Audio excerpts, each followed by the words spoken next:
What an No, there we go. No, it's inconvenient just time whenever for a Windows update. updates, sometimes it changes my audio settings to defaults, which is not what I use for my microphone and headset, so I have to rechange it. All right, what's up? It's Friday. We're here. That's probably way too loud. We made We it. live? Perfect. Yeah, we're live. Happy Saturday. it. Happy So we can't say Saturday bad from words Iceland. anymore? No, this is a family channel. You can't do that. Shoot. Oh. Is it? That didn't sound right. Yeah. Skyhawk, are you having just a dandy of a time in Iceland? Yeah, he's looking Having at a like fucking ice. blast. They're having an earthquake. He's all over. I'm sitting on my bed in the hotel room right now. Yeah, no, we're not live from Iceland Space Gate. Skyhawk is. The rest of us are not. The rest of us are home. We did it wrong. We're We're sorry. living the FOMO life. I keep seeing all the pictures. I'm like, oh, fucking, I'm swimming. Okay, we'll get you here next year. Yeah, well, maybe. I feel like It it's does so look much. like a lot of fun. I usually do doesn't the it? U.S. vacations because they're like half the. It's like I could go out to FanFest or 2 vacations here, so I usually end up choosing those. I mean, but- I will say, fucking drinks here. robot So this, drink prices are high. I'm assuming. Yeah, because expensive as fuck. yeah. I mean, I figured like drinks, food, like everything's imported, so it's probably all expensive. Yeah, so that's what I figured. I was like, Wild for me to ideas. go to do FanFest, I'd need like $3,500, maybe $4,000, whereas like going to Vegas or something is like $2,000. So, but It's a $2,000 trip for me, but that's because I've got discounts. yeah. Yeah. I mean, I'm sure if like I found a group to split an Airbnb with, that'd be way cheaper because you know I generally always assume like a hotel for like 5 days or so is gonna be like $1,000, $1,200, something like that. So I went 2014, and I think I did it under 3,000. But that was also 9 years ago. yeah, The prices are so insane Inflation's now. a thing. Yeah. yeah. Like Exactly. my room for like $800 a few years ago is now $2,000 for the same room, same stay. Yeah, that's what I figure. Like hotel, even splitting an Airbnb is probably gonna be Insane. like $800, and flights like $800 or $900. And that's like getting the cheap discounted ones. If I waited till like May or something, I think they were up to like 1,100 or something from Seattle. So I'm Yeah, saving up part for of Prague this next kind of- year. So. Prague, that sounds fun. The back I would love to posters go is, somewhere fun. I've been to Mexico and Canada, but I don't really consider that like super foreign. It's not like going to another continent. So, oh, we got Nelby. It looks like he's He's outside. outside. Oh, hey guys. What up? How are you doing, Elby? Having a good time? I'm having a great time. Really? Because the Oh. pictures How's don't make it the- look like you're having a good time. It looks like you're miserable. Elby's frozen. Literally froze to death outside. Long time in no the see, LB. snow. Well, I was gonna say he's lost, but maybe he is. Have you guys got a chance to? No, I talk know to exactly Darwin? where I am. I'm having a great time. Okay. Your picture's frozen, but that's fine. I think we I can still got to hear you meet though. Darwin earlier today, Dom. Good.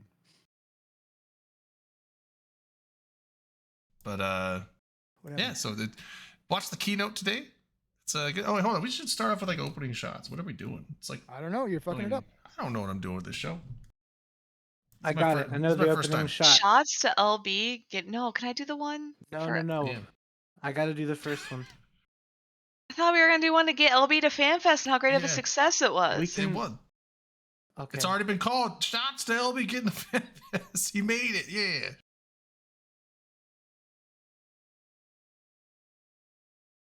Can you guys hear me okay? Yeah. Yeah. Unless you said something before that, then no. Well, listen. Thank you guys all so much for helping me get to FanFest. I appreciate it so much. I'm having a great time. I'll talk to you guys later. Have Alright, see fun. how we We're met. Have happy you're fun. having a Take good care, time. dude. Darwin, thanks for the resub, man. I'll see you in the morning, problem. LB. You said you got to There he meet is, Darwin. Yay. Yeah, that's what we're gonna save Yep, up I next got to year. We're meet gonna send. Darwin Yeah, today. we're gonna send Darwin to FanFest next year. That's what we're gonna use the money for. It should be a lot cheaper. Send Darwin to FanFest. He lives in Iceland, doesn't he? Why no? It should be cheaper, right?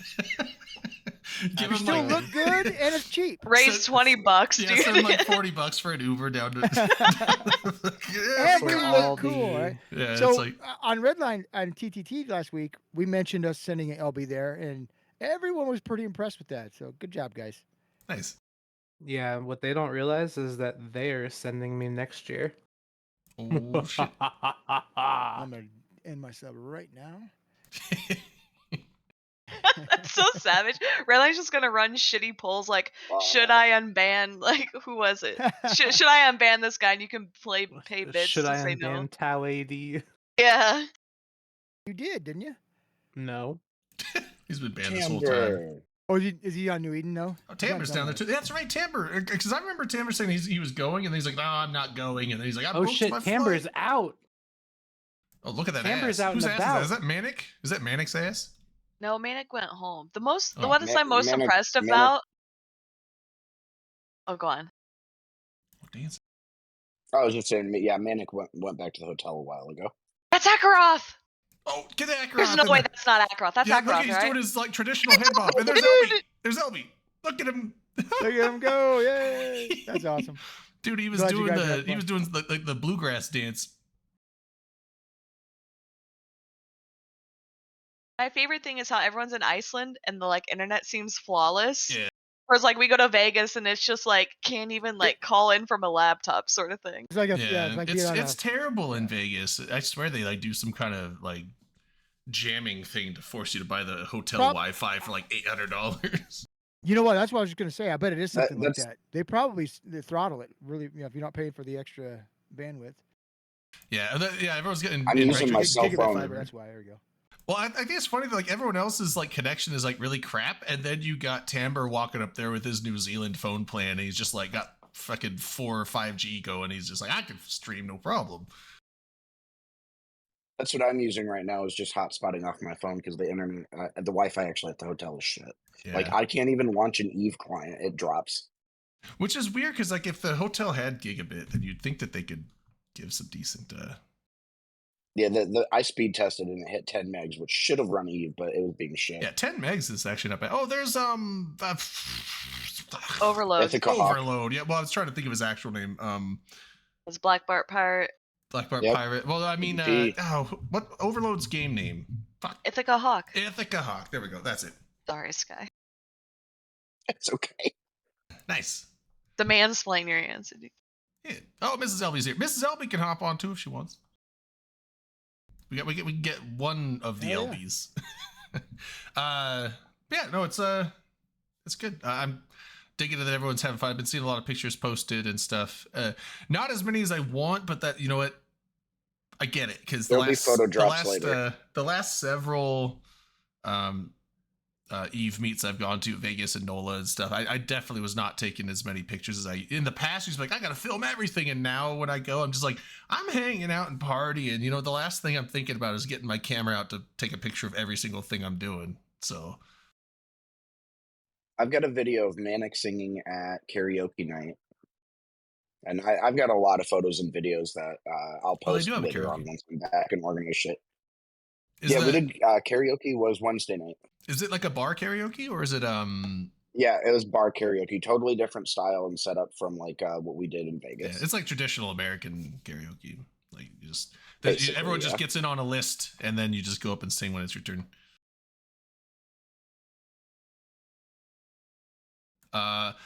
No, we knew he was there. He actually tuned in on his phone, Tamber, right before you filmed him. That's why we were like, wait, he was outside. So he was just outside, obviously, but yeah, good time. Looks like everyone's having a good time. Keynote came out today. I'm assuming most of you watched it. And I that listened to it. does I didn't lead- watch it, but I listened to it. That does lead into my shot as well. If you're Oh, ready for let's do another it. shot. Perfect. Yeah. So I have to see if you guys are on key with me. If we're on the same wavelength. You singing. Okay. singing? Keynote. All right. 3, 2, What are 1. we doing? Eve Oh. forever. Eve forever. Oh, well, how you didn't tell us what we were supposed to say? I was hoping we'd be on the same page. But Oh, we the weren't. thing we they were did. not. Yeah, We were not anywhere near the Let's same try page. that one more time. you're muted, gang. Raiden. 3, 2, I can't hear you. 1. Lodgy on If kill there mails. ever- Forever. No, they didn't say lodge on kill Ronnie. mails. I don't know. They Like did. They they- did. they said that- didn't. Yes, it's on there. It's in They there. did. didn't actually say it. They didn't say That lodge on was kill the mails. At They the very said end, yes, they did. no, they were talking Actually. about. No, they were, didn't. They were They talking got, about. they got the them crowd to say say it. it. They were You're talking about corp goals. The new thing that came out with Viridian, where you can set corp goals for your corporation, and it would show the progress that the overall progress towards the goals that your corp has done.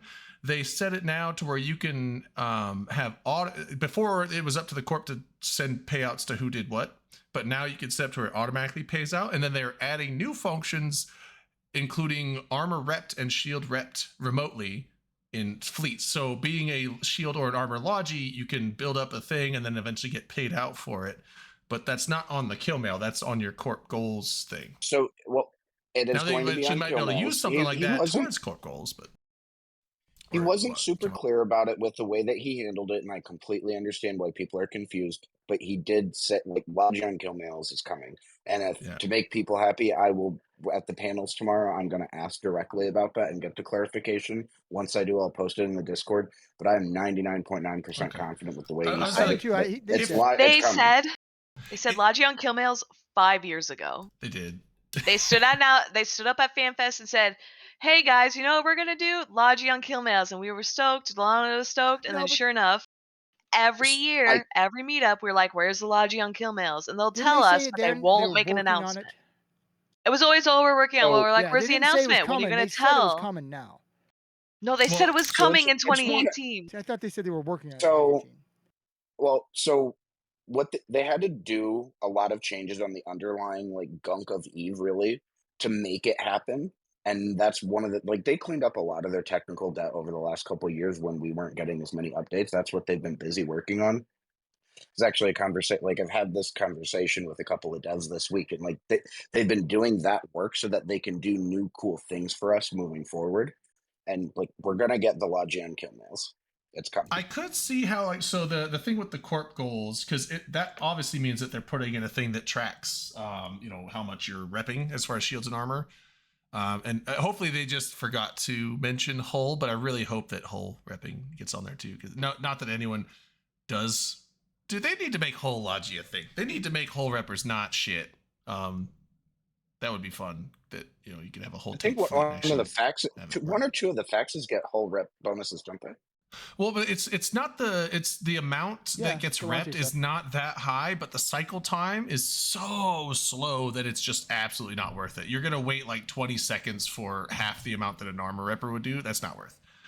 Yeah, hull is about buffer, but I mean, Yeah. what if you? Yeah, a whole repper though. Yeah, they're gonna be able to kill you by the time your shit cycles, and it's just like the armor. Yeah.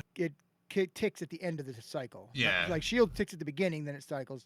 Or armor and. Yeah. hull I ticks. mean, the thing is, like, a whole tank is it is just definitely a buffer thing. It's not meant to be like an active thing, but I mean, that aside, So I got- tangent. But I was just saying, like, so if it's on the corp goal things, that means they're tracking it, and then eventually they might be able to make it a breakpoint where, on related kills. Now, like, I don't know how they would add it to the actual in-game kill mails, but maybe something on Zkill or something like that.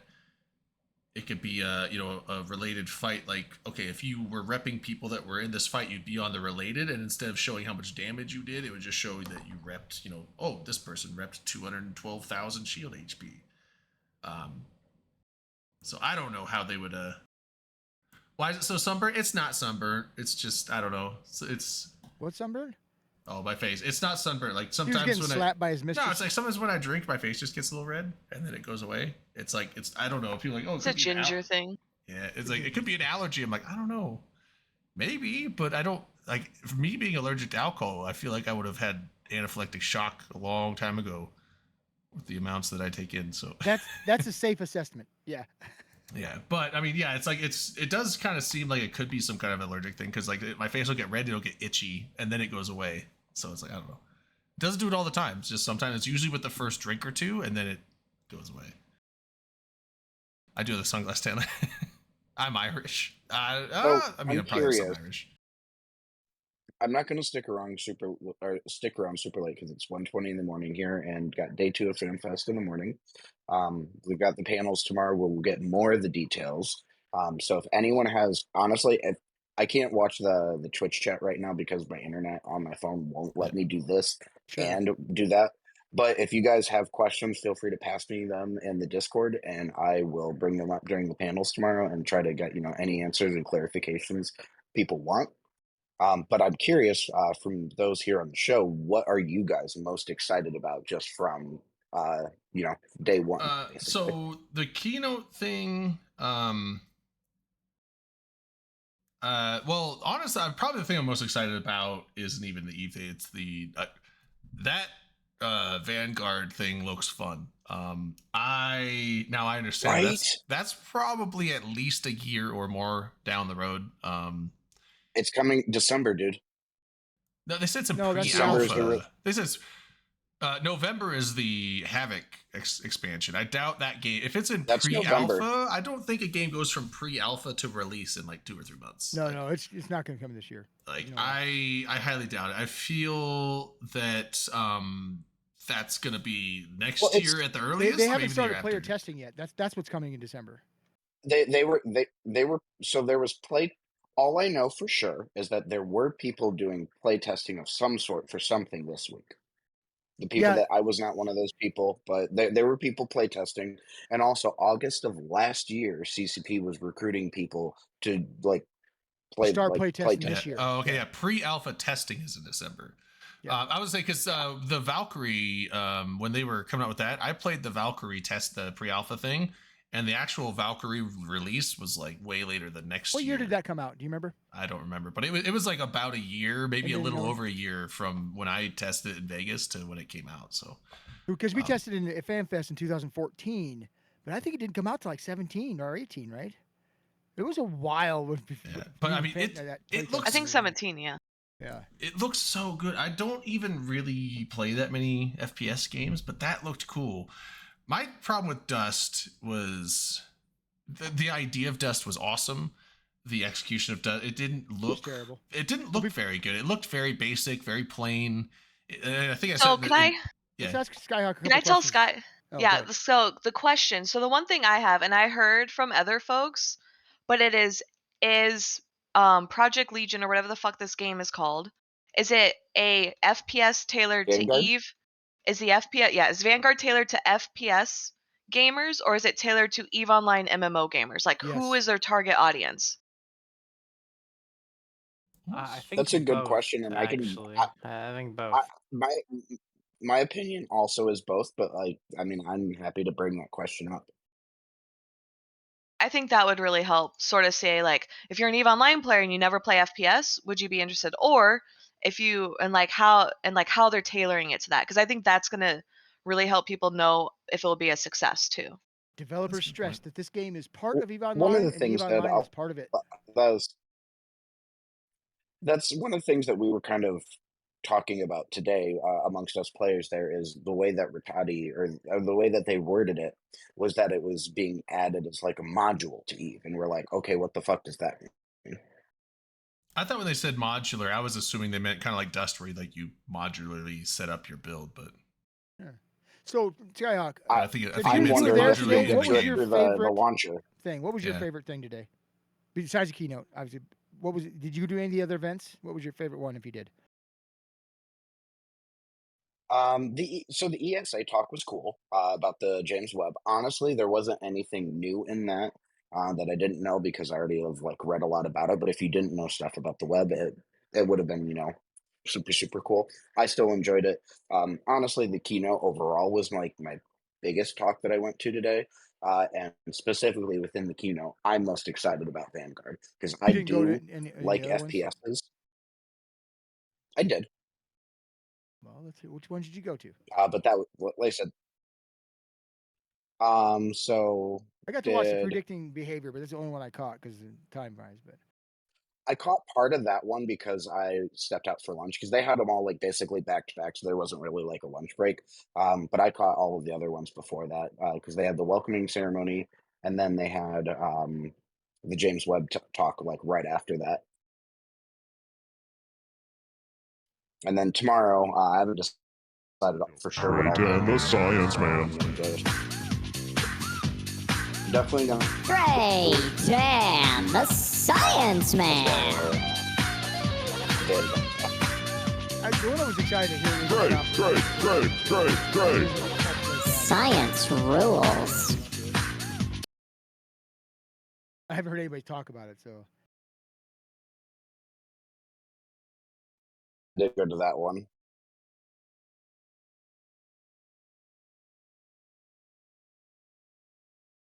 Okay, sorry, I got the name fixed.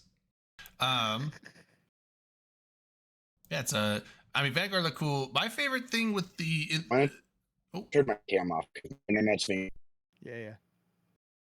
I just turned my cam okay. off, man, and being good. That should help some, yeah. Yeah, I think we're all EVE Online enjoyers, Stokes. I hope so. Yeah, I think so. Yeah. that's the goal.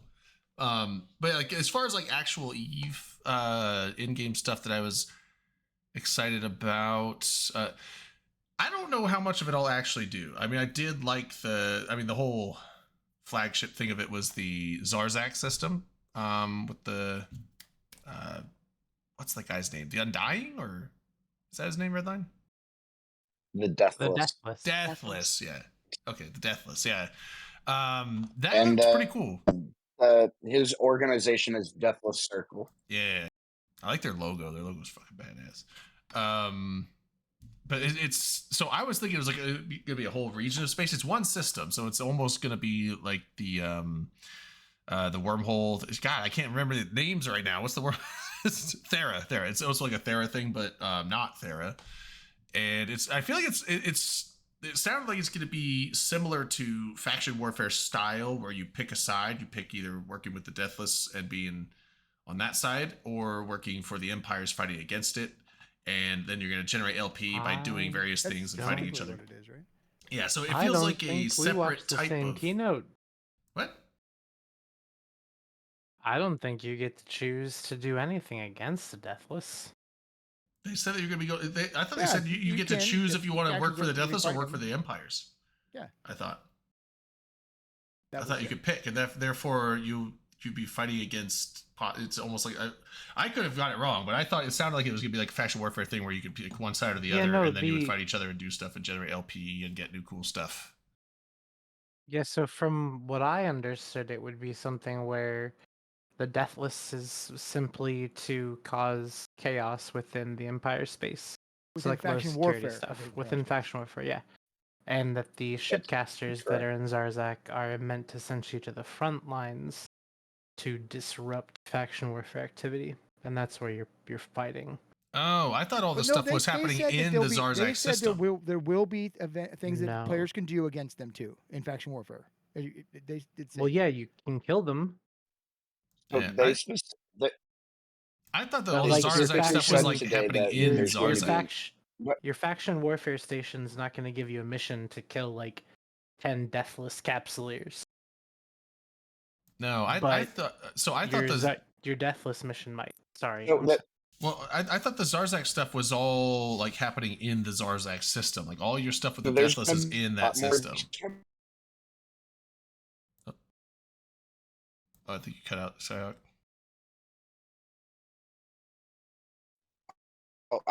Yeah, I wasn't sure if I'm cutting out or if I just yeah. yeah, you're back So now. we're gonna get a ton more details tomorrow about it, but so we're gonna get a ton more details tomorrow. But also say there will be next. They really for us today that we're not gonna miss out on any because we're here at Fest. Okay. Yeah, I mean, I guess we'll have to hear more about it, maybe. I guess then, but Well, yeah, so the only thing that you can do in Zarzak right now is warp around. Like, you can jump through the gates, you can explore, you can go check out Fulcrum, you can look at the Job Observatory and the Shipcaster construction site, but there's no, like, sites to do or anything. well, yeah, I would assume Plus, that that's the not entire going to system be is there trying to until kill you. November. So in my Alliance chat, we got a person said I lasted 10 minutes in Zark Mud or wherever you call it. So he said he went in there and Zarkmud. died almost immediately. Yeah, I mean, the Zarkmud. whole system is trying to kill you all the time. So Yeah. I don't think that there's going to. I said it earlier on the JNN stream, but I don't think that there's going to be any like content in Zarzak. I mean, it seems like there's a lot right now because people are just camping the shit into Oblivion. There's supposed to be NPCs killing them for doing that. It's weird. I don't know why they're not there yet. They'll get there in November. Yeah, I guess so. Maybe that is the case. Like I said, they did They say did that they're putting say in that there with it's not there done will yet. So eventually be. Chopped out. all right, you're chopping up, bud. How am I now? Better. Can you hear me now? No, it was better. Okay, good. Sorry, it's being shit. I think I've shut basically everything off but Discord. Yeah, it seems good now. Did you Yeah, I happen to think catch you're the doing Eve great. Data Teams Okay, good. thing, Skyhawk, today at noon? No, I didn't go No. to that one. Did anybody see that? It might have been on the live stream.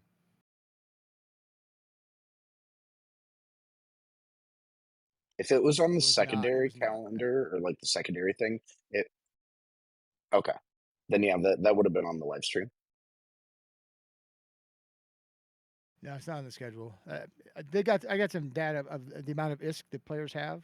Like if you're a 1%er or you know. Oh, that one? Yeah. Did you see that? Yes. So no, that was part of the welcome ceremony. Oh, okay. That was a really good validation for me because it made me realize where I'm at and my Yeah, I felt so, good after like that they one. got one graph that's distribution of total player wealth, Omega players, both assets and ISK, and the median is 42 billion ISK. That's the median.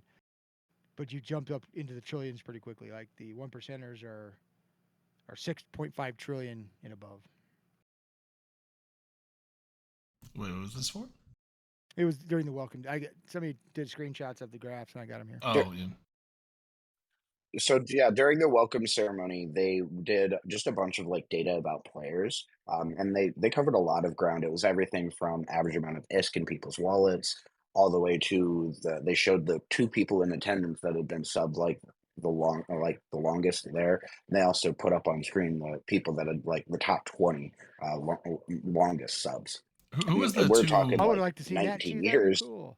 Who was the 2 oldest players? Was that I want to say Caleb because I know he was playing like super They- back in like Eve beta days, and I don't know if he still plays. Does he? Honestly, I don't remember the names. They weren't anyone I recognized. There used to be a third-party website that you'd had to register on it, but then it kept track of everybody's like when they started, and they would rank them, and they're the oldest players, the newest players. But it's defunct now. But it would be fun to know. I like that shit. It's funny. A friend of mine in Seattle actually, like, he's like, yeah, hey, I was just checking. Do you know this person? It's the game name, so I'm not doxing him. I think they went with like Raven. I was like, I don't know a Raven. As far as not that I can think of, he's like, oh, it's a new friend of mine in Seattle. He was just sending a bunch of pictures from Reykjavik. I was like, oh no, my friend from Seattle is like shorter, Australian, and he's like, oh no, this was him. But yeah, I'm gonna have to find out. I was like, I don't know, maybe I've met them because like, doesn't Genevieve run all the Pacific Northwest stuff? So I was like, I think that person has been to Vegas several times, so I've probably met them, but I don't know where I was going with that. So it was either. I don't know. It just caught my yeah, that was a weird derailing. My bad. Where were we at? We were at the Sometimes you just gotta say stuff. This one time at FanFest? Yeah, this one time I fucking had a random thought pop in my mind. I was like, oh, I gotta talk about this. No, we were talking about you guys were talking about the fuck. I don't know. I don't even remember what we're talking don't- about. So you might as dude. well I just remember guide the Deathwish. conversation somewhere else. Dude, what? Just What navigate just it, dude. We'll happened? figure it What out. just Kind of talking happened? about Zargazag and Havoc Zargazag. expansion. SARS. It's Zarza. Zargmud. Zach. Zarzakari. Zachman. Fuck. Zephyroth. That's who you're talking about. Zephyroth. Yeah. Sephiroth. Zarmud. Zarmaz. Zardoz. Okay, let's focus up. Let's put our heads together and let's Zarzak. focus up. Got Are it. you ready? Zarzak. Are you ready? No. 3, No, hold on, 2, hold on. 1. E E forever. forever. I did Yes, it. Oh, Raiden yes, is in. yes. High Okay, five. perfect. We're back in the zone. We're back in the zone. All right, back in the Eve zone. So this keynote, right? Walk me through it. I want Okay, to we relive want it to go from again. the start to the finish. I was actually starting to do a breakpoint Let's- down. Wait, was Elise Randolph on stage or CCP Swift? I didn't see. No, neither of them were there. But his voice was on one of the videos. He was there in the opening Dumb. presentation when he announced the CSM. Let's start there. Let's start Yo, there. Let's start at the yes! beginning. Oh, I didn't hear any of the CSM announcements. Who? Oh, won? that's great because I heard all of them. And Oh, actually, good. Who your won? local Is there a video New deck? Eden Post blog website Tell me my has boy. posted Tell me a my great boy link. Veladad made it. He did not because your alliance is trash. Fuck! What have we even done with our lives? All right, Alright, so so- here's the deal. You got 12 CSM representatives. 6 of them are from null blocks, which is 4 Only less than I 6? predicted. Holy Yes, shit! which is You t- 4 the- less the than I odds- predicted. I said 6. Fuck yeah. I Mike, guessed, yeah. but I got it right. Mike made it, didn't he? He did. He did for some reason. The Oz He made did, it, didn't yes. he? The I Oz feel made like it. I feel like this was the He- What most I thought was the neutral, most Did, yes. interesting. the most neutral like winners ever. Sorry, go on, Sky. Yeah. Well, I would say like because I was like I put the Oz on my ballot. I don't think any of my vote went there. Maybe. Why? Why? Why? did Because you I put wanted the an Oz on your economist dude ballot? in there. Like the dude does a bunch of Why? market shit because Well, So why people what need did I to you- help. thought was People need to help CCP with the economy because they're always really bad at it. But why him? Why not a different economy? Because he runs the Shark Tank. Why wouldn't But I he vote? already has access to CCP. Doesn't matter. Now he's He got already better does access. the job. Doesn't matter. Not as So good. now there's technically 11 CSM plus this guy. That's fine. I'm fine with Okay. that. Like, Like, you're fine with it. You're fine with it. That is what it is. Like even though he does have a channel to contact CCP, I feel like being on the CSM and going to the meetings and going in the not just the Reykjavik meetings, but the meetings on Discord or whatever they do, like forces them to listen to you, even if like because you put a post on Discord, they'd be like, I didn't see it, you know. so. I just want to call out something that I thought was really interesting about this CSM election, or the way the votes played out. The first round, 2 people came in, and then it took until round 30 before 30. someone else was picked. That's Well, you know what that means, Beep don't you? boop. It sounded like he said that's dog shit, but I don't think that's what he said. dog shit. You got like Iceland's got a profanity filter on their Oh. internet, so yeah. Beep boop. what's up, funny. KO? So, anyways, So the the Oz and Mike people- made it. yeah. So all the people that were elected in the first round, it was Casimir and Alcoholic Satan. Casimir Okay. was first on the Goon ballot. Alcoholic Satan first on the Horde ballot. So no surprise there. At least I wasn't surprised. Some people. No, I were think surprised. that I think those. I don't mean, know anyone why. on the Goon and the Horde ballot's gonna get on their number 1 pick. So Yeah. And then, like Skyhawk said, no other candidates were elected until round 30. And then in round 30? 30, wow. so many people got out. And Did I'll Luke post, make it? Here's the votes for you. So it's funny that you Wait, asked wait. about Luke. Who was Yes, the yes, ma'am. lowest? Who was the first person voted out? Do you know? William Chen. He I don't even know who joins- that is. He There was a joins the lot of likes of candidates I other didn't know this year. famous. He joins the likes of other famous capsuleers that were voted out in the first round of the CSM election, like Damn. myself. Wait, were you really? Yeah,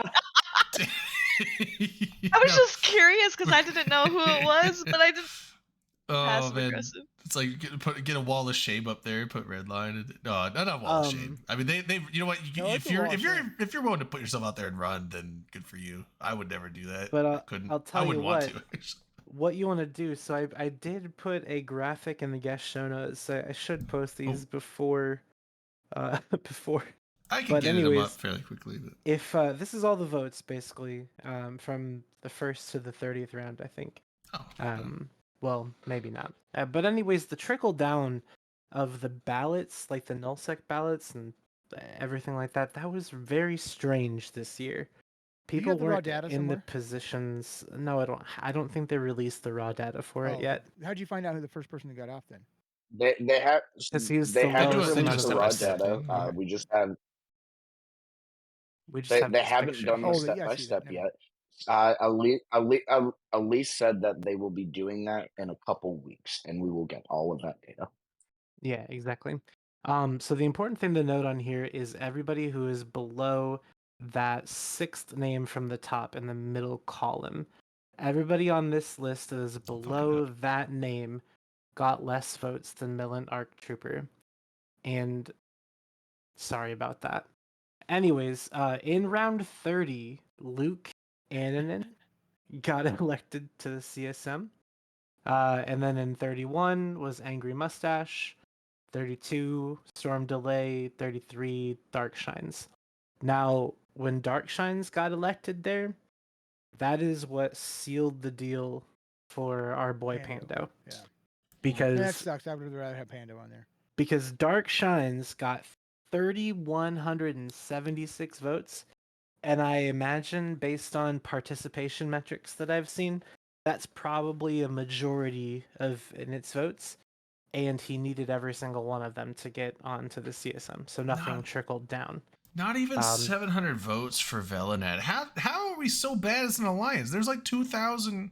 Well, I guess that's characters because it's one vote per account. So I don't know. It's because you made a shit ballot and your alliance doesn't take the election seriously, so no one Our does ballot what was. you tell them to. Well, I don't know what I actually do. Your ballot was shit, dude. I didn't see what it our wasn't ballot actually even was. full. I know Velanet was in the top, but Yeah, there were 6 people on the ballot, dude. Like, there's- what do you expect? I think Did it's- you fill in only 6 people, or did you no, fill I in fill all in 10. 10? I always fill in 10. Luke getting a really All low right. number of votes too for like fraternity. I know fraternity had trickle downs to PL. Yeah, I And would Luke have was thought on a lot of between- other people's with the ballots, number of too. people. And then in- Horde opted to do 2 Horde members rather than 1 Horde PL like they have in years prior. But between Yeah, I can see the one with last both their year's guys in there, CSM right? election and this year's, there was the IP ban from China, which could have factored into less voting there. Dave, Could've I don't been. have the sound. I should get that done. Oh, hey, I got a drink though. All right. Yeah, get a drink. But and then I'm surprised that next- Luke got such a low number. Like you'd think with as many people that Frat has, that would have been not just like a. What did it I mean, say? he definitely got in, but like you would have thought he'd be up there with like Alcoholic Satan and Casimir. Okay, I don't think he was number 1 on anybody's ballot, but Frat. He's right? got to be number 1 on Frat's ballot, and Frat has so many people. Or was he? That alliance alone could have gave him 5,000 votes. Redline, was he? What, Yeah, on of course. Number Pratt's 1 on ballot? Frats? I can't remember. Yeah, Yeah, of course they put their guy on number 1. So I wouldn't say Yeah, it no, was. for sure. He was absolutely number 1 on that ballot. And he was also on quite a few ballots as a trickle-down effect kind of thing. So Yeah. that's how he got on, was yeah, because he I had was so I many was thinking trickle-down that like votes with the trickle from down the other from groups. with the trickle down from Alcoholic Satan and who was the other Horde guy? Storm delay. Storm Delay. Yeah, Storm Delay got less than Velanet. I would have thought that those two would have been possibly going to be in there from the number of Horde votes, and then Velanet would get some trickle down from even the Horde members, but apparently But not. didn't Well, they get? if I think they you- put what's his face higher than Storm delay because they figured he did a good job and other people would be. No, voting for the him. Horde And it ballot worked, was Alcoholic Satan and Storm Delay number 1 and 2. I think. Yeah, that's what I mean. Yeah. He was number 2. If you do take a look, though, I think at Velanet the was 3 amount for of them, though. votes that Alcoholic Satan got, there may not have been a lot to trickle down to anybody else. Right, that's what I was saying. Like the number of. Do we have a comparison of total number of votes this year compared to other years? Was there just not that many people that voted It this was year? like 50% more this year. I believe the More? number was. Oh, okay. Yeah, there well was then- over okay. 47,000 votes. They said Hmm. it was the second highest vote participation in the history of the single transferable vote era. That could Last also time be it was why the someone. That's Anyways, impressive. I'm gonna CSM dip 10. out. All right, Scott. All right, Sky. Thanks for stopping Hey, by. have fun, I'm buddy. gonna dip out here, Yeah, but if you sorry, a bit of a delay, I think. Yeah. If you seriously come up with a list of questions or things you guys want to verify, post them in guest show notes for me, and I'll look at that in the mornings and take that with me when I go to the event tomorrow. Yeah, sounds good. You guys have fun, have drinks, and I'll catch you guys later. You have fun. Yeah, have a good night, man, and have a good rest of the weekend. Fuck yeah. Thanks, guys. I'll catch you later. See you. Later. But yeah, so I mean, I'm wondering if with that many votes coming in, that maybe there was a bigger turnout. Do we have any numbers of like where those votes came from? I don't know if they really have a way to determine that, but I'm wondering if there's more votes coming from other areas that basically combat it or help to combat the nullsec dominance. So maybe that's why there was, I say so many, but 4 non-nullsec block members is actually pretty significant for the CSM. Like, that's unheard of, I think. So.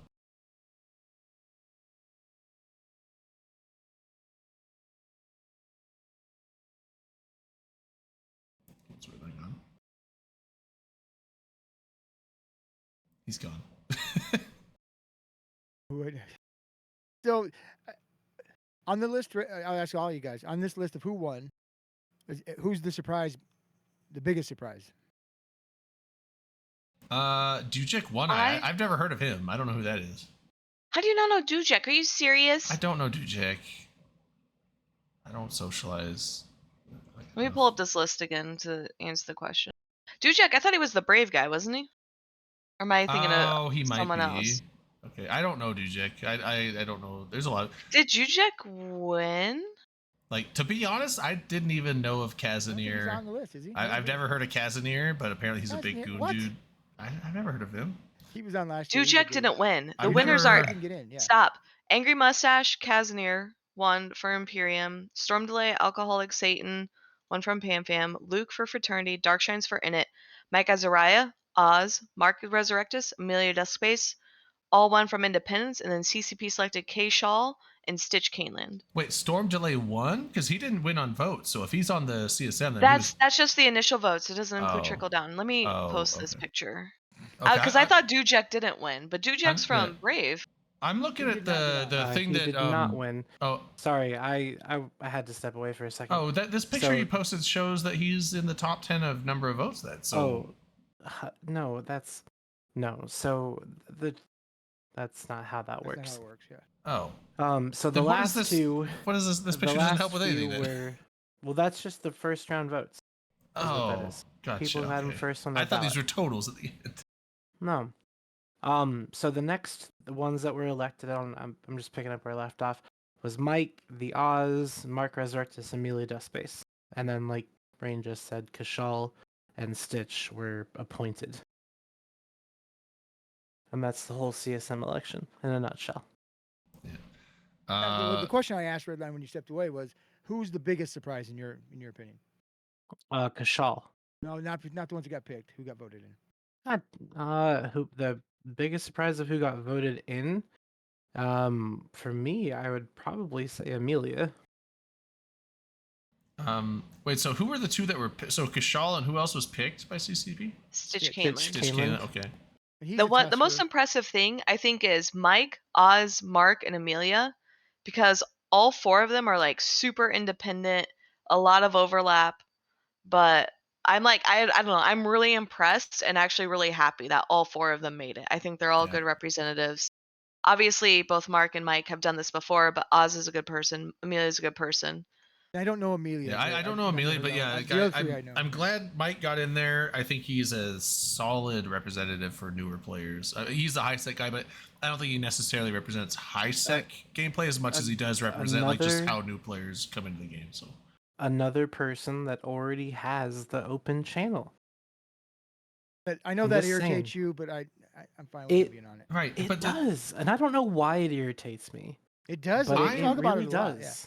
What do you mean like, the open channel? He's saying that they already have a communication line with CCP, so they don't need to be CSM. But I don't think that their communication line is as strong of a communication line as the CSM. Because also, here's the thing: a just general open communication line with CCP does not let you give feedback on new features that aren't out yet. Which is the CSM is allowed to know stuff that's why they have the NDAs.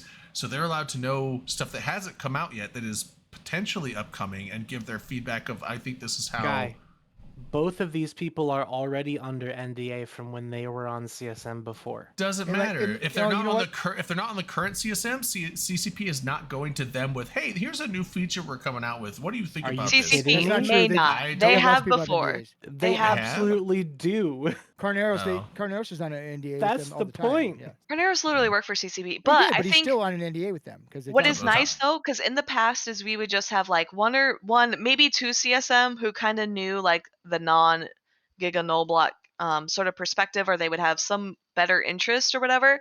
And for once, we finally have like hyper focused specialists for things, right? Like the fact that you have both Mike Azariah and Kashal, who are like all Nubro focused, but do different things with Nubros, is like amazing. So instead of saying, hey, if you have something Nubro related, you have to go through Mike Azariah and you have to rely on him and blah, blah, blah. It's like, oh, now you have two different perspectives and they can sit in the room for different ideas and different different NDA shit or like troubleshooting or I don't know, bouncing ideas off the wall, and they can both like opine in as experts. And like that's like exciting to me. Same with Stitch and Amelia. So Stitch is like super hyper focused on balancing changes and the numbers and whatnot. And Amelia is also focused on some of that small gang stuff. Maybe not as reputable as Stitch, because Stitch has proven that some of his ideas have actually gotten into the game, but now they can sit and kind of bring those up and talk about it. And I really like that. Redeemed shot. Cheers. Shots, my dudes. Oh, welcome, Malkith. What's up, man? Yeah. So I was actually gonna ask like what Stitch's. I haven't heard of Stitch, so I'm not sure like what his area. So Stitch is the guy. Like this is like his 5th, 6th, 7th. He's been running. It feels like for the past 10 years. And every time he's like, CCP, please listen to me. I have all of these great ideas. He reminds me a lot of Sutonia, where like he would try to pitch ideas to CCP. You know, obviously wasn't under NDA or anything like that. So he's like, you know what, fuck it, I'm just gonna write a blog. And he would like write a blog detailing everything out. It was like a lot of people would post on Reddit or whatever. And then CCP would look at it and say, you know what, this guy has a lot of good ideas. We should do it. And it would work. Okay. And so like that's like I feel bad like comparing people to each other because like that's not my intent, because obviously everyone has their own independent perspective and whatnot. But that's what Stitch reminds me of, is he is so smart at the game that he publishes blogs and proves things through numbers and experience that CCP can look at it and attempt to implement it or understand why, or maybe, you know, a little bit of it. And that's what Stitch has done. So the fact that they are now including him in the CSM does not surprise me at all. Okay. Yeah, I mean, it sounds like a good pick then. I do really like the whole this new CCP is going to pick 2 candidates on their own. I love that idea. That is, I hope that's something they carried forward. Obviously, this is the first time they've done that, right? Yes. Yeah, so I really hope they continue to do that, because that it's smart. it seems fills a super hole, smart. right? Yeah. It lets them, because I mean, yeah, they can't fudge the vote, so whoever wins the votes is who's on the CSM. But I mean, if you get flooded with, you know, like in the past years, like what was I don't know if it's last year, it was like 2 years ago, maybe 3, there was like 9 null block candidates, and it's just like, all right, so plenty of feedback on nullsec stuff. Now it's not like those null guys didn't know anything about faction warfare or, you know, workings of the game, or, and the things like a lot of times you have also what was it, like Kenneth Feld really knows his shit when it comes to industry. So did Dunk Dinkle. So it's like, yeah, they're both no block dudes, but they're very good industry guys as well. So they have a bunch of good feedback on that. But at the same time, it's like when you have 9 no block dudes, it's a bit of a skewed system, where this definitely allows CCP to just be like, okay, we are lacking on this department. Let's grab a couple guys that we need for this or something like that. So that seems good. Kenneth Fell is probably the best one at not taking his personal alliance into the I do like objective people like that as well. There's some people that run with an agenda, like, I'm here to represent, you know, PanFam, or I'm here to represent Goons. It's like, how about you're here to represent EVE Online player base in general, not just your guys. But I think it's also, so not to discredit anyone, but it's also super hard to not have a bias. Yeah. Like I mean, real talk, all of us. You're right, yeah, we all have bias, right? But it's also like when you have that, and like maybe it's like you don't know what you don't know. So yeah, like you're biased, you have limited knowledge on something, but like this is a good way, having a full, I don't know, it feels like this is a very like fleshed out full CSM, where like, one, I'm glad we have multiple null set candidates, so it should be very difficult to metagame in my mind. But at least there's also the perspective of, now you have this plethora of other folks with other super niche knowledge, where if CCP introduces something, instead of people saying, well, yeah, so there's a new player expansion, right? Here are the really obvious things every person should look at if I say new player expansion, right? But now you have all these other niche sort of groups who are like, okay, I see what you're saying with these big macro sort of things, but what about these little like micro things, right? A lot of times, like, I feel like Wormholes is a good example, where it feels like Wormholes always get shafted Because sometimes people know about wormholes, but they don't know well enough to play it well enough to be able to bring that up. And this, I feel like I'm hoping that all these people get along really well, because I feel like this could be like a really good CSM. Because if you have someone from Imperium saying something, someone from PanFam saying something, or I should say Panda Fam, and then you have like Oz also agreeing with them, or like Amelia, it's like, okay, if you can get the big blocks and like some small gang nerds agreeing, they are probably all right about something, and CCP should definitely True. listen. And I feel like this is a really good way for players to like express their ideas to CCP, but also get like unison. I'll also throw out there, sorry, I'm tangenting, but a lot of times when someone says, hey, I have an issue, which CSM do I go to? And you're just like some new player in HiSec and you have no idea, and you look at the list and it's like there's maybe one person who like kind of flies in your space to look at. This I feel like is a little bit more focused, where it's like, okay, right, instead of just having Mike Azariah, now you have Mike, Oz, K-Shaw, right? And if you're faction warfare, it's like you have Amelia and Stitch, maybe even Mark. Mark's in wormholes, but he still knows the area. Then obviously you have the nullsec reps. But But you have I feel like, Watchman covered, you have Wormhole covered, you have Yeah. NoSec covered, and yeah, nullsec covered. This yeah, and I seems feel like this solid. is good too, to say, oh, I'm gonna pitch my idea to one CSM, and then it might fall through the cracks because everyone's pitching their ideas to them. But now this is like, oh, I can tell 3 different CSM, and somehow my message will get through, or something like that. I like the fact there's 2 Yeah, people I'm- that claim they're new player experience focused. This is a good group. Let's hopefully it works out. I like this lineup. I think it's great. So So, and this list of people who didn't get elected, how many of them are former CSMs? There's several, aren't there? You have Phantomite, Pando. Phantomite and Was yeah, White Orchid? it sounds Tor- familiar. Phantomite, Pando, Torvald. Torvald has definitely been on there before. Well, White Orchid, I know that sounds really think familiar. so, I don't long have time they He's been, ran. He's ran before. He's ran, but he hasn't Oh, made maybe it. he didn't though. get on. I know I've seen that name. I was What yeah, about I've seen. Larkness? That seems like they got on. I don't. I don't think remember their so. name. Dutch Gunner has ran before. So less than I thought, I Gusta. guess. I thought Yeah. So a lot of these Look people at have that. ran before. like Letty Dish Strike, that name's familiar to you for some reason. Oops. Oh, good group. It was a lot of people voted.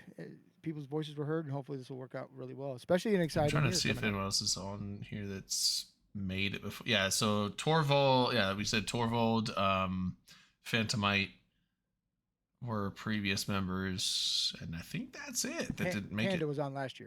Panda. That's right. Yeah, I think those are the only 3 that have made it and aren't that ran this year. So, which I mean, that's great. That I like to hear that there was that high of an increase of total votes. I love it when I mean, more votes better. Obviously not everyone that's an Omega member voted, not even close, but the more voting you get overall is better, because I mean you don't want like just a small group. So back to the keynote. Oh yeah, keynote. Why I told Redline earlier. See, that Darwin, I was have a good underwhelmed night. by the keynote. I wasn't all that. Who's going? Oh, good What night, were you- Darwin. Thanks for showing up.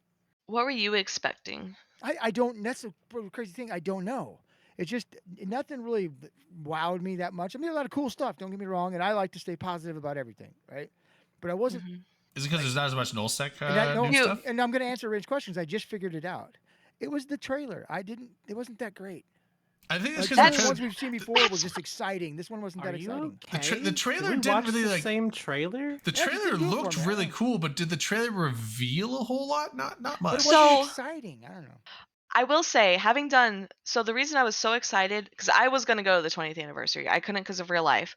But when I went to the 15th anniversary, they talked a lot about the future and what Eve players have done.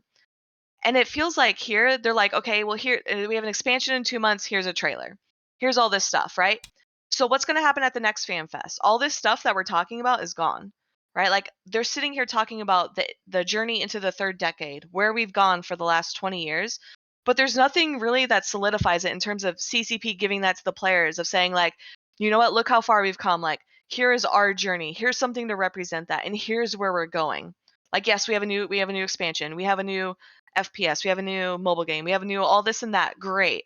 But what does that mean for us as players, right? Like, how does CCP envision that beyond the 1 year, the 3 year, the 5 year vision, right? If you're truly going to say Eve is forever, give me a Eve is forever, not like a timeline or like, God, what was it? Isn't it always like a Roadmap? timeline that Roadmap? not a roadmap even, but like, what are you as a company doing? Like, how are you CCP going to guarantee that I have a video game 15 years from now, that if I have children, those children can play this game with me, right? And like, that feels really underwhelming. And Yeah. I'm saying this is the worst, right? I've been at work all day. I've been counting inventory. I've had this shitty fucking day. I haven't watched the trailer. This is my interpretation of everybody telling me how they've seen the trailer, how they've seen the keynote. And the fact that I can pull, if I'm wrong, tell me. It's perfectly fine if You you want to haven't tell seen me. the But if trailer I yet? Well, watch it. I haven't seen any of it. I haven't seen Alright. any of it. Well, So let- if I'm wrong, tell me I'm wrong. But that was how I'm interpreting you guys reading the keynote. Yeah, Or so watching, we, no. we can play the trailer. I'll Yeah. play it. I have to find it real quick. It's right I have there. to drop soon for my video games, but Okay. Like I thought, like the trailer looked cool. But I thought there was obviously way more information given out in the keynote. The trailer, as far as like reveal, didn't really feel like it revealed much at all. It really felt like it was like, oh, this is like a cool build up, like it almost felt like a teaser, but it didn't really tell you anything about the expansion that's coming out. But hold on, let me find the thing. I put it in guest show notes for you. Oh, cool. all right, I'm gonna drop and watch the trailer, but I'll be shit posting. All right, sounds good. See you, Rain.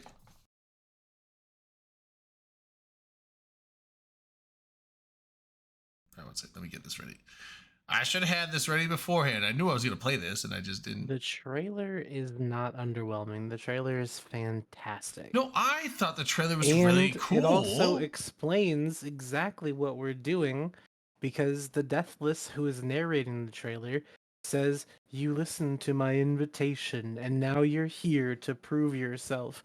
Like Okay, he but says it. Come destroy everything with me. Well, remember, He says it does this whole, but it doesn't tell you. It's. Like I said, don't take it wrong. I'm not saying I didn't like the trailer. I love the trailer. It looks awesome. I'm It's great. offended. It's a great cinematic feature. But as far as telling you what the Havoc expansion actually entails, I don't know if it does much of that. But again, Well, does a movie trailer tell you the story of a movie? kinda. Sometimes, And a lot of and times this they'll take the trailer best parts of kinda it and show tells you that, the but story of the they'll expansion. be like oh, here's the movie, here's a horror movie coming out, and they'll show like 6 scary scenes, like, oh, that looks really scary, and like those 6 scary scenes in the trailer are like the only scary scenes in the movie. Like, oh, I've already seen these, what did I come here for? But anyway, Like hold I on. said, they've had better trailers in the past, in my opinion. This one, it's not bad. It's good. It just didn't wow me. I don't know. I mean, How is it that we're okay, opposite on this? yeah, I don't like know. It's weird. Yeah. like It's never like this. You're always the one that's hype about something, and I'm I like, "Meh, know. it kind of sucks." But this time, I'm the hype one.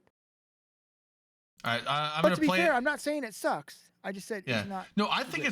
it's a really cool trailer. I just don't know if it really explains much about the expansion, but we'll play it and then we'll go on from there. So hold We'll on. judge. Yeah, we'll judge. All right, here we go.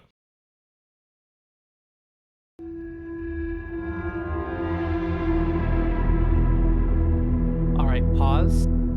No, we're gonna watch the whole thing without interruptions, and then we'll go back and break Too it late, down, you and we'll paused it. do the pausing and stuff after that. So hold on. Let's just play the whole thing and let it just run the whole thing, and then we'll come back and do the pausing. If that works. Okay, but since you pause, No. I'm gonna mute Discord actually. No pausing. Let's just watch the whole thing. It's only 2 minutes. It's 2.5 minutes, and then we'll come back and break it down. That's the whole point of this. I got you.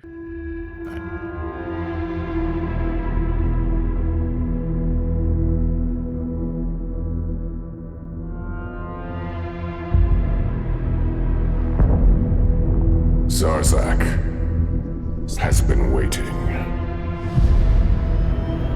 An ancient nexus, long abandoned. Now ruled by the insurgents. The fearless. The deathless. Trust is rare among our kind. Yet here you are, compelled by my invitation. I offer you a haven, a fortress, hidden from the Empire.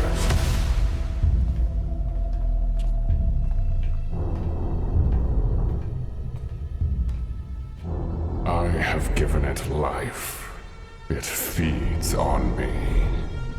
And in return, it yields knowledge, gifts, power. Prepare your forces for chaos on the front lines. Harness the might of Capsuleers with the promise of riches. And together, we will unlock Zarzak's secrets. One by one.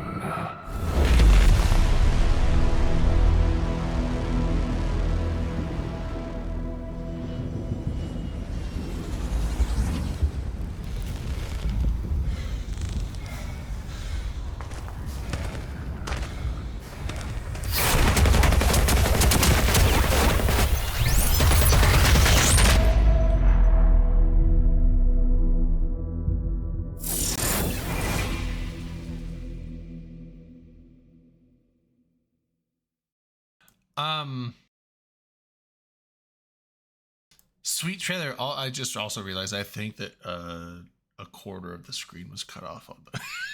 I didn't size it right. But first off, I'm gonna point out that It's you know what, I'm not ready for this ultra wide shit that all these things are doing nowadays. Everyone does ultra wide view now. that It's bit like, at why the can't end, you though, just do that like? wasn't part of the trailer originally. Oh, I mean, it was fine. You got to see, but it didn't cut off much, but I just like the whole what's the 19 by or the 9 by 4K. no You like don't- what's you don't what's want the it to be 4K. it's like 1080p. What's that resolution? It's like the 19 by 7 or 1900 by something. well, it's 1920 by 1080, but I mean the ratio the because there's you have the old 4 by 3. 16 by 9. Thank you, Space Gator. Yeah, so 16 by 9 is like what I'm used to, but now this ultra wide thing, it's different. So I'm not set for that. But anyway, but yeah, it looked really good. And the thing that I liked about this trailer is this trailer, because when I was watching, I was like, War Clone. I was like, okay, War Clone. What's that? What's the War Clone? This is before I saw the thing with the Vanguard announcement. So I'm like, what are these War Clones? That's got to be something new. I thought it was going to be some kind of new clone in Eve. And then it turns out that's, oh. So there was actually some, stuff in this trailer that, it's not just an Eve thing. It hints at the new Vanguard release, which is really cool. And someone say, like, oh, it's the best music in an Eve trailer. I only disagree because of that one Minmatar video that they did when they were having like the separate video for each of the you had Empire Day and whatever Corporation Day or whatever it was, and then you had the Minmatar one. Yeah, 21.9 is the new ultra wide. Yeah, that's I'll have to get used to that because. But yeah, there was a fuck. I want to find it now because it was Is it the such fight a or flight one or invasion? It's the one where it's like oh, they tried to break us. It's like, we are the 7 tribes of Matar. We are Minmatar. And then it goes like up into the sky. Like the last couple years. A couple years ago, yeah. Like when it goes to the sky, you like, have the fleets go by. It's like, ooh, da. It sounds like fucking Heilung. It's not Heilung, but it sounds like a Heilung song. It's like, ooh, da. It's like some fucking, tribal rave. Those weren't even quadrant trailers. Those were just event trailers. Yeah, it was just and it's like, honestly, I was like, that was just a thing that they made for this like random like thing in the game, and that was one of the coolest trailers in my opinion that EVE Online has ever made. It was so good. I'm not finding it. Yeah, I want to find it too because I want to play that. It's super short. It's like it's like a minute long, if that. Yeah, it was about 2 years ago, I think. Gamma. So did you notice the alligator and the Carazul in there in that trailer? The alligator and the what? The Carazul. Kurzul. I saw the alligator. That's the Drake one. Mm-hmm. The Kerzel, is that the new battlecruiser as well? Yeah, that was the fancy one that was before the alligator. I think people just thought that was a Drake. And Yeah, that a lot of other it- one the was alligator's when, gonna when be I a fa- first it's a saw it, I thought it was just a Drake, and then you see the alligator. I'm like, oh, cool.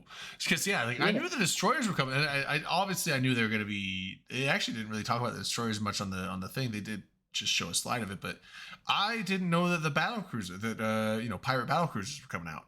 Although it's only Garista and Angel, which okay, so that's the other thing Destroyer, with this. you mean? The Battlecruiser battle and cruisers. battle cruisers. No, the alligator is a Drake. It's a Garista's Drake model, and then what was the other Angel one called? The alligator, or I'm sorry, the angel one is the Kurzul. Kurzul.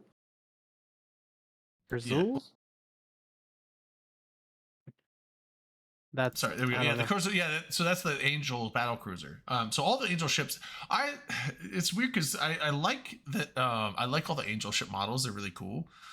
But it's weird that some of the I think Angels is like the only, other than Sanchez, are like the only pirate factions that have their own unique models, whereas all the other factions use an Empire model, which I guess in the lore makes sense because they're basically just breakoffs of those empires. Like Garistas are basically Garistas or Caldari military that broke off in a separate faction and have just upgraded those models, but they still use the hulls that Caldari used. And then Serpentis Well, is... Mortus Legion, they have their own hulls. Do they? Sisters of Eve have their own hulls. The Garmer. Yeah, and the well, SOE, Vargas? yeah, SOE. I guess that's technically a pirate faction. I don't really consider them pirates, though. But they're considered that. So. They are a pirate faction, yeah, there's that, but it's like, Serpentis is just So you have the Galente Draniel models, line, and Garistas is just Caldari, and Blood Raiders is just Amar. Maybe Logan and Eve. And then there isn't actually a pirate faction that just uses Minmatar ships. That's so like Minmatar is the only empire that doesn't have a pirate faction that just uses their ship. So maybe they just don't like duct tape and rust. I don't know. Well, that makes sense. You want shit to last. You don't want it to blow up. Don't give me that fucking bullshit. You know.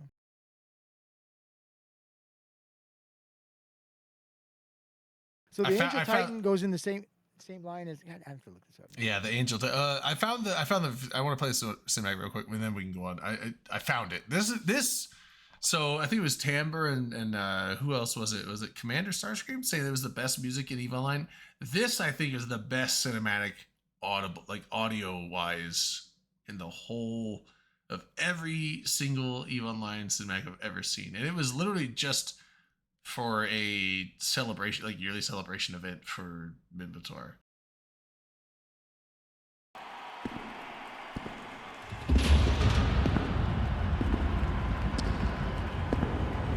Oh, hold on. Actually, it's just my YouTube.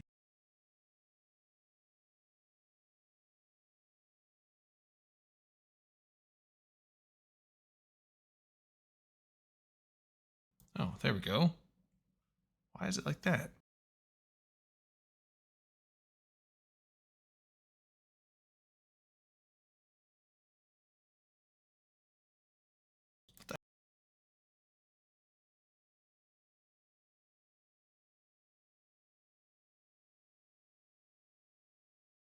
Okay, I guess that works.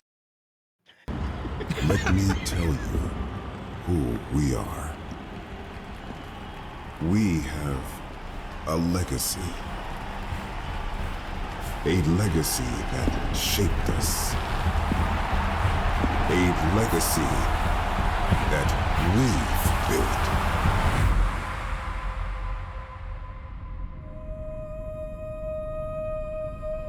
We united on this mother world.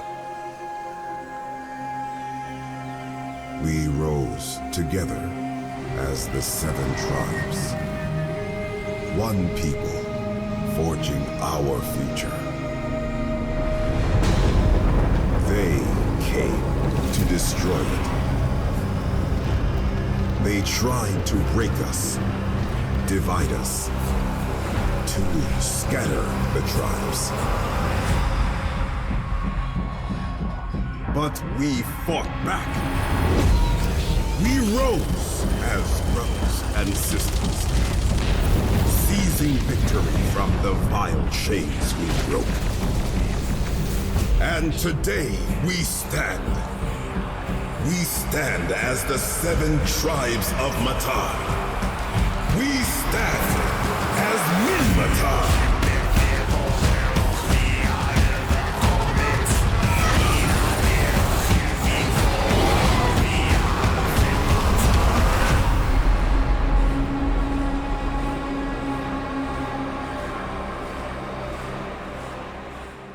All right, you can't. It's because you like the Who. That's why. Well, no, it's It not. reminds you of The Who, I that's- guarantee you. That's more like Heilung, which is maybe, like yeah, Norse kind of like metal. So I'm going to ask you a question though, real quick. But it's like that was, I mean, it's not just the song though. It's just the whole, and it was weird because that was the Minmatar's one for that year, and they did one for all the empires that year. And like the Amara one was okay. It was just like some speech thing, and the Kaldari one and the Galente one. They were all just like speeches and kind of. And then you have this like rare gem Diamond of the Rough thing, where it's like, holy shit, this is like the coolest cinematic I've seen CCP put out in years. What the fuck is this? And it was so cool. It's like. It's not. It's like the build up and the and Gamma was saying like the voice actor. I don't know who the voice actor for Shakur is, but it just did super well. It builds you up, and then it just has like the big crowd at the end. It's like we are Minmatar, like the kid, and like it's just one of those like it's CG, but the camera pan up from his fist going up into space, and it just then being the fleet. Like that is like such an ingenious transition. It was just everything about that cinematic is just chef's kiss in my opinion. I love it's one of my favorite cinematics that Eve has ever done. But yeah, so and then you had the bloody hands on the I don't know if it was a rupture or a munin, but the bloody hand skin on that one, just nice touch because that's a cool skin. Did you say the Angel Cartel is the only one that has unique ships? No. I didn't say the only one. Because Sanchez has unique ships. Serpentis has a unique ship, the frigate. Blood Angel Cartel are all unique.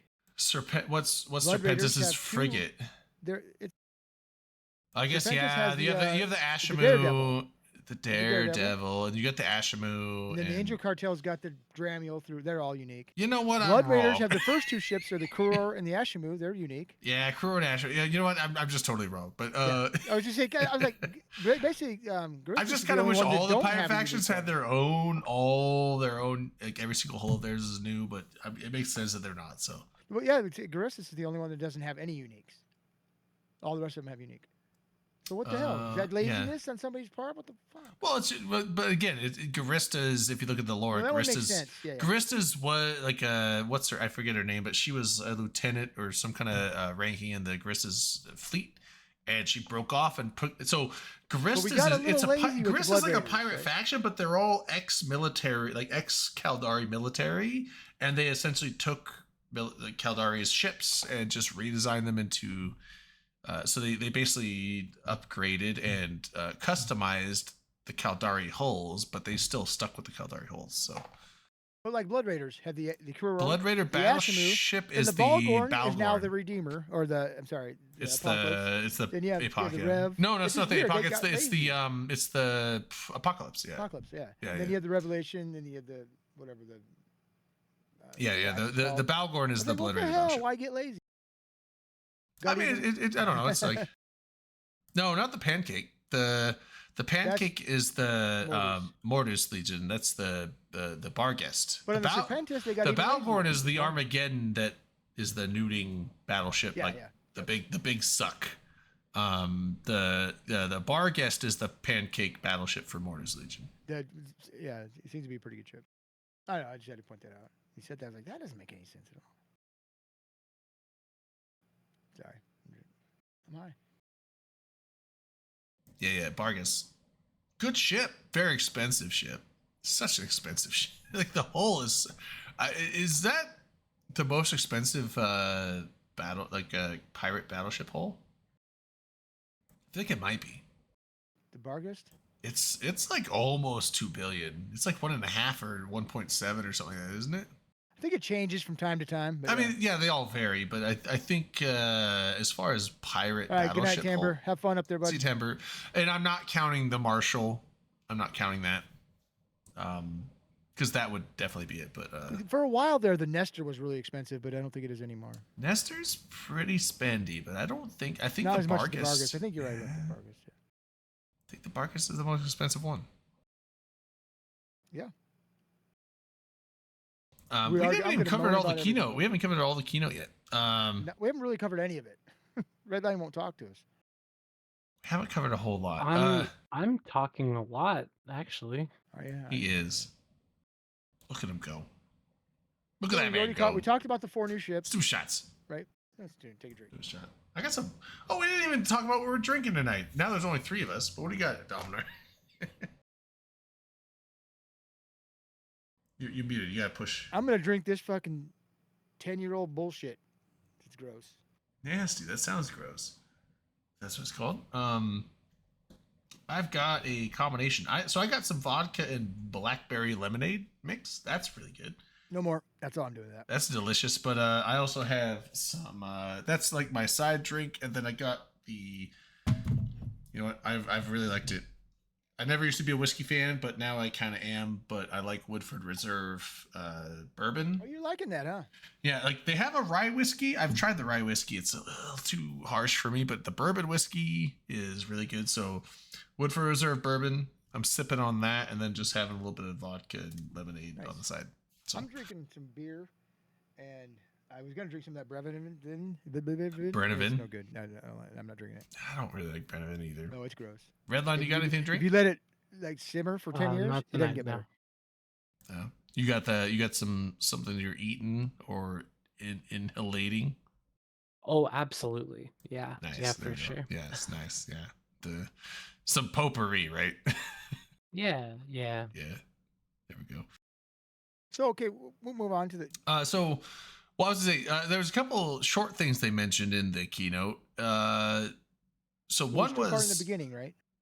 one was the fact. Now, one thing that caught me off guard because they were talking about the mobile stuff, and they mentioned Eve Echoes. I thought they were dropping support for Eve Echoes a long time ago. Apparently, that's still a thing.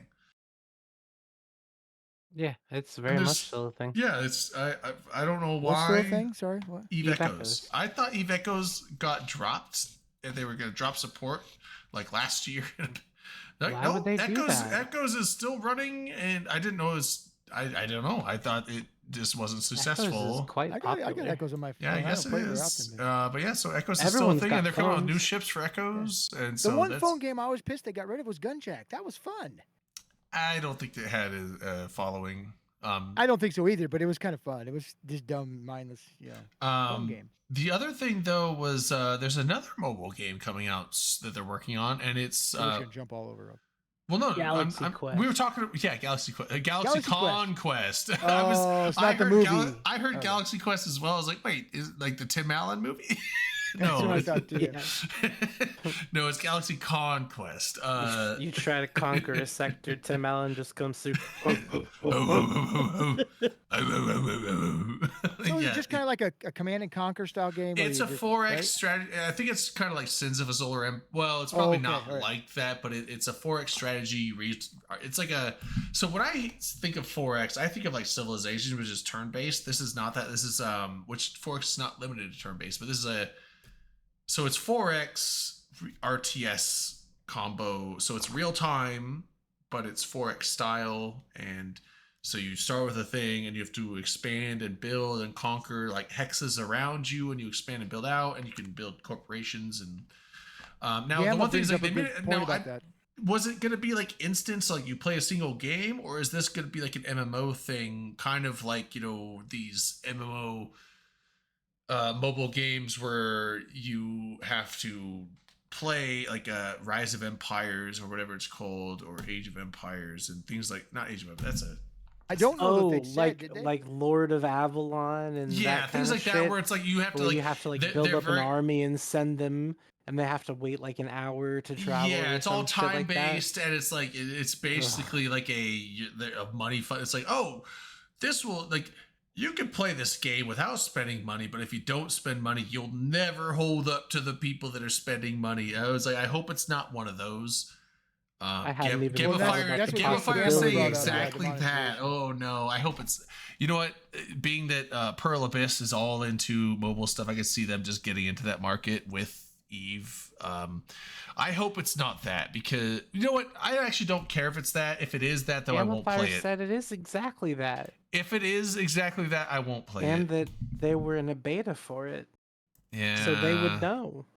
Okay. Well, I mean, you know what? If that gets CCP money, cool. I won't play it though. I don't like those games because it's definitely one of those like you have to buy the gems to then pump this building up to build stuff faster. Because if you don't build it faster, you'll never defend against anyone that does pump up their stuff, or you'll never get the building times will just be way too long. It's like, this could be built in a day and a half if you'll spend the gems, but if you don't, it'll build in 3 weeks. And you're like, well, then okay, what everyone else could do in a week is going to take me half a year. Fuck this, and I'm out. So it's basically like those games are very much a whale baiting game where it's like, if you don't spend the money, you'll never be competitive. Maybe if you just don't really give a shit. You calling me a whale, dude? No, it's like if you just that sounds right up my alley. Give a shit, and it's just something that you dick around with like once or twice a day, and you don't really care.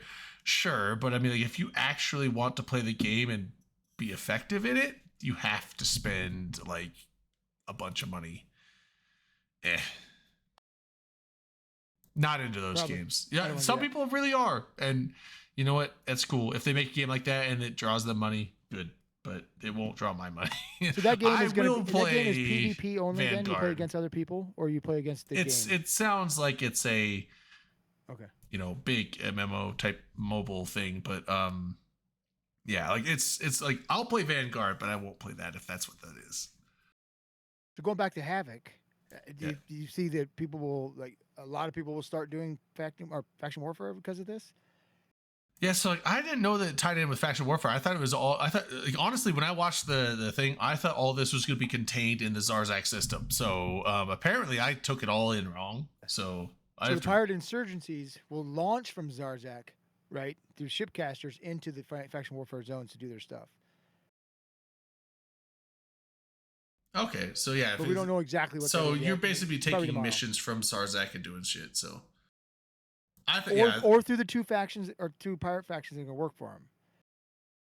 Which is weird that they only chose those two, like Crystals and I'm Angels. hoping the next expansion they add something for the other two. Maybe Serpentis and Blood Raiders are like just left out, so it's like, oh, but what if you? But that might be what's coming for the counter to it. Like you join them, you're gonna fight against them. Maybe that's like the because they used to come with an expansion and then like an inner rim kind of like. Extra release, so maybe those two factions are gonna get in on the action and opposed. But Zarmud is real dangerous. Lots of information about it. Go read it. Yeah, it's weird. It's got black hole. It's got effects that are just damage you. You can't launch bubbles. You can't use bombs. It's got so it's like low-sec. It's like low-sec, but it also has its own security system, like suspect timers, but it's called retribution timer. So you can get suspect timers from that. It's gonna be harsh. Well, and so one of the big things we haven't even mentioned yet is that doing stuff for the Deathless Circle, performing missions that you get is going to raise. Was it corruption? Was that the word they used? Retribution. Yes, corruption. Yeah, corruption. So it's going to raise corruption in the system, which is going to change the mechanics of the system. In the faction warfare systems, yes, yeah. So it's essentially a new, and they didn't really go into exactly what that would be. They were just saying that it's going to change the mechanics of the system. So I would assume that it could be almost various kind of like wormholes where you have bonuses to things or negatives to things or. That'd be cool. It's like some those traveling storms. It's been. I can see it being that, but it'd be really cool if instead of just tweaking numbers, what if they had like whole new mechanics that can happen? That would be cool. But It might be a little ambitious, but yeah, it would be yeah, cool, it might be a for little sure. ambitious. It'd be cool. I That'd agree. be really cool if it's like, oh, there's this much corruption. You can now just do this. It's like, oh shit, I'm fucking Superman. I don't know. Yeah, Angel So- Cartel runs security for Serpentis, but the thing is, like, it makes sense with the Guristas, and I don't know about the Guristas, but I know that the Angel Cartel lore-wise is all in search of knowledge, like Jove knowledge and just tech. So that's kind of like why you see angels in the Abyss, and you don't see Guristas or Serpentis or anything like that in the Abyss, because the Abyss is this new area of space where potential knowledge, like with the mutaplasmids and like technology and stuff is, and angels are all about that. They're like they're pirates, but they're also like this, I don't want to call them archaeologists, but they are out to take and figure out tech and get into it. So angels are all about that, getting the new stuff. And so with the Deathless giving a promise and invitation of like there's new knowledge and technology to explore here, it definitely makes sense that the angels are there in on it. Guristas, I guess maybe, but Well, maybe Serpentis will get involved. so in the next lore wise, I don't expansion, who know. knows? I don't know much about Guristas other than just that they were ex-military. But Ships. yeah, So Serpentis Next is thing just all I about hear drugs. is, Serpentis wants to sell drugs and make money. the You next know, thing make I heard money, is, fuck changes bitches, to corporate sell drugs. projects. You see that? Yeah, the Yes. goals. Yeah, the goal. I What- like you this. see I the big one that like. they're adding. How many Automatic people use this? SRP. Logic? SRP, yeah. Oh yeah, SRP automatic is by SRP the is game. so good. Automatic SRP. I don't know how it's gonna You'd probably have work. a huge.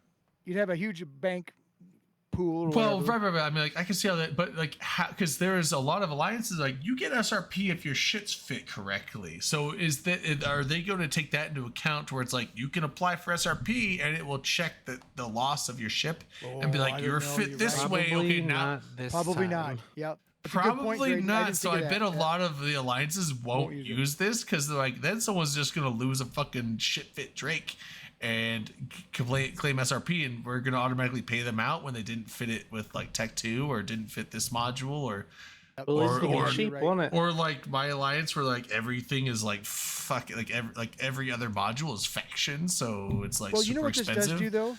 This will set up for like smaller groups that aren't part of a big group, not having to go out and make their own program. Do this. It won't work for the no blocks, the big groups. You're right because of Right. that rule right there. But you have a 30-man corp that you want to SRP your guys. This would be something you could do. They easily. can build on it though. I feel like they could build on it where they could do a check, and maybe it won't check like your ammo or your charges or your drones because like those, it would be really shitty if it's like, I had the right fit and I launched my drones and they died, or I died and they were out, and so then it's like, oh, your lost mail doesn't have drones on it, you don't have the right fit, fuck you, something like that. But it's like, as far as like the base modules, like do you have these guns, this mid slots, low slots rigs, and if you have that, then approved and it goes through. I think they could totally do that. But the thing is, like, if CCP wants this to be a thing for null blocks and have automatic SRP, they're going to have to allow a fit checker in there to make sure that you're SRPing with the correct fitted loss. Because a lot of alliances will be like, we will SRP your shit, but if you're not fit right, then no, we're not going to. If you don't fit your ship right, then you're not getting money from us. Like, that's how it is. So Yeah, but who are the paper pushers in my alliance to tell me whether or not my ship was fit? well, it's right? it's one I'm thing. the one who fit the damn ship. If Right, I do it fit wrong- it don't that do way, it wrong. then it was fit right. Okay, but the do it people wrong. that are like, hey, we're paying this out because, like I said, with some alliances, they're like, hey, we have all tech 2, but I mean, like I said, like my alliance, like there's a lot of our fits. I can't say what our fits You are, but there's a will lot of SRP my faction. Drake. There's a lot of faction modules on You our will fits. SRP my auto-targeting missile Drake. There are so many faction modules on all of our fits. Like I would say half or more of our modules are faction or better. And it's like, it's expensive. It's super expensive. And they are willing to reimburse us for that if we have it fit right. But if you fit up a Tech 2 ship or That's fit why I up, think this fit up a project- ship with Tech 2 modules when their fit is like, 150 to 200 million more expensive because of the faction modules on there, then no, they don't want to reimburse you for But I your think this fit is that is more for smaller lackluster. groups, So right? This is not. No, for I'm not in groups Shadow like that. Cartel. I'm a PL, but Not for groups like you guys. It's just not. Anything I for think small it's just groups. yeah, for like I small mean, like groups. our fits are like so if like a expensive. corp Ugh. level SRP maybe. I think this is good. Good change. Yeah, but I mean, like I just play Logi, so the fit's not too. Even the Logi fits though have a lot of faction stuff on them. It's like. And the next thing they said, people argued that they didn't say it, but I heard it too. Redline, Logi will be on kill mails. They didn't say it. They didn't say kill mails. They did. said that they didn't. They didn't. They implied that could be a possibility. I think. Well, they said they implied, but I watched the thing multiple times because What are you gonna have? Logi someone what? said someone What? said, "Oh What? no, they said it." I'm like, "Did they?" And I went back and rewatched it and looked. They said nothing about kill mails whatsoever. All they said was the corporation goals, which is the thing they built in that they put in with Viridian. You can set corporation goals. They're going to allow automatic payout rewards to where you can set like, okay, people that do this much get paid out this much, or they get paid out this percent. I don't know how they're going to do that, but I would assume they either paid out percentage based on their percentage participation, or once you hit a break point, you get paid out automatically. One of the two things, I would assume. And they did say that they're going to be adding remote armor and shield repair amounts repaired, which means, and they specifically said Logi, so it can reward the importance of Logi, which is cool. So that means they could set a goal like, if repair this much per month, and then like if you're on Logi, you go and rep people in Logi fleets and you get paid out, you get money, you get a bonus. That's awesome. I love that. I'm all for that. Me being a Logi main pilot, so it's like, yeah, if I'm just gonna get automatically paid for just doing my my Logi shit, that's great. But they did not specifically say that is going to be on kill mails. They and were that's asking the crowd, Logi on what? And everybody kill mails, and they were. That's what they I did didn't say hear it. that. That must have been on a different part of the That was in video. the keynote. You fucks. What? They didn't So say that part. So listen, that part absolutely happened where Ritati was up there with his little hand up in the air. Logi on what? Huh? Oh, okay, I must have missed Logi that. on what? But the thing is, though, you're both right, Drayden. They didn't say it specifically. They made crowd they made the said audience say it. Yeah. They Okay, made the but audience if they say made it. the crowd But say that means Dominar, that they are you're working right, towards too, it. They're working because towards they it. Then. didn't stop them from saying. Yeah. You're They not didn't say, wrong, "Oh Red no, Line. you're You're right. but I'm neither right of you too. are wrong." and That you're both does mean arguing that the but I other mean, is like, wrong. Yeah. Okay. No. If they actually, I didn't see that part. Now but you if they, think I'm right, If don't they did that, No. well, no. I mean, because obviously they knew what they were baiting the crowd to say, which means Of that course. that They means were that baiting that the is an crowd. intention. So they're okay. I take it back. That means that I would say that they are. Maybe it doesn't come out in this expansion, but it does mean that they are working at it. And if they do work at it, that'll be cool. Maybe it'll be like if you rep someone that is on a kill mail, you get on the kill mail too. Which also means that even if you can't get damage or no one's taking damage, the second you start your fleet starts shooting someone, I'm just gonna start repping random.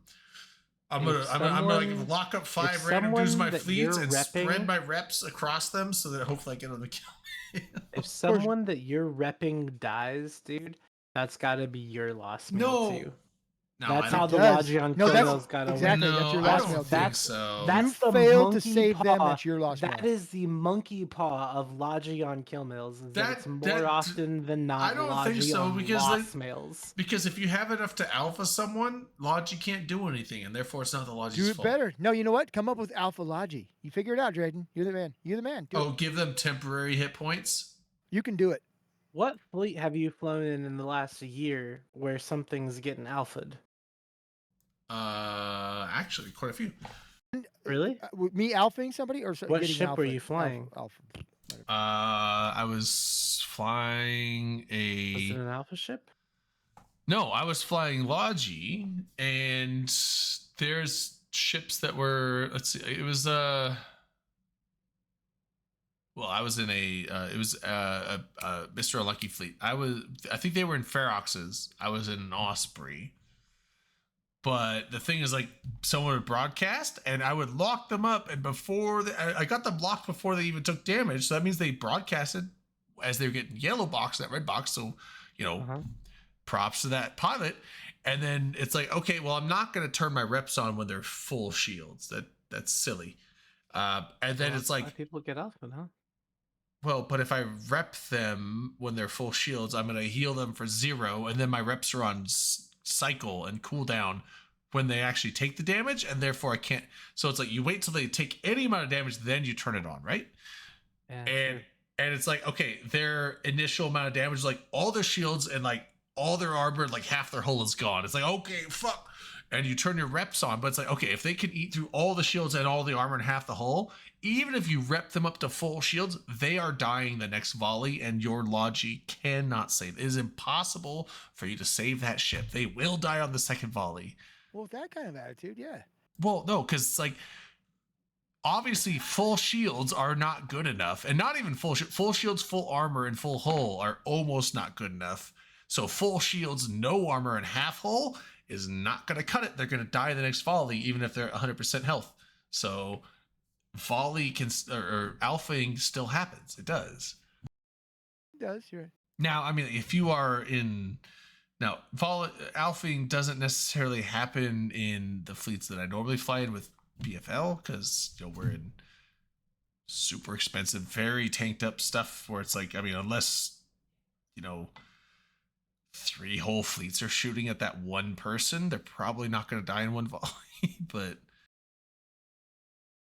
I mean, so alphaing does happen, just not in, I guess, excessively tanked things where you have like 180,000 HP in a battleship. You see, the meta has shifted. The meta has shifted to stronger ships with more EHP, Right. which means the logistics pilots are more important.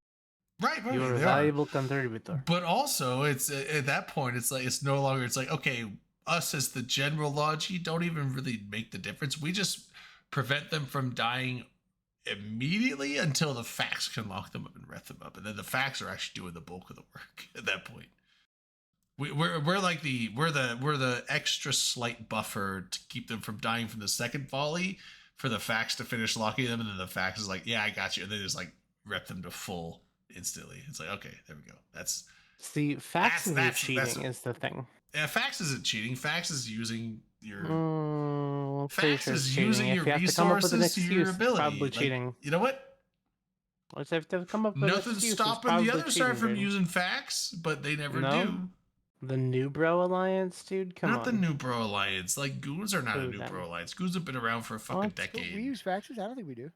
Goons don't use faxes. They don't fly Right? caps. Why don't you? Because they're We cowards. don't do capitals. We don't fly capitals. They're cowards. Well, that's Cowards. not We don't our have any. fault. We don't They have would any more. never- We lost them all. That's They not would our never fault. get in a 5 trillion-esque dread It's fight like, it's not and just lose all of Goons, it's their like Goons dreadnoughts. in it. I mean, Fucking lost them all. Brave, Volta. You know what actually happened when all those dreads died? They don't bring it. They bring Munins. They don't bring 200. I don't think we bring munitions. They don't bring 180, That 200,000 stuff HP get battleships SRP with get done? faxes. Those Like, dreads? I wasn't in that fight. Some people have. yeah, it's like, you know what? If you brought super expensive battleships that were mega tanked to the ass and drop faxes, you might not die. I don't know. You know what, Drayden? We don't use faxes because we're just so damn good. We don't need them. Too damn poor. Too damn poor. Too damn poor. Maybe that. Says me, who like flies Logic because I'm too broke to. Well, I'm not too broke, but I just don't want to spend the money on $2.5 bill Bargus.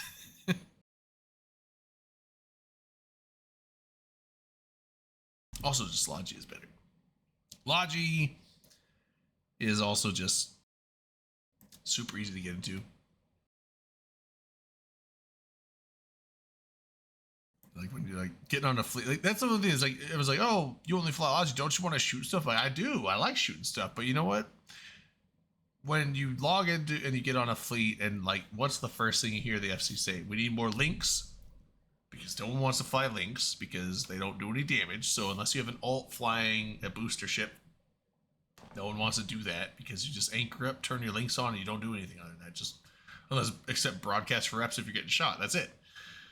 So like, we need more links, we need more Logi, because no one wants to fly Logi because they don't usually get on kill mails. Yeah. So I like to measure my. everyone wants to I fly like to measure shit. damage, everyone wants to fly dictors, everyone wants to fly tackle. They all want to do that, but like, Yeah, it's but I'm a like, kill yeah, board, but man. it's yeah. So it's like, you know what? So the thing is, like, when you jump in a fleet, I know that if I jump in a Logi, it's no FC ever. I've played this game for almost 12 years now. I've never ever heard an FC say, we have too many Logis, we need more DPS. That's never been a word uttered I by know an that I've heard that statement before. What? I've heard that statement before. I don't don't remember what believe ships it were. you. It was Ferox fleet. We have enough Logi. We need Feroxes. I've never heard I those have words actually uttered heard in that my before. life. It's always like 95% of fleets I go on, the FC is saying, hey, we need more Logi. We don't have enough Logi. We need like 4 more No, Logi. I would say before we dock." 99%. Yeah, that's Yeah, all yeah. I've ever heard that one Yeah, time. so it's like the just commanders heard it too. getting yeah. in Logi is like, one, you don't. It's a cheaper ship to fly usually, and two, like it's never. People love you. It's like if you save someone, Logi's the best. If they die, it's like, well, they had the alpha. Nothing. It's like it's never Logi's fault. It's always like, it's like either save the day or just like, you know what, we couldn't help you. And 3, there's always a need for it. So if you get into a Logi, if you're one of those dudes that will go to a Logi ship instead of a DPS, people are like, oh, cool, thanks, we can undock. Thank you. So, I just like it. And it's more fun, honestly, because, lock up F1, lock up F1, lock up F1. That it's fun. It's fun blowing stuff up. But But it's obviously something that's kind of important to us because we've been talking about it for 20 minutes. Yeah, Right? I find It a is- lot more it's one of those fun in Logi to like trying to balance like, okay, well I gotta set this guy's the primary, so send reps his way. Okay, he's holding now, but he's still taking damage, so keep a couple high reps on him, but this Dictor over here is taking some damage, so let me give him a little bit of reps because he's not getting shot by the main fleet, but he's getting shot by some of the anti-tackle, so give him some. It's a little like it's more fun. You get to like. It requires a little more like self-thinking I believe and it, Commander. initiative, and you have to like it's a little more intuitive of gameplay as opposed to just F1 damage pilot. So I like Logi. It's fun. I actually enjoy it. So We'll talk about the first-person shooter a little bit. Let's skip Oh, that. yeah. Let's do the little stuff first. We can get through that. The Project Discovery thing. That's something I am excited about. I've enjoyed doing Project Discovery. It's dumb. so I don't like to do anything I saw else. them mention like what was the exact of that? It's a COVID-19 thing, so it's gonna be like, Oh kinda well, like that's that cancer. they've been doing that. Project Discovery is that COVID-19? No. All the COVID since COVID came out, the Project Discovery is switching gears from research on COVID-19 to what then? I missed. I No, read to it cancer. wrong. But the thing is, like, no, they're saying that, so since COVID, and you were like doing the Project Discovery, would isolate the groupings of mitochondria or whatever it was in the nucleus of the cell. So you were doing the groupings. They're basically taking that research, which has helped immensely, and they are transferring it to. Now you could be right. They might be transferring the Project Discovery I over thought they made to it sound like they're doing over to cancer research, but I think it might be that they're taking. No, that's what that, they're taking it from. Yeah. They're taking that research and they're able to use that kind of research to help with cancer. So I think it's a transfer of the data that we've already provided over to cancer research, which is so it's like good work doing the stuff with COVID. And by the way, also now you're helping with cancer because it says it right here. It is moving from COVID-19 to cancer. Changing things. We hopefully similar results will happen with the research for cancer. So. Okay. Well then, yeah. So there's gonna be a new I'm Project down. Discovery. Cool. That means new Sweet. skins. It means new Yeah. skins. Ooh. I love the biosecurity skins. The great thing about that is like I honestly think it's one of the best skin lines in the entire game, and they look great on every single ship, and they're super cheap because everyone's been doing it, and there's so many on the market that most of the skins are anywhere from like tens of thousands to like single digit millions of ISK. And the skins look great on every ship. I love the that's my go-to. Like if I'm flying a ship that I don't have a skin for, I'm like, oh, I need a skin for this. I'll look at some of the other skins, but a lot of them it's like, oh, this skin's really cool, but okay, that's like 2 billion. Nah. But if there's some like skin that looks really good that's like tens of millions, I'll buy it. But if there's no cheap skin that looks good, I'll just go with the biosecurity because it looks good. It looks and good. it's always cheap as fuck. You could always buy a biosecurity skin for any ship, and it looks great, and it's cheap. So 1,738 What's that? skins. Oh, Activated. you're going for I'm the looking. 2000, right? I'm going with the 2,000. I'm trying. What's the deadline again? January 1st. So I don't think I'm gonna make it. Okay, and that's what I said. You've probably already bought all the cheap ones, right? Oh yeah, all of them. Yeah. I was like, you just go to the buy every single biosecurity skin you don't own. Yeah. They're cheap. So and here's the thing, I probably have I'll bet 50 billion ISK worth of skins activated. Based on some of the Probably. prices I've seen and Yeah. shit I have. I was like, oh shit. Some of them are expensive. And I bought some expensive ones. I like them, but yeah. Yeah, I mean, like some of the ones that you sent for the giveaway, some of them were like, you know, like, oh, this one's $1 million. But then there's others like, oh, this is like 190 million ISK or 200 billion ISK skin. It's like, oh. But So the other little things were, well, the Project Awakening thing. Do we want to talk about that? not a whole lot, but I That's- did see that. When I initially saw, even before he went to Awakening, you saw like the little like hexal, like the hexagonal little Yeah. not I don't want to say a roadmap, but like the little thing they had. I was like, and then she's like, oh, this and this, and then you saw at the bottom it was the Bitcoin symbol, Yeah. and it was like and he was talking about blockchain, and I was like, and it was super. That's the thing that I was like, because it was super early in the keynote. Like it was like he gave his initial like opening, like yeah, and then he went into that, and right after the bat, and it was like the blockchain stuff, and I was like, and the whole room was quiet. You could tell like no one was into That's this. what he had. whatsoever. He told people to clap, right? Isn't that what that happened? Yeah. So You there can was clap now or something. there was the upside. So the downside was like that came up, and then I was like, oh, Awakening, and then showed the Bitcoin. I was like, eh. And then he's like, and then it brought up the whole like on the next slide where it's like Awakening. I'm like, oh, here we go. But the thing is, like, we knew this. They mentioned it like what 6 months ago, a year ago, whatever it was, that they were designing a new game that was blockchain based, and it was Wasn't that last FanFest? Or was it not that long? No, it was since then. So it's been less than a year. But and they did mention that it was external funding, and we saw that, but they did say that it was going to be a separate entity from EVE Online and Tranquility itself. And I, even back then, I said, I was like, you know what? I don't care if they make this, as long as they don't bring that into EVE. Don't bring blockchain into EVE, please. For the love of fucking God, don't do it. And so he started talking about it, and I was like, okay, I'll give him the benefit of the doubt. I want to hear what he has to say. And he talked about it, and he's like, external funding, which is good, because he made sure that it's like, we're not taking your Plex money that we get and funding it towards this. He's like, this is external funding. Like, this is a separate venture we're doing, and not all, but most of the funding is coming from external sources. And he also did mention that they brought up the old NFT thing, like NFT not for Tranquility, which was a good graphic. And they did say that this is completely separate from Tranquility. This will not be involved in EVE. We're not bringing blockchain into EVE whatsoever. This is this own separate thing over here that is going to be completely isolated from your EVE Online gameplay. I'm like, okay, cool.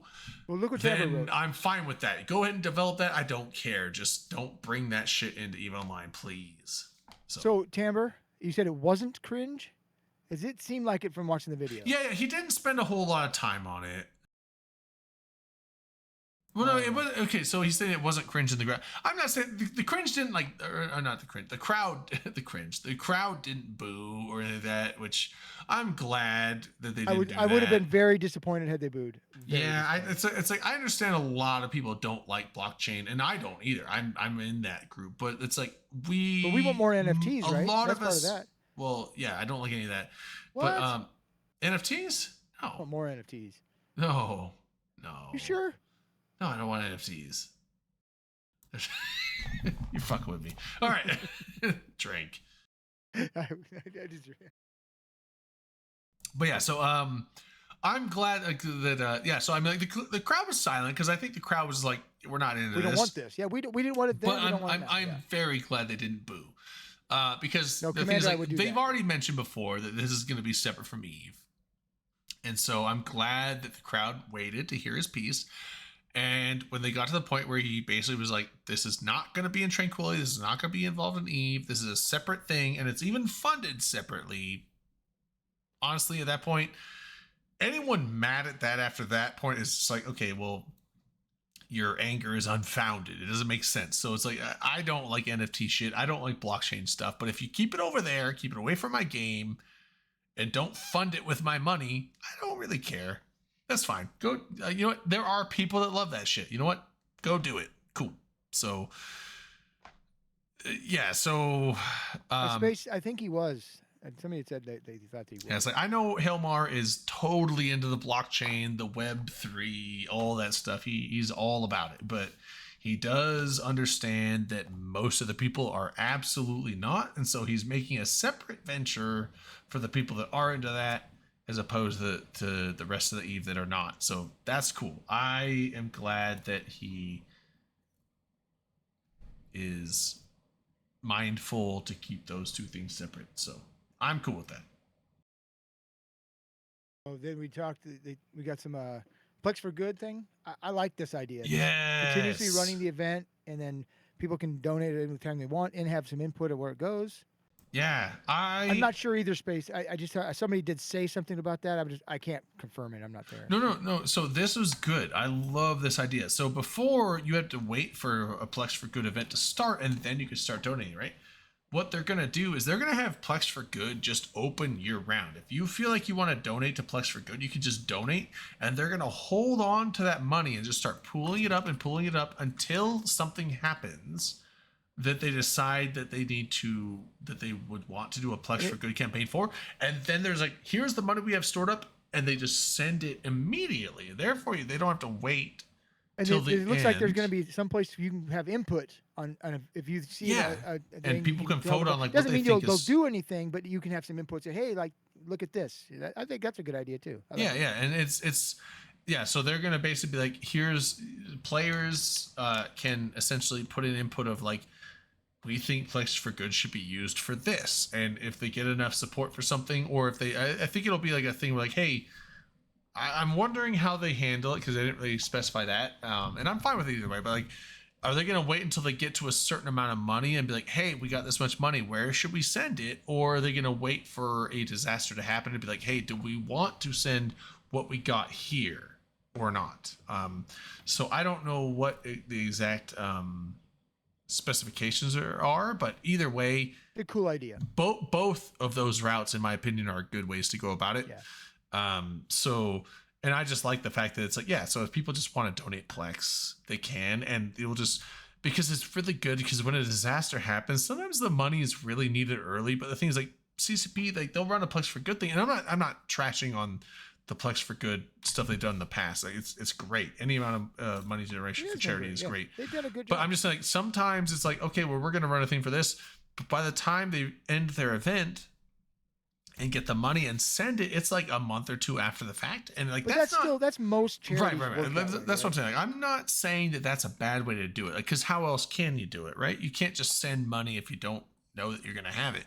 So, but this, I honestly think this is a better choice, because it potentially makes the money available up front. Like, oh, a disaster that needs relief, we've got $150,000 ready to go. Boom, here you go. And they just send it when they need it the most, which is immediately. So I think this is a 10 out of 10 much better choice on how they run things. I love it. I think it's great. So okay, I like it. Let's discuss the biggest announcement and the coolest thing in all of the fucking keynote. Right? Ready? Timbre skins.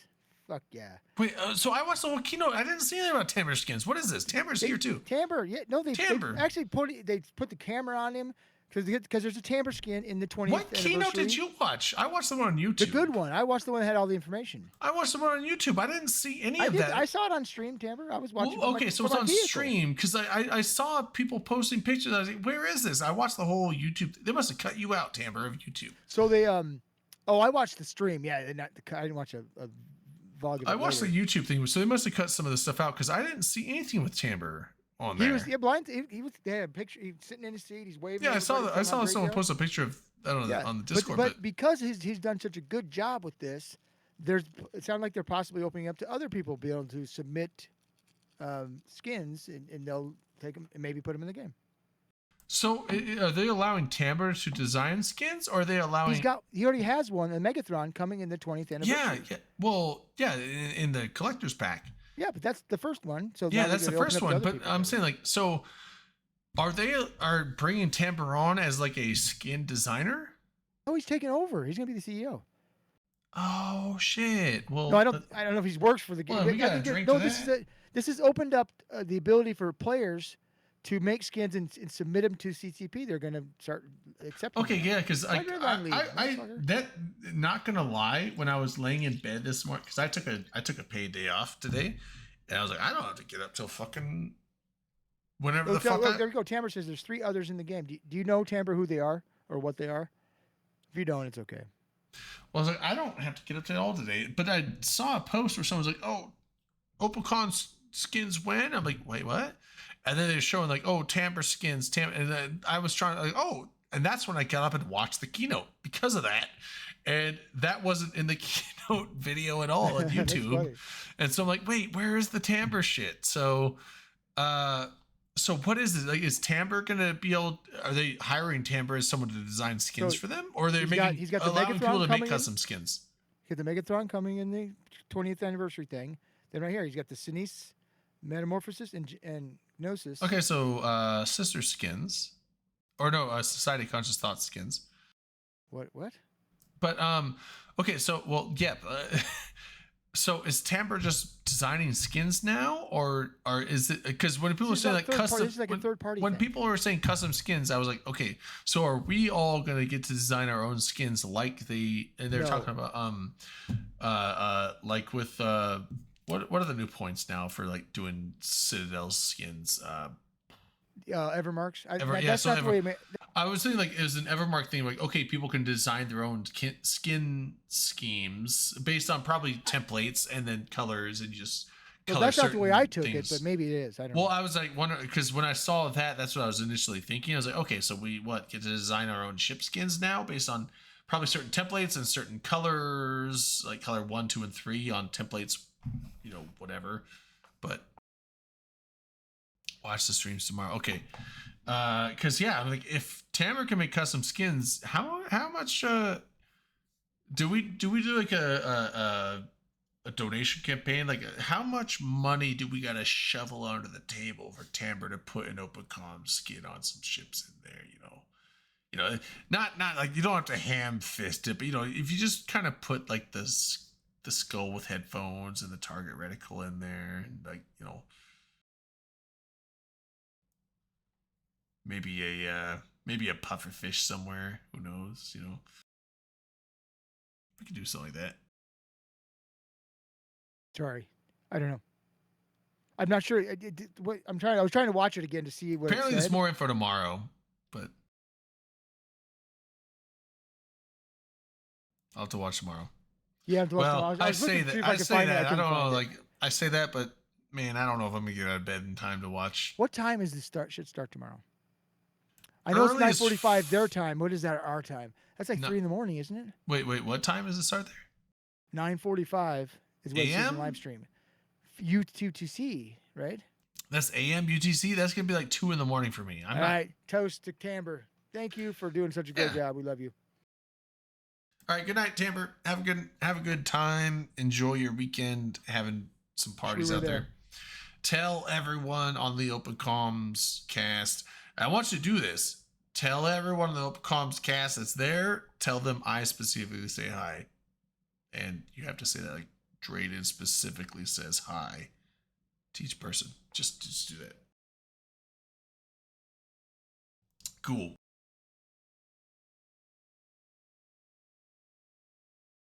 All right, hold on. Found it. So at 1:07 in 1 minute, 1 hour, 20, well, 1 hour, 7 there. minutes, 21 seconds. That's where they say the kill mail is logic kill mails. So Yeah, I must. Yeah, I don't think it's on the YouTube one. I'm looking at the YouTube. What? Wait, what's the time? 1 hour, 7 minutes, 21 seconds. That's the Logion kill mails. Wait, 1 hour what? 7 minutes, 21 seconds.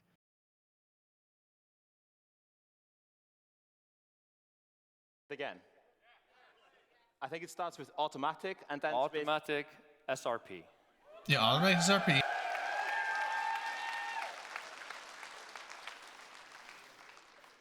We're talking about giving you tools to make your own corporation missions.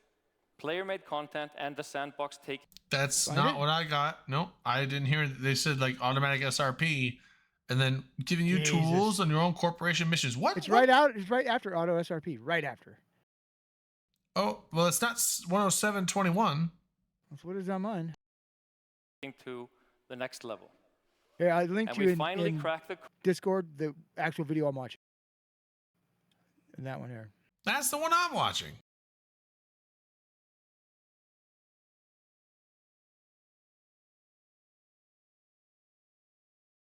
innovate and support. You said 107.21? 1 hour, 7 minutes. Toward the end. Also on the way. Wait, there's different stuff on this one. with Some of this Twitter stuff wasn't on the will one also I'm watching. What the I fuck did. am I The watching? timber's not on this one. That pisses me off. Them themselves. The future, both near and long term, is exciting, and we can't. The vice versa.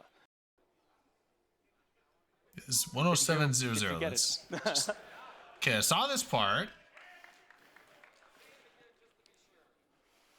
Do you want to say it again?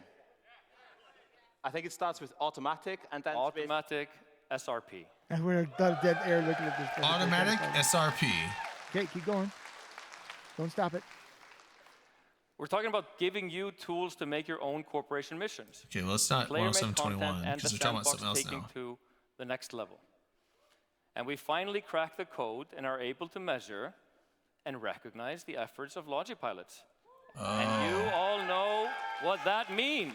Oh. Oh, okay, this 107 like 51, not 21. Wait, what are they saying? Logion Logion, some males. I've 1 stopped. hour, on a hill. 7 minutes. molehills. Yeah, it's 107.51, not 107.21. Well, maybe I can't read. The Yeah, big beats of this expansion are aspirational. But let's paint Okay, a they picture they of- absolutely did. Okay, so right there We they see- But did they cut actually. timber out, which pisses With me. the front. They absolutely did imply that there. So, yeah. Araya. Oh, what's up, Araya? Is he in your Hey, one? Ray. But yeah, they did imply I know, that. I've been arguing with Drayden for like I don't know.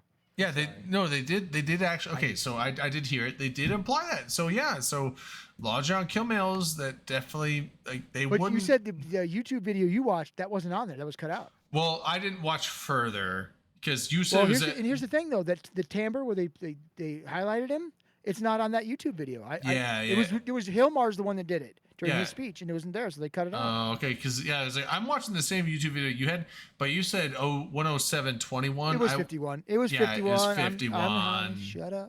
And so I even watched like 10 to 15 seconds after. I'm like, I don't see it, but it's like I didn't watch 30 seconds after, so that's why I didn't see it. But Hey, you know what? Numbers are hard. you know what Hey, they Palmer. are. You know what they are. They are. Valamir, what's up, man? I think it was Rattati. Yeah, I think that was him. Yeah. So they did imply, and yeah. So I take it back. On those words, I would say they absolutely imply that. You can't say something like that and not. Yeah, have it like be a they thing. cracked. That will the, piss off they too many cracked people. the if they code do with now. Logi metrics, and that means Logion killment. So You have big news, Valamir. What is it? ooh. The big No, news. no, we he's need- asking. He's like, hey guys, big Eve news or something. He's asking us if we have big Eve Oh news. no, there's not much. There. Timbre has some skins. No. Big No, news. no. There are, but you missed. Galaxy Quest. You have I was Galaxy saying, Quest. you missed a have good Galaxy 2 Quest. hours of the show, Val. So it's all in there. You have to watch the replay. I think he's teasing us. I think he is. It's the winky face gives it away, but. So here's a. But yeah, for other people so too, if with you what wanna they look at said, the- like, I would say yes, they are planning on putting a Logion on Q mills. That's fucking cool. I would love that. there's a recap from Redline. It does a really good job of recapping it. Did we talk about Vanguard at all? I can't remember. We did. We talked a lot about Vanguard, Did we? but I am stoked about it. I'm going to talk more Vanguard when I get back. But I do have to pee. I will be back. All right. Well, put the video up. Put a video up and play it. It's like, wait, you don't just You don't talk. wanna hear, I'm gonna Just talk to talk by yourself, I man. can't do it. Just I'll talk to myself. talk to yourself. I can put a video up. No, don't do that. Go what pee. video do you want? Go pee. Go pee. Ah, okay. So this Zargazog, whatever it's called, Zarmud, whatever. That kind of, I'm not real excited about that. I'm not gonna lie. I just, for some reason, for me, it was like it was just a faction warfare. That was the big thing. I was like, oh, that's a little underwhelming. It kind of pigeonholed a little bit, but I don't know. I didn't really like it. The Havoc thing just didn't really excite me that much. The Vanguard does, of course. I like Dust, so I think I'm gonna like that. I do definitely want the new ships, both the Drake and the fucking Corax, whatever they're called, the Mamba and the Alligator. Those, I'm a fan of those kind of ships. So. It'll be interesting if the Drake ends up being like the others in the line, where it does it was like the 250% bonus to the drones. You only can launch 2, but the Drake's so tanky and hard. It's not really a drone boat, so it'd be interesting if they do it that way. I think they might. And then for tomorrow's live stream, the building blocks of New Eden. It's at 10 a.m. their time. I got to do math now. I didn't, Ari. They said he can. Darwin's put a link in here, and I didn't copy it, so it must be out there pretty easy to find. I might do that. I'm back. What are we talking about? What? Oh, it was just What? dead silent. It was dead silence the whole time. Oh fuck! Why would you do that? No, thanks for follow. No, I was talking about the Vanguard thing, and Ray asked if we signed up for the beta, and I said I haven't. Well, no, so there's not even a beta. There's an open Oh, there you alpha in December. Yeah, that's what you're talking about. I said beta, but we meant Yeah. so it's vanguard.eveonline.com. I did it. So when they put the thing out I wonder if Ray is talking about way back in the day. Like there was a thing like Oh no, 6 it's months new. ago. Darwin said it tonight. He posted in our chat. No, earlier. I know, but like you remember when they first announced that they were looking into working on an FPS, they didn't even mention Vanguard or a name or anything like that, and it was like 6 months ago, and they're like, you could sign up, and here's a thing. It was like a survey you had to go through. I did that. This is what I think he's talking about. I did sign up for that, and I ran the survey. I unfortunately am one of those people that when I do an online survey, I actually tell the truth. Even if it's like for something like this, you'd want to tell the truth. Yeah, well, I want to do it to help I them, would, right? but no, but like honestly, like, if you want to play the game, you need to tell them what they want to hear, right? Because if you're like, I'm a massive FPS fan, I live and breathe FPS, like just give it to me, I will give you the best. That's what they want. And that's the people that they want to play.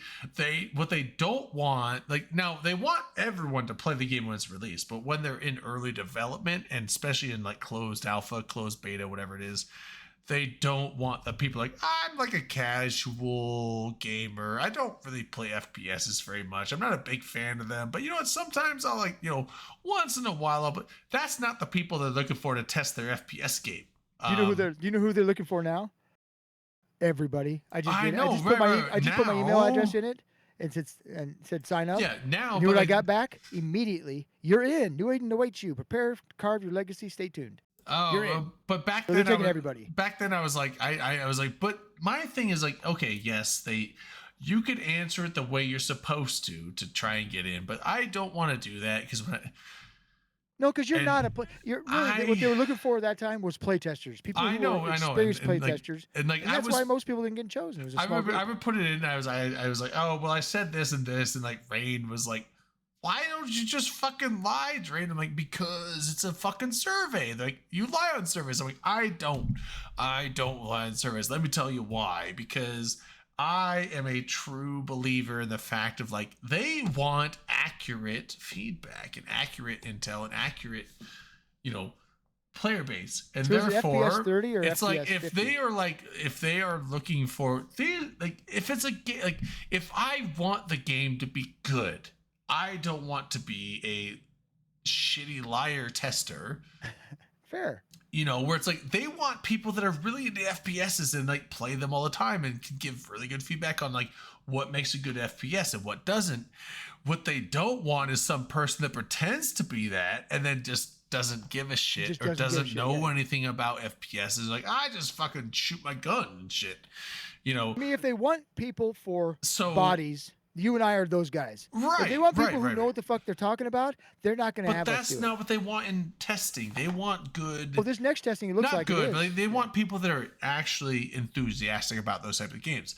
And so it's like my input on a game like that in early testing is not gonna be as good as someone that actually is very into those things. So it's like I'm going to answer truthfully, and if they don't take me, then that means that my input on that game is not what they want, and therefore, if I want them to make a good game, they probably shouldn't be taking my input. And so that's why I answer online surveys honestly every time, because I want the survey to be accurate, because there's people that go into surveys all the time that like just bullshit their way through stuff. And it's like that fucks with the survey. That makes the survey actually just not like accurate. Like when they do online surveys for things, they want accuracy, and I want to give them accuracy so they have an actual realistic idea of what they're dealing with, so on whatever it is. So that's why So if you pull up that website, that's why I don't lie on the internet as much as people are like, oh, it's the fucking internet, who cares? I'm like, but I care. I know. Yes, Sorry, yes, Phil. Phil, It is a big long monologue. I'm sorry. So if you pull up that website though and look at it and just kind of skim over that first, like brace for impact. I kind of just skimmed over it and I thought it said brace for impact. You'll be topless. Like, what? But it's no, you'll topple empires. So apparently you know what's something else I misheard on the it was CCP Orca, and I don't want to call her out. It was like one of those honest, just it's an accent thing. She's got a very I think Iceland. Orca's. I Icelandic, want topless right? empires. That sounds like fun. Well, Orca's Icelandic, I think. But her accent when she was talking about, so she was the one presenting like the mobile stuff. Okay, yeah. And she was went into the thing where she was talking about like her favorite thing was the Fetto plushie. I was in the middle of cooking breakfast. Well, it was like 1 in the afternoon, but I was cooking breakfast. Big old skillet thing, like giant skillet meal, like eggs and sausage and bacon and hash browns and everything all in a big skillet, like combined together. Is something you'd find like a breakfast burrito, but I didn't have any tortillas, so I just had to eat it. What did you hear? So I had to replay it, but she said plushie because of her accent. Plush. Well, it's a plushie, but she said plushie because of her accent. Okay. But I had, because I was like listening to the keynote while I was making food, and I had it over there. I was watching, and I misheard, and she's like, my favorite thing is the Eve is the Fetto pussy, and I was like, you heard what you wanted to hear. That's well, I didn't hear the L because it said, she said plussy, but like the L was very like quick, and so I was like, the Eve, the Fetto what? I was like, man, we are into. I need to double check that. And I was like, wait, I thought she said the Fetto pussy. I like she said that. the Fetto pussy. I was like, oh shit, we're in Adam and Eve Online now. This is the game we're now playing. Who doesn't like a little Fetto pussy? I mean, yeah, sense, right? I mean, like, you know what? Who wouldn't? And I was like, what kind of products are we getting into these days? Actually, if you look at that fucker, I don't know if I would. It's got teeth. I was like, dude, you know what? If they made like a Fetto, somebody will. No, going OnlyFans. It's fantastic, right? It's like if they made like a Fetto, fleshlight, would you? That's the question. Would you? Would I buy it? Probably. Buy it. If they made a fucking Avatar fleshlight, I'd buy it. I wouldn't use it, but I'd buy it. Yeah, that would be the most easy one to do. Valamir says that Fettos are really smelly. You wouldn't want it. What? Are they? I guess. I don't know. Yeah. So I heard that. I was like, I know I misheard because like that's she wouldn't. And then I was like, I was like, the fucking what? And I went and replayed it. And I'm like, the fucking what? Okay, I hear what she actually said, but I also hear why I misheard it because she doesn't say. There's no shh. It's a more just a. So it's like it wasn't plushy. It was like plussy. But like the L was That's so right. quick that it made. So she didn't really pronounce the H very well. Yeah. I didn't notice it. I usually notice shit like that, but I was in a vehicle driving, so maybe I actually wrote this down. Hold on, let me go. I wrote the timestamp down to find it. Did you really? Yeah. You're dirty. No, not because I need to. It's like, you know what? Drain's dirty. Do you Because hear like it? I'm gonna mention this tonight, and I'm gonna have to defend myself on it. You're dirty. I'm not. I am. Yeah, you are. Yeah, I'm not. I am. I totally Yeah, am. you are. It's funny. Oh, All right. shit, So that's so good so stuff. do you have the stream up? Our Dom? stream? Yeah. Yeah. Okay. So listen to this. Oh, hold on. Let me turn the volume on. Yeah. Box. My personal favorite being the Fido Plushie, who has been hard at work. Am I not wrong that it was close? Like when you got sizzling bacon and stuff going on in the stove, you could definitely mishear that. No, you're 100% right on that one. That's funny. I misheard that so hard, and I was like flipping bacon. I looked up like, excuse me, the what? So I was in a vehicle. You think with the road noise I would have heard the same thing, and I remember her talking about it because I was like, "Who got it? Who got it? Fuckers!" That's awesome. I like it. Oh man, you don't want to choke on whiskey. That's rough. Or you don't. Yeah, you don't want to burp it or have it come out your nose. No, Or just no. Luckily, I didn't do that, but just a choke. Ugh. So what else is going on? I know it was a fan fest and everything else. Was there anything else that happened this week? I mean, like, we'd have to ask the people at Have FanFest. you been There's playing been this a week? whole bunch of cool. I mean, I have actually. Oh, yes. there we go. I don't know. Are you talking about my Valraven kill? No, I don't know about this. Oh, okay. It's not my Valraven kill. I'm actually aside Were from you on it?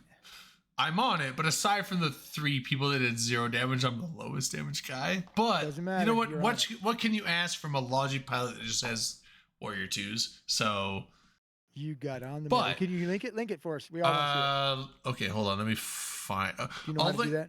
You can get it. I'll let me tell you about it. I'll find a link for it here in a second. I'll get it. Or yeah, go to my Z kill. You'll find it. It's actually my most recent kill, I think. Yeah, we caught a Valraven in I don't even know what system it was. I think it was a Nenin. I'm pretty sure it was a Nenin. So I don't know how we caught it. Even if I did know how we caught it, I probably couldn't say because OPSEC will probably use that method again, whatever it was. So even if I did know what it was, I'm not gonna say. But we caught a Valraven. It was one of those things. Muskie was running the fleet.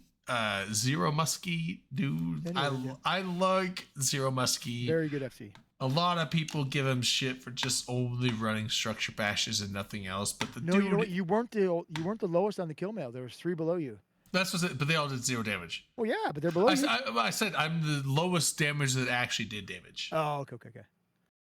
Cool. I haven't even seen a Lancer Dread yet. Yeah, no, it was cool. But yeah, Muskie, great FC actually. But the thing's like he usually just gets stuck into the hey, you're in U.S. time zone fleet. The vast majority of the group that I play with is EU, which is rough because like all the stuff that my group does is like anywhere from like 10 a.m. to 1 p.m. for me. It's like I'm at work Monday through Friday at that time, so I can never get on that shit. And there's very few U.S. time zone fleets, and if there is a U.S. time zone fleet, it's usually at 0000, which is 5 p.m. for me. I usually don't get home till like by the time I can get home, sit down and get on the computer, it's like usually like 7 or 8 p.m. for me, which is like 0200, 0300. Yeah. There's almost never anything going on at that time of the night, so it's rough. I've run into that situation a few times also with just different groups I've been in, and it gets to the point where sometimes I've had to leave area. Yeah, that's one of the reasons. Well, I Legion, I like the group I'm in. I just like so I just can't usually get on the fleets, but sometimes I get home early and I can get on a fleet. Or you also weekends. Now during the summer, I was actually pretty busy, like most weekends, so I didn't have a lot of time. But like there are times on the weekends where I can get on the fleets. There are some times I get home early, and then there's a fleet I can get on, so it's here and there. But like again, like I'm active. I'm an active player, but if you look at my kill board, it looks like I log in like once a week. It's like I'm on kills like once a week. So But- you'll benefit from the new changes to the logic. Yeah. You'll actually see that.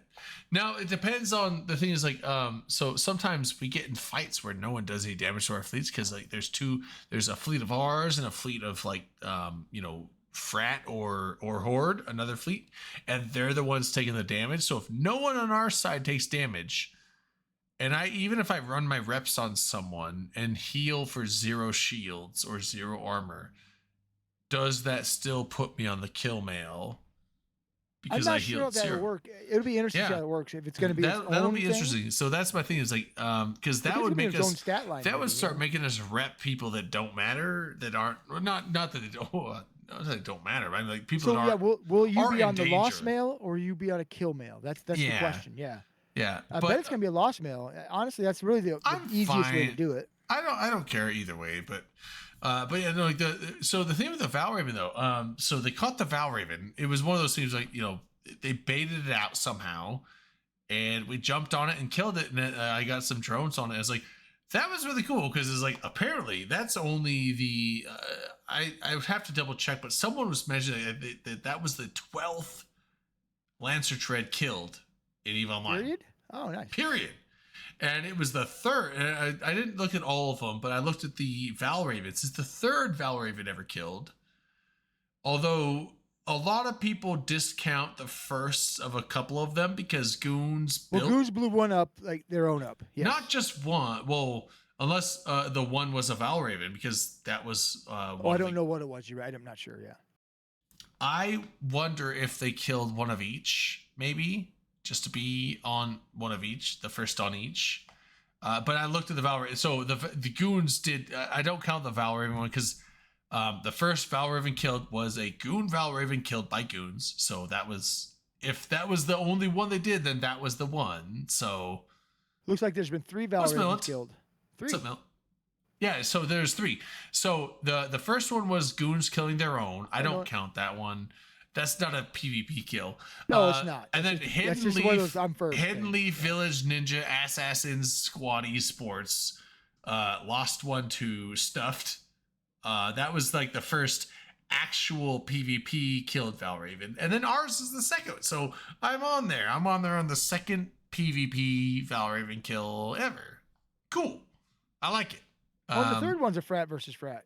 First one was Goon versus Goon. Yeah, so Well, you're on the only PvP one. No. The second one was Hidden Leaf versus Snuffed. Then there's more than 3 then. Wait, what are you looking at? Valraven. Valraven. Right? Just the Valraven. The first one was Goon versus Goon.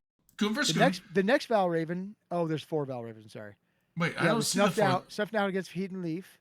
I Then see you're on the Snuffed out. 4th one. And then Fraternity killed one that killed their own today. Or yesterday.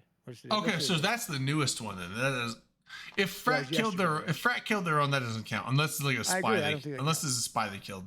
Okay, because I was like, when I looked at it, there was only 3. There was the Goon versus Goon, which doesn't count, and then there was the Hidden Leaf got killed by Snuff. That does count. That's the first actual PvP kill. And then ours was the second PvP kill. And then if Frat killed their own, then I don't count that. Oh, so these numbers don't have. There's no value for the Valraven. I didn't see. I just noticed that. Yeah. So like, the lost mail or the lost ISK is just the fit. Well, no, it's not. Yeah. So, because they don't really have a value for the ships because they haven't really been sold in the market much. So correct. Yeah. Yeah. So it's skewed. I didn't realize that until I looked at it. Yeah, because like I looked at the the one you guys killed dropped 7 billion out of the 8 that was on it. Yeah, so it was about 8 billion is killed, but the thing is like that doesn't really count the whole as what is plus what the it whatever actually 20, is. 25 bill it's going to cost to get one. I don't. Maybe no, I think that people are saying that a hull for a T2 Lancer Dread is like rough. I think they said it was like roughly like 8 bill. 8 bill, okay. That's so cool. this fully fit probably would have been close to, I would say like 10 to 15 billion fit. 8 bill isn't terrible. I wasn't going to get one because I thought they were going for like 20. I'm like, I'm not spending 20 bill on I think 20 bill is probably close to like a fully fit one. Because I'm assuming the Lancer module, being that it's pretty new and there's not a whole out there, it probably is super fucking expensive. Yeah, I don't really know, but I think that I mean like they're not they're pretty niche. So Lancer Dreads aren't like something that big no blocks want a ton of. They want some, sure, for whatever reason, but never going to see a fleet of 50 Lancer Dreads going out. No, you're not. What they're used No, for, it's like faction dreads are where it's at right now. As far if you want the damage, faction dreads are the flavor. Now Tech 1 dreads are cheap and easy to acquire. And cheap? Wait, what do you think is cheap? Well, cheap for dreads compared to faction dreads, they're cheap. Well, yeah, but they're not cheap. They're cheaper. They're cheap. Yeah, I mean, like they're still going for like $4 billion a hole, aren't they? I mean, like you could get 2 Tech 1 dreads for roughly the price of 1 faction dread, probably. That sounds about right. It's close to that. Yeah. That's what I'm saying. When I say cheap, Not exactly I mean relative cheap. Buying a Navy Revelation is way more expensive. Buying a Tech 1 Revelation is cheap compared to a Navy Revelation, is what I'm saying. So that's what I'm saying. Like the Navy. I got my Navy dreads. The Navy dreads are like what nullsec alliances want people to have nowadays. Those are the flavor. They are the backbone of damage in this dread meta that we have, which I love the fact that it's a dread meta. I love it. If it keeps up, I love it. I am so glad it's not a super carrier Titan dread meta. Dread meta is my jam. But it's got to keep going. All down for that. And you know what? Like the ATAC whatever or A4 TAC whatever system that was. I hope we have more of those fights. That's great. But yeah, so the Tech 1 dreads are easier to acquire, cheaper, and still do most of the what's a faction dread? It's probably what? I don't know the actual numbers, like what, 20-25% bonus to damage overall by being faction. Let me look. It's probably I would like to actually know the numbers if anyone knows. What do you chat. ask? What's the difference of what? Yeah, I mean, like if you have like a Tech 2 fit, I'm not saying like don't take into account abyssal mods or like Dead Space modules, or just you know what, Tech 2 fit. What do you want? The difference in DPS or difference in tank or both? Both, actually, if you have both. I'm saying like just like damage output for Tech 2 fit, Navy versus regular, if people have it. So, but yeah, so I mean, like it was fun. It was like I had a blast because it was funny because I thought it was a Muskie fleet. Muskie is usually the guy that runs structure bash fleets, and I know that a lot of people give him shit for that. But you know what? To the guy's credit, like I know people give him shit like, "Oh, it's a Muskie fleet. It's got to be a structure bash." But like, you know what? Structure bashes are fucking necessary, and he's the guy that is willing to like, you know what? I'm gonna bite the bullet and just be like, "Hey, it's got to be done." He fucking sucks it up and does it. But he's not only structure bashes. He does get other stuff too. But I like Muskie. Muskie's a good dude. He's a fucking cool guy. I love his fleets, but I went on there expecting a structure bash because it's like it's FanFest. He's like he wasn't going to FanFest, but it's like everyone else is in FanFest. Kind of a lull in the Eve, even the war at the moment. And he logs in. He's like, "Hey, we're doing a fleet." I'm like, "Okay, cool." I was expecting to shoot a fucking Astrahoos or a fucking Asbel or something like that. And we jump in. Yeah, place. Yeah, love Muskie. Muskie's a good guy. But we jump in. It's like, oh, we're jumping on a ship. What is this? It was like, it's a capital. Based on that's an icon I don't really recognize. I'm like, Val Raven. I was like, Val Raven. Holy shit! So I was like, at first I was just like, because I usually don't worry about getting on kills because I'm just like, I'm a logic pilot. I'm just gonna heal, make sure people don't die. But once I saw it was a Val Raven, I'm like, oh fuck! Like you couldn't. I was so like panicking, like gotta get my drones out, please, Warrior 2, please shoot it just once. And I did get I think I got one volley off. Like it died so fast. Like that's the thing. Like Tech 2 dreads, like the Lancer dreads are not tanky, and I don't think this one was in Siege either, because I don't think you have to be in Siege to shoot the Lance. I actually don't know much about the Lancer dreads. Am I wrong? I don't know. I think you have to be in Siege. Chat, can you? I am Mr. Knickers. I am. Can you educate me? Like, do you have to be in siege to shoot the lance on a Lancer Dread? I don't know. But either way, you do. like, I honestly think. I mean, like when we jumped in, there was already a bubble up, so I'm assuming that they when they lit the sign, I'm assuming there was a Hictoron grid, just had a bubble. I think that it was a Hictoron grid, but So the faction Revelation Navy issue, with my skills, which aren't perfect, I suppose, I don't know if they are or not, is 10,681 DPS with a volley of 82,000. That's the faction rev or whatever. that's Navy T2 rev. everything, T2 siege and everything. Yeah, T2 siege. Yep. T2 guns, not Concord guns. And I think it might be a faction heatsink, Imperial That's- Navy heatsink. So That's not- pure. That's pure vodka. There's no lemonade in that. Well, you should put lemonade in it. I'm a Mr. Floppy Knickers, how are you doing, buddy? I miss you. He's a good dude. Then you wanted the other one, right? Yeah. So hold on. What was the DPS in the? It was 82,000 for the volley. What was the DPS? 10,681. Yeah. Okay. No, I've got And it. then what's like a normal rev? I'm gonna pull that up. T2 everything. But while you're looking that up, so yeah, it was. I had a blast. I got to get on Valraven. I did I think 1 volley of damage with my drone, so I think I had like 400 DPS or 400 total damage. I think on the thing. But you know what? I'm in a Logi Legion.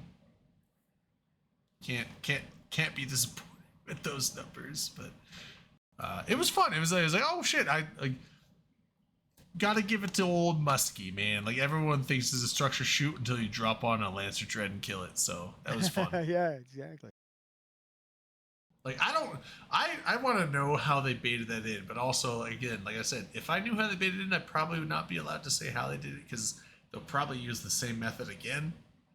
And apparently, from the Chatterin fleet, like the guy that we caught was not some scrub. Like he was a very experienced Lancer Dread dropper. Well, I don't think you'll find scrubs and lancers, will you? You think? I don't think so, but I mean, I like what it sounded like is like he's compared to other Lancer Dread ganker guys. He is someone that really. What it sounded like is like they knew him and he knew what the fuck he was doing. He's not a bad pilot. He knows how to catch jump freighters and do it really well and mask everything, and he's also very safe. So the fact that we caught this guy kind of made it sound like, yeah, we didn't catch some idiot. We caught some guy that is very safe and very good at what he does, and we just caught him. So cool. You got it, man. That's Extra bonus points. We cut the good guy instead. I don't know. Maybe that might have just been some fleet morale boost, but you don't really have to boost morale when we killed a Lancer Dread for free. Didn't lose anything. Didn't lose anything. Yeah, exactly. Yeah, so you don't really have to boost So morale. was he by himself though, or no? I don't. So I think he had some alts. We did kill a couple other ships. Now our main fleet didn't, but I think we didn't kill Macariel, so it's weird because like if we were killing their whole support setup, they usually use Macariel for bumps. Once they lance jump freighter and prevent it from jumping through the gate, they use a Macariel to bump it off the gate, and then they go and warp the the Lancer Dread off, reship it to something else, come back in, and then shoot the. Because that's the thing, they don't kill. They could just kill the jump freighter before, because when you lance it, it's like 30 seconds. I think. Is it 30 seconds or a minute? I don't know anything about him. Well, so when you lance a thing, skill, when you lance a ship, it can't dock, tether, jump through a Stargate even, or jump through like a Titan. Then no, you keep Doomsday. You can't do those things. Well, yeah, but it's you can't warp, you can't jump through a Sino. You can't dock in a station. You can't tether. You can't jump through a Stargate. For how long? Do you know? Do you remember? It's either 30 seconds or a minute. I can't remember. It's one of the two. I actually don't remember which one. But so the thing's like you could easily kill if you have enough stuff on the gate. When you have a Lancer that shoots and does the jump freighter thing, you could kill that jump freighter before it could jump through the gate. A single dread, right? Single Lancer Dread. Just one, right? Yeah, yeah. I mean, like jump fighters, but also like, if you just had enough stuff on the gate, you could just kill it. But that's not what they want. They don't want to kill the thing immediately, because then on Z kill it would show that, oh, a Lancer Dread was on this kill, and then everyone would be like, oh, they would look at how many jump fighters are dying to these Lancers. They'd be like, oh, it's super dangerous. They want to alleviate the fear of and not make it look like Lancers that big of a risk. So what they're doing is they're lancing these jump fighters when they get to the gate. They can't jump through the gate, and then they use a Macario to bump the jump freighter out of range from jumping through the gate. And it's a freighter, so it's never going to be able to align or warp somewhere. Now you have like the 3-minute timer, but they have plenty of time in that time to do this. So then they warp off the Lancer Dread, reship, come back in a different ship, and then shoot the jump freighter. And once they shoot the jump freighter, then everyone just kills it and it dies.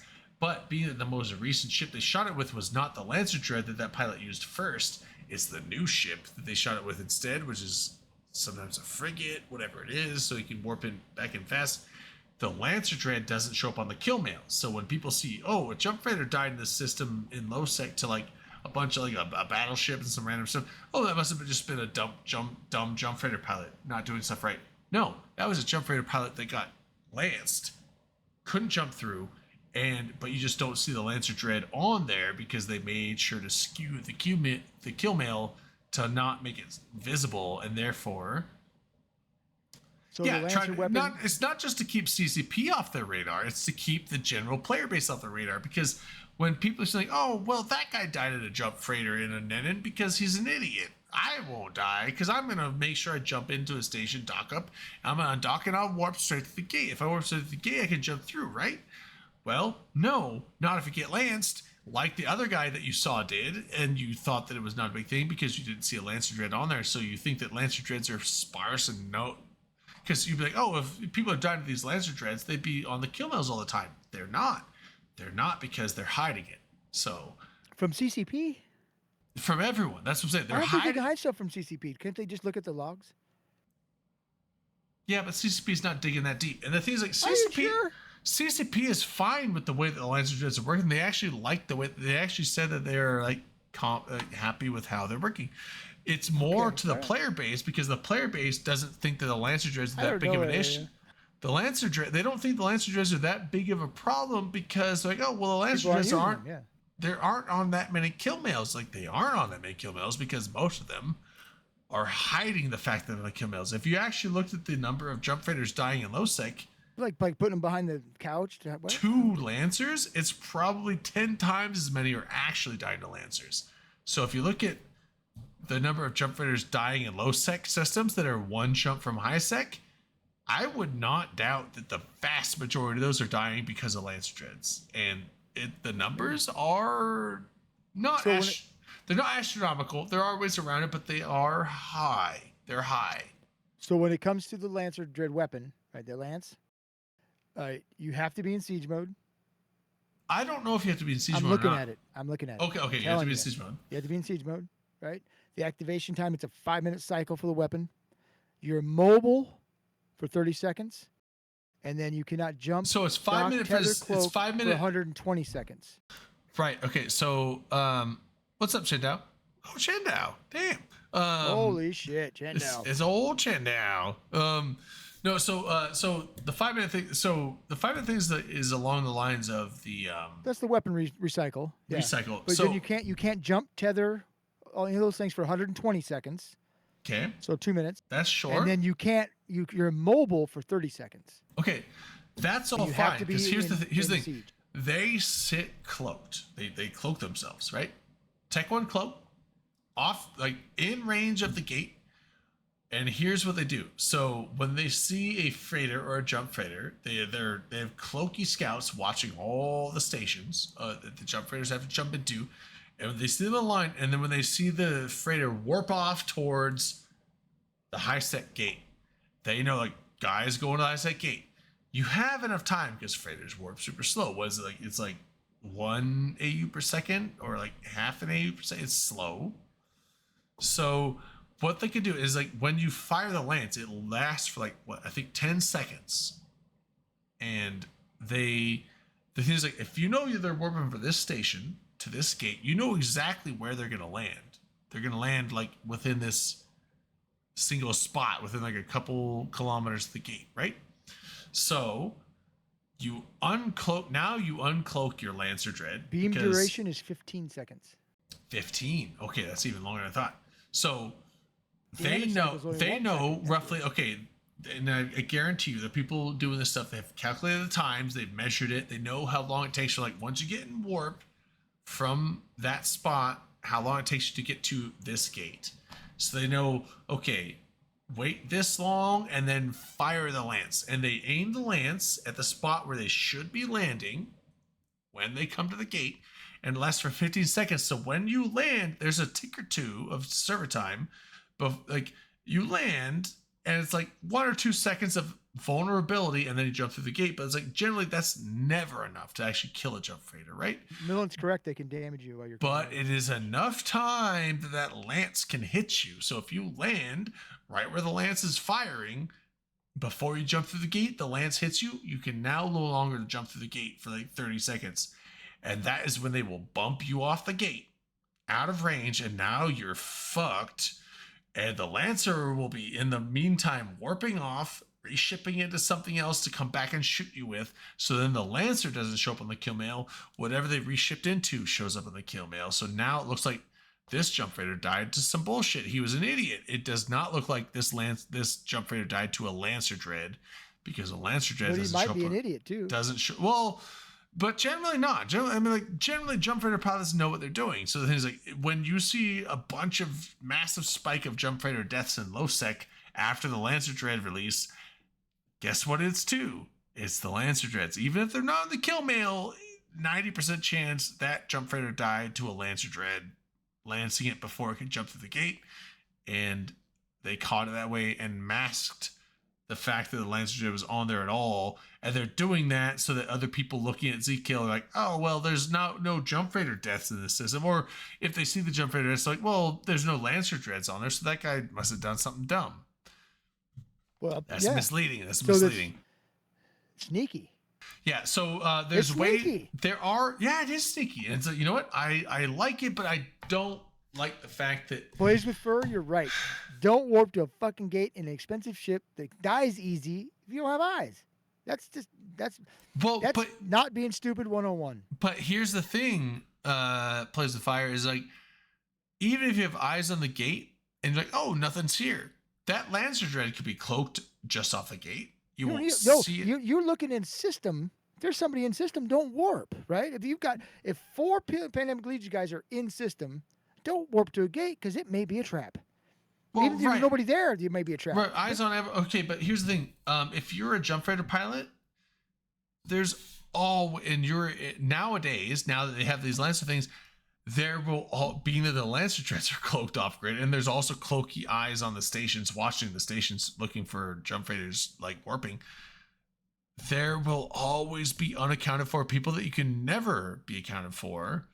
Because of this system, and so therefore, if that would be the smart way to go. If you have eyes on everyone in the system, then yes, the gate's safe. Or but if if you don't, yeah. if you don't have eyes on everyone, which is probably going to be the case in most of these low sec to high sec borderlines, you will never be able to jump to high sec, because there will always be people unaccounted for, because there will always be these people watching the gates. They are now doing it religiously. It is like jump freighters dying to these things are pretty high. It's high. It's not all of them. It's not like every jump freighter dies to it, but it's high. But some do, yeah. There's also. Oh, Millet, you there? What's up, Millet? Yeah. There is an interesting. You're really online quiet, bub. because I talked to some people about it. Some of them are actually putting now stations. Some of the jump freighter groups are actually putting stations. The off 1,000 at of the gate. distances. Yeah, and they're putting them at weird trying to throw off the lance. They Blaze with sign up Fire? to I the do not know station the answer. Yeah, no, and use tether to then jump. Yeah, so And there's that little angle, but the problem is where the low sec high sec gate comes together. If you coordinate with a group and there's a ganker group on the other side, you're not getting through either way. Right. Yeah. So that's the thing. So Well, if you're in Jump Freighter and you're taking gates, you're an idiot. Well, so there's. Yeah. Well, I mean, you have to take gates once you jump into high sec. You have to take gates to Gina, right? There's not going to be any Lancer Dreads in high sec though. There's No, but capitals there. there's gate Once groups. you're out of high sec, if you're taking gates in There a are Jump Freighter, gate you're groups in doing high it sec, wrong. but that's my thing is like when I see they feel like, oh, but there's gate groups, like, but if you jump through a gate, if I jump in, let's say like not Jack and Joseph Meadow. Joseph Meadow is a pretty risky system for ganks. Like there's a lot of times where safety and shit are hanging out there on the New Caldari gate, ready to gank people. But you know, it's like if you jump through a gate and you see that, like, oh, No, there's like, no, it's not.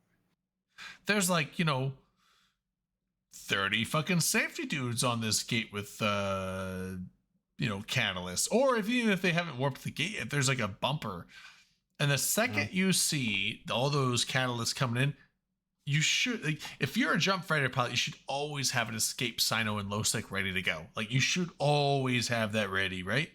So I always did. I mean, at least I always did when I did Jump Freightering. You have that Sino ready to roll. You don't light it until you need to. But if you jump through a high sec system and you're like, oh, this is a fucking gang squad, don't run the risk of waiting until you get bumped. Just like, oh, this is dangerous. Light your industrial Sino, jump back out to low sec, dock up, and just fucking do your shit later. That can be a new set of trap issues too. Yeah, it's Think about not. it as well. There are traps because there are people that might watch you long enough and be like, okay, well, this guy Laszlo, is you're this. correct. That's This what you guy do.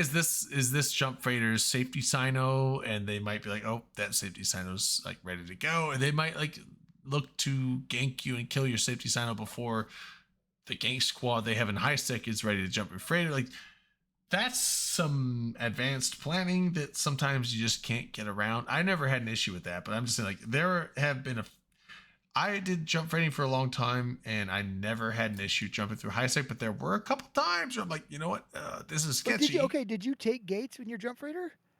From low sec In to low sec or no sec? Did you? No, right? no. You take just high sec gates. That's it.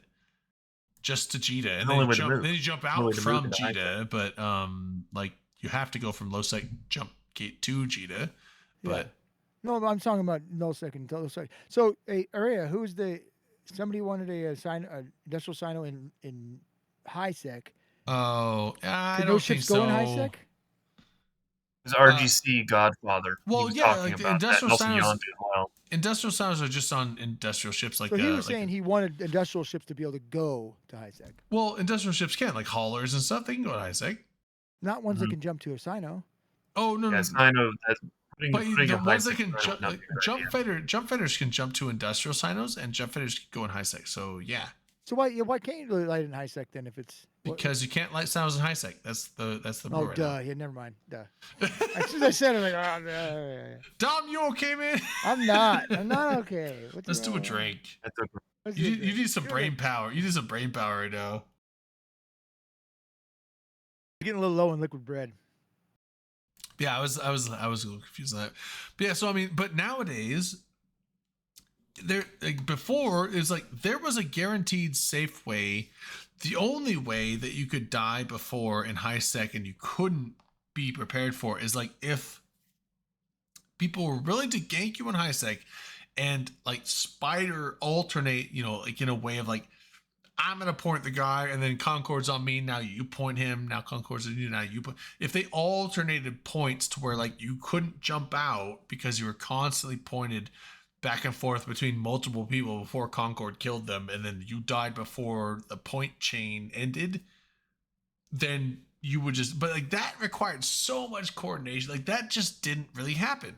So before, yeah, alternating points pulls Concord. Yeah, I know it does, but. I'm sure like because it didn't take that long to kill a jump freighter if you had enough, like if you had burned Jita levels of catalysts, like you had a fleet of like 200 plus catalysts or like a dozen tornadoes, you could do it, and you could, if you were willing to burn, you know, like, you know, a dozen point ships doing it, you could probably do it. But like the amount of coordination But would isn't that take was just alternating points unrealistic, thing? and I'd Yeah, never really seen that happen. But the thing is, Well, like, so since the gank changes, that kind of thought process is less common. yeah, like Because all it was alphas, just everything so rare. Like it just didn't happen. If you had a safety Sino that wasn't like getting camped, you were fine because the second someone tried to bump you or gank you, you could just jump out and come back later. And then Concord would kill the people that try to kill you anyway, which is satisfying. I never really even had that, but it's like Jump Fighter was pretty safe if you had an escape sign already. But now with the Lancers, it's like the danger is not in high sec ganks. The danger is in getting through that low to high sec gate because the choke point issue. Yeah, the choke point. Like, they are watching, and they're No, but don't you ready. pick a route And where then, you and don't- then they like what it came down to. I think there's like 2 ways through, and one of them is super sketchy. Maybe there's 3 ways through. There's 2 ways that I know of that are through. One is light the industrial Sino on the gate and jump, and hope that you land within range to jump through the gate. But the thing is, like, that's risky because, you know, when you jump to a Sino, it's within 5 kilometers, right? If your Sino's on the gate and you jump 5 kilometers on the wrong side, now you're 2.5 kilometers, because it's 2.5 kilometers to jump range for a gate. So now you're 2.5 kilometers out of jump range of the gate. You think you're gonna, if that's a gate that's being watched by, you know, campers and lancers, you think you're gonna burn that 2.5 kilometers in a freighter and jump through before you die? You're absolutely fucking crazy. Like, you're dead. And so that's like you're literally throwing your survival to a 50-50 chance. That's not worth it. What I've seen is like the only surefire way is, it's unfortunate, is like be in an alliance that has a citadel within 1,000 or so kilometers of the gate, Or jump to a station. You can jump to NPC stations. but those stations are not in range of the gates to jump through into high sec.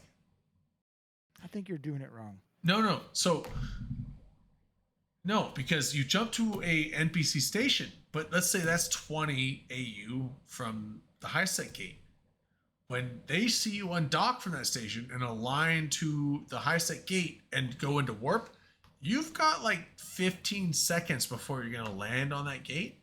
That is more than enough time for them to uncloak their dread, start firing their Am I the only lance. one who's heard him say take the gate with your jump freighter like 15 times? Where do you do this? What's the path? I need to know what the path is. That you have to take a What gate? What do you mean? You have to take a gate In high sec, yes, but not in low and null. Why would you do that? when you're in low sec jumping to high sec. That's the only way you can do sign. You have to do that in a jump There freighter. can't be a lancer on the high sec side. No, can't be they're a lancer on on the the- low sec side. They're on the They're low able sec to side. kill you even though you mark. They lance the empty spot that you're going to land in with your jump freighter before you jump into high sec. And when you land, there's a tick or two of time before you jump into the high sec gate that you get hit by the lance. And now that lance effect happens where you cannot take stargates. So you can't now jump into high sec. You are now blocked from jumping into high sec for 30 my brain seconds. turned back on. Yeah. I'm on board. Okay, This okay, sounds okay. awesome. Yeah, so they are doing that to where it's like the jump fighters, they're watching them warp from the NPC stations. They're like, this guy's gonna land here. They start lancing. They land there, get hit by the lance, and now they can't jump through, and they bump them off the gate. It's kind So- of like capital smart bombing, kinda. Yeah, But except yeah. it doesn't do. If it does damage to you, but its big thing is it makes it so you can't jump through gates. Yeah, you can't jump through the gate, and that's the big thing because by the time you can jump through the gate, you've been bumped off the gate out of range. And so that's the thing was like, so the thing with the citadels within 1,000, that's like the safest thing is, and again, it's unfortunate, like just be in an alliance that has a citadel within 1,000 Why is kilometers that an unfortunate thing? That's a fortunate thing. because that Get does, better and join a good not alliance. everyone can just put a citadel within that range of a gate and not have it be blown up. Because it's like, okay, you're in like what, a 10-person or a 20-person group that wants to be able to do logistics. Well, this group that doesn't like you having, like, probably the group that wants to blow you up with the Lancer Dread is gonna just blow your citadel up, and if you only got 20 guys or 30 guys defending it, they'll annihilate your fleet and then kill your citadel, and now you can't have that there. So, but the thing is, like, if you're within 1,000 kilometers, which you can put a citadel there, that actually, the warp time between that citadel and the gate is short enough that they probably are not going to be able to have a dread ready to do the thing and hit you. And so that's like the one safe way to do it. But then again, that's not everyone. So like the Lancer Dreads have significantly upset the jump freighter Actually, it was one of the reasons why one of the CSM candidates actually stopped. He actually left the CSM. Can you turn him up, Drayden? What's that? Beacon Boy. Can you? I can't hear you. Can you hear him? I could hear him. He was a little robot-y. Oh, that's what it was. Okay. All right, I have to twist the dial. Are you hearing it better now? Thank you. That's much better. That's much better. Yeah. So one of the CSM candidates actually quit the CSM race early on because of the Lancer issue. Who was that? So it was it. Do you remember? That's one of the really kind of weird things about it. But it's also, this is before we start really I remember who that was. interesting stuff in the mix. Are you familiar with the mobile Sinojammer? Yes. Yeah. And if somebody really wants to put it down and they want to make life miserable, I mean, even though that Citadel can be put down, you could, within a certain distance, drop a mobile Sinojammer and delay for like maybe about 2 hours. Then you really start gumming up the system. And I'm actually wondering if there's been any honest assessment of how much goods and services have been disrupted by all this.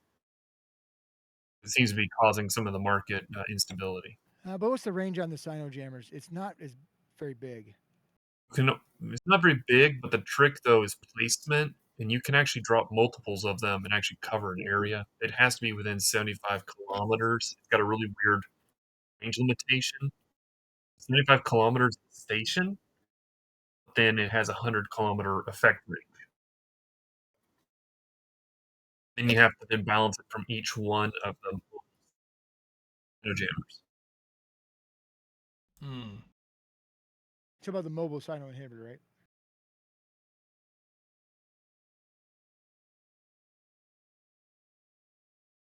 Sooner or later, there is also the other interesting issue. If CCP is going to do this Lance stuff, I think they're possibly going to start doing this for other weapons too.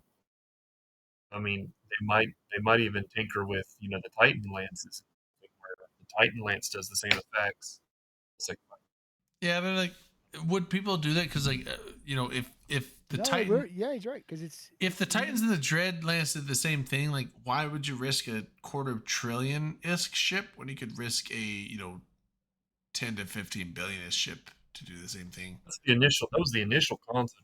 Was of these particular items. Yeah, I'm not sure. They're being used not.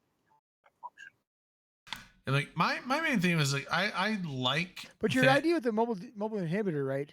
You could really fuck somebody's route up if you knew what their route was. They were always taking the same route, and do exactly what you said. I mean, you'd have to know that they're traveling at that time. Yeah, they don't last forever. But there's one place actually I got hacked off with somebody in because there were some people who what they'll do is they use a logout Sino. They would actually pop like a route and pick on a Sino. Would actually log out the mechanics of Sino. Ship would stay on grid. Sino is still active. The character disappears out of local. And so somebody took me off doing that. So they dropped a mobile Sino on his station, his NPC station. Tell him not to do that. You wouldn't see him in local, but you could see his Sino and you knew he was there. I mean, maybe. The one thing I had with this whole thing is like when I first heard the Lancer Dread, like how they worked, I'm like, that sounds really cool. There's a lot of cool applications for that. I actually didn't think about the whole, I'll be right back. catching jump freighters thing. Like, so I was like, my thing was like, oh, okay. Like everyone's talking about, maybe it was you, Millet, that was talking about the Death Star thing with the super carrier on a Citadel, and then launching the fighters to a spot. I was They like, had okay, so that issue too. Skynetting. Skynet. Yeah, so that was the thing that most people like. Oh, this will like discourage Skynetting because like this will be a counter to Skynetting. That's not what it turned in. It literally turned into jump freighter ganking. That's pretty much like no. There might be some other niche uses for it, but it's like 90 to 95% just jump freighter ganking at this point. It's like it's like jump freighters are the lifeblood of nullsec. Like, I mean, just complete disrupting logistics like that is, and some people are like, oh, boohoo, nullsec, cry. It's like, but at the same time, like, there's a lot of market influence that nullsec has in the trade hubs. So completely disrupting nullsec trade, because logistics is, they just don't fuck with logistics. Let logistics work. And the fact that this dreadnought turned into a fuck logistics in the ass ship, I don't like that use of it. I don't like that that's what it is turned into. I kind of wish that like this had more of a combat aspect and less of a fuck your jump freighter. I'm fine with jump freighters having a vulnerability to a point, but at the same point, it's like it's gotten to the point where like the only way you get through from low sec into high sec with your jump freighter is if you either one, just don't get caught because they're not watching the gate or they're busy with someone else, or you just get lucky. It's like they're it's such a surefire way to get you at this point that like just you can't just, even if you're vigilant on what's going on, it is so dangerous now to just take jump freighters into high sec from null sec or even from low sec, unless you're the low sec group that has the lancers that's watching that gate. I mean, then you're probably safe because they'll let you through. But it's just, man, don't fuck with logistics. Fuck with combat in the game. Fuck with PvP, but don't fuck with logistics. Leave logistics alone. Damn it! Like that was one of my thought process in the CSM run I was doing. It's like, hey, we need to buff the hauling. The hauling people desperately have not had any updates or buffs to any of their ships for years. Who? And if we can get the hauling groups, I'm no guy. If we can get the hauling groups buffed, can move more goods. It does mean there's more targets, but it means hauling groups or hauling groups. Hauling. HA. Industrial. Sorry. Okay, thank you. It's not you. I'm just really fucked up. But that's the problem. It's like, I remember when it first came out, the idea is the Lancer, and then people were screaming bloody murder on Reddit because they pointed out exactly what was going to happen. And, oh, no, it's fine. Oh, no, it's this. And then it went down the way exactly they told. You can also shoot the Lance, and if you know the exact line that the freighter is coming down, you actually will damage it in mid-warp as it's coming down onto the spot. Yeah. It's kind of... But they actually don't even want, they don't want to kill the freighter. They don't want to kill the freighter in the Lancer because they want to make sure the Lancer's not on the kill mail. That's they can't. Yeah, they want to. That's the thing. They want to hide it. Also, Crazy Taxi. Sorry, no, we don't have drops. We're not a partner stream. Hopefully, in the future, we'll get there. But we will never be partners. I disagree with that, Dom. CCP actually does like us now. They do. I know they like us. We don't get the metrics. We don't meet the metrics. Well, right. But we can build the metrics. The metrics. Are you going to stream more? No, I'm not either. So no. I mean, that could be a thing, but it's the certain metrics. But back 5 years ago, it was content. It was content. It was not acceptable. Unacceptable content. We were definitely not a stream that CCP wanted to associate themselves human with. But safe now stream? we're good. Now we're fine. Season. We are civilized at this point. No, Dirk's the reason we work. No, every week. Bane. Oh my god. Oh, no, it's fun. So Commander Starscream just said like need Dirk and Bane. But I was like so I did my whole transfer. It's like a once a year thing. Although this apparently is a once in a 2.5 year thing where I was transferring old OpenComs videos, archiving them onto this is what I have actually here. It's on my table. I don't know why it's still there. This external hard drive. It's got all the OpenComs episodes for the last like 5.5 years. Very cool. Every single one on there. But maybe 6 years. I don't know. What did you think about that new Angel Cartel Titan? Hold on. We'll get 1 sec. We'll get there. But I said, so I was moving that on there, and it was there's conversations where it's like, you watch some of this stuff on there. It's like, okay, this is why CCP doesn't want us on there. But you see some of the good stuff, and we're there. Well, it could have Also, been Ben's Vegas. big. Oh it my could have god! been Okay. the yelling, yeah. Also, I saw a thing of like a video of like when it was back when Beta was on the stream. That was super. That was a long time ago, wasn't it? Do you remember Beta? That was a long time ago. Dude was. Oh my god! I almost forgot about Beta. That was back when I was like a brand new, like starry-eyed fucking. I was the new kid on the stream when Beta was still there, and now I'm apparently running shit because I'm the old man. So, yeah, Beta was You're a bitter old vet now. I'm a bitter old vet as fuck. Sorry. Also, Millet. Sorry, what were you saying? The Angel Cartel Titan. Yeah, the Titan looks super fucking cool. Yeah, but no. I'm sorry, Titans are not the flavor right now. I mean, that's going to be a handful of people will be able to build one, and it'll take them a long time. Did he quit after Phoebe? That was a long time ago. Why did he quit after Phoebe? I don't know. Hold on. That was one thing.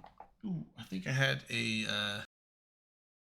You can find the artwork also for the different concepts. Oh, I didn't have a timestamp for it. Effect.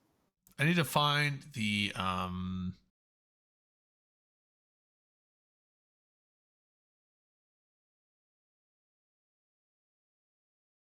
want to find the Angel Titan image. Oh, yeah, I was getting timestamps on the stream. Hold on. Actually, you know what? I don't need it. I got this thing that here we go.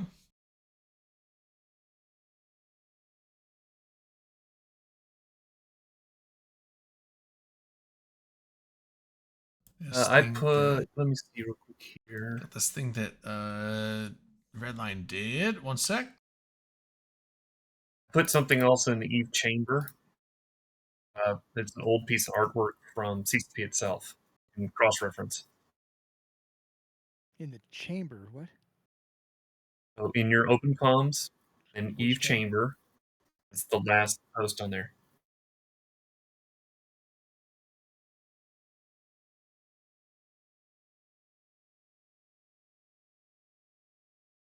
There we go. There's the angel. Oh, there it is. Oh, it's so fucking cool looking. It's so cool. So compared to the old artwork. I mean, it really fits with Angel There's the like style. 3D model of it. Yeah. Oh wait, what? Oh, I just linked the 3D model of that ship from back, like you said, it was a concept when they announced it last year. Those are the ships that are coming in that. It doesn't look like that though. That's what it does look like. That's the Titan. You twist it. If you were to twist it in a different direction, you'll see. It looks thicker there though. Well, that one ate a little too much chocolate. It'll be fine. No, like the one you have is like it looks thick. I don't mind. I didn't have shit. Tell me mine. But I said this one looks. It looks like a nose ring. It does look like a nose ring. It looks so good because it's. Commander, we are riding well. I love this Titan. We're in TNT all now. the Titans have all been one long single strong thing. whether it be the This Avatar, is the most unique the looking one, isn't it? Ragnarok, the fucking Leviathan, and what's the Avatar? no, the Glenty one, the ship's still spinning. Wow, Erebus. Erebus, yeah.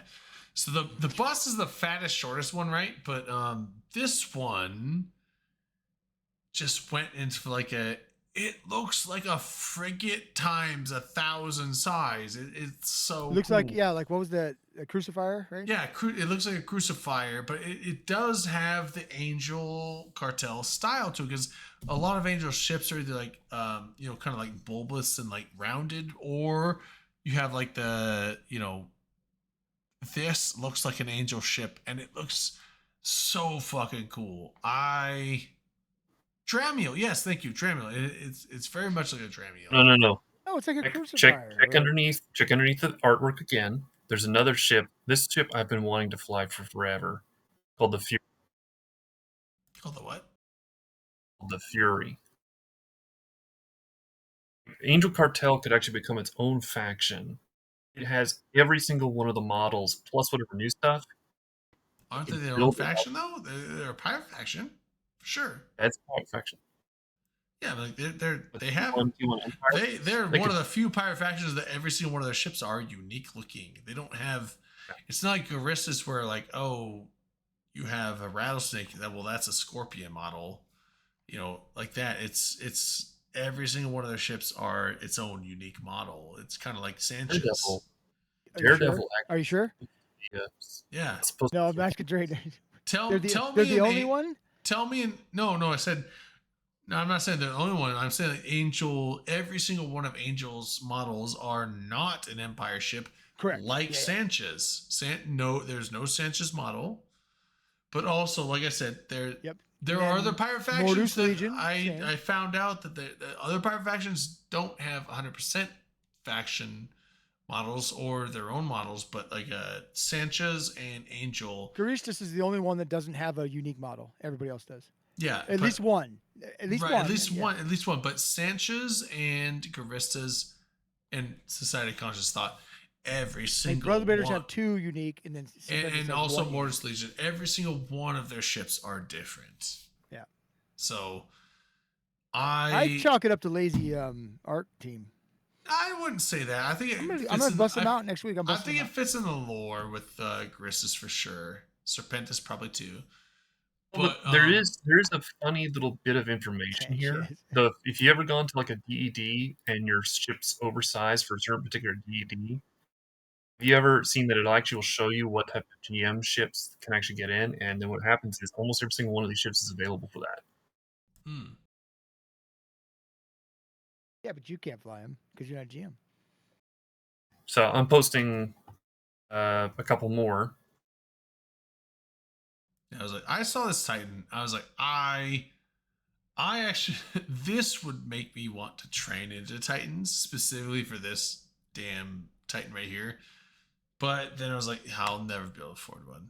Ever. Never be able to afford one. Like somebody said, 400 billion. Rayo said 400 billion. Even like 400 or 500, but it's like. I mean, a regular Titan's 200 billion. I'm making more risk now than I ever have in my entire EVE career, and I'm probably. Where are you doing that? What system are you doing that in? Well, I'm saying like I could probably make like 6-ish billion per month, but I'm probably spending about $1 billion of that on stuff I need. So let's just say like I could save $5 billion per month. That means this shit probably costing $500 billion. That's 100 months. That's like 8 years of saving. I'm never gonna get there. I'm never gonna get there by doing. I don't understand how people make as much ISK as they do. Like there's people like, oh, I make like 40 billion. Tell me a you month. made $1 billion ISK a day or something like that. What you said in your PI? No, I'm making like 5 billion a month. I thought it was like a week or a day. No, it's about 300 million every other day. I don't care anymore. So I can tell you the system now? Yeah, I'm not. I thought it was $1 billion ISK a day. No, not $1 billion a day. I was going to ask you offline, like, how are you fucking doing that? I can't make more it's than like 10 $1 billion. ISK. It's like $1 billion a week, maybe. But yeah, no. But it's like it's just like I don't understand the people that are like, oh, I make like they make like 200 billion a month. I'm like, How? Lots and lots of effort. Yeah, it's lots and lots of effort. You guys see the And also Eve's lots of impact? accounts. Like I have 2 accounts, so it's like people that are running like, oh, I have like 10 accounts that are making like me like 3 billion ISK, a month on like 10 accounts. Like, okay, that's 30 billion ISK, but it's like I don't have the time and effort to put into that. So what I Commander don't. linked in, what he pointed out in a chat, the zombie skill goo, right? That you can sell. It ends up being about 1 billion ISK for every 100 million skill points, right? So you've got to.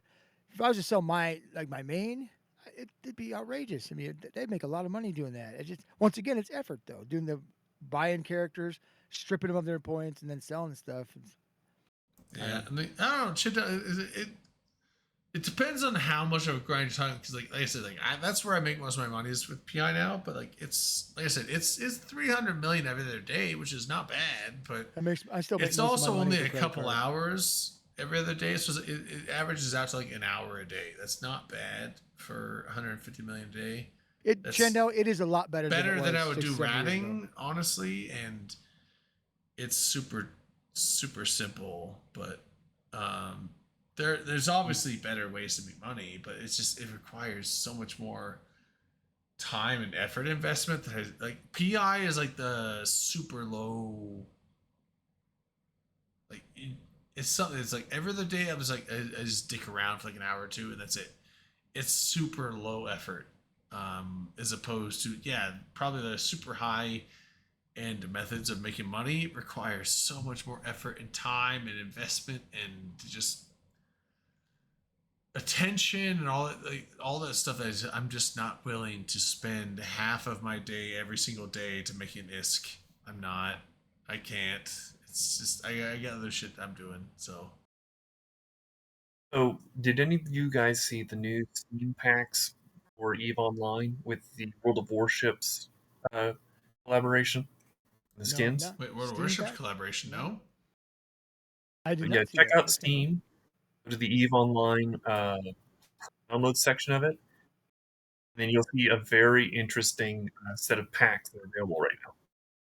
Wait, they're combining with World of Warships? Yeah.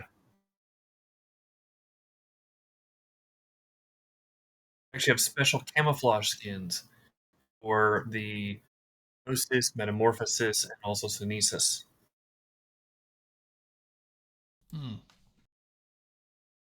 I haven't heard anything about that. That's the ones that Tamber Something makes. I That's the actually ones kind of while Tambers the make. FanFest Dude, starting, I actually those are found the it ones Tamber and made. punted it towards everybody over there. So it's kind of been on the outer edge of information. Those are the ones Tamber made, dude. The Sunesis, the Gnosis, and the Metamorphosis, those skins, that's Kaldari, again, his name, Tamber. I don't know his name. So these are you had the one that was designed off of World War One scatter camo. Yeah. Yeah, Tamber made some skins for CCP. Those 3 are the ones he made. It's gonna be interesting to see how he does, because I really think it's gonna be interesting to see the creation of skins, both by players but also by Tamber. So it's not like they're providing a tool to make these skins, right? You still have to do them yourself and then submit them, and then they choose whether or not they'll accept it or not. Yep. The Feeder Plushie. Special core skins. That's probably gonna be the future. I'm all for it. I like skins.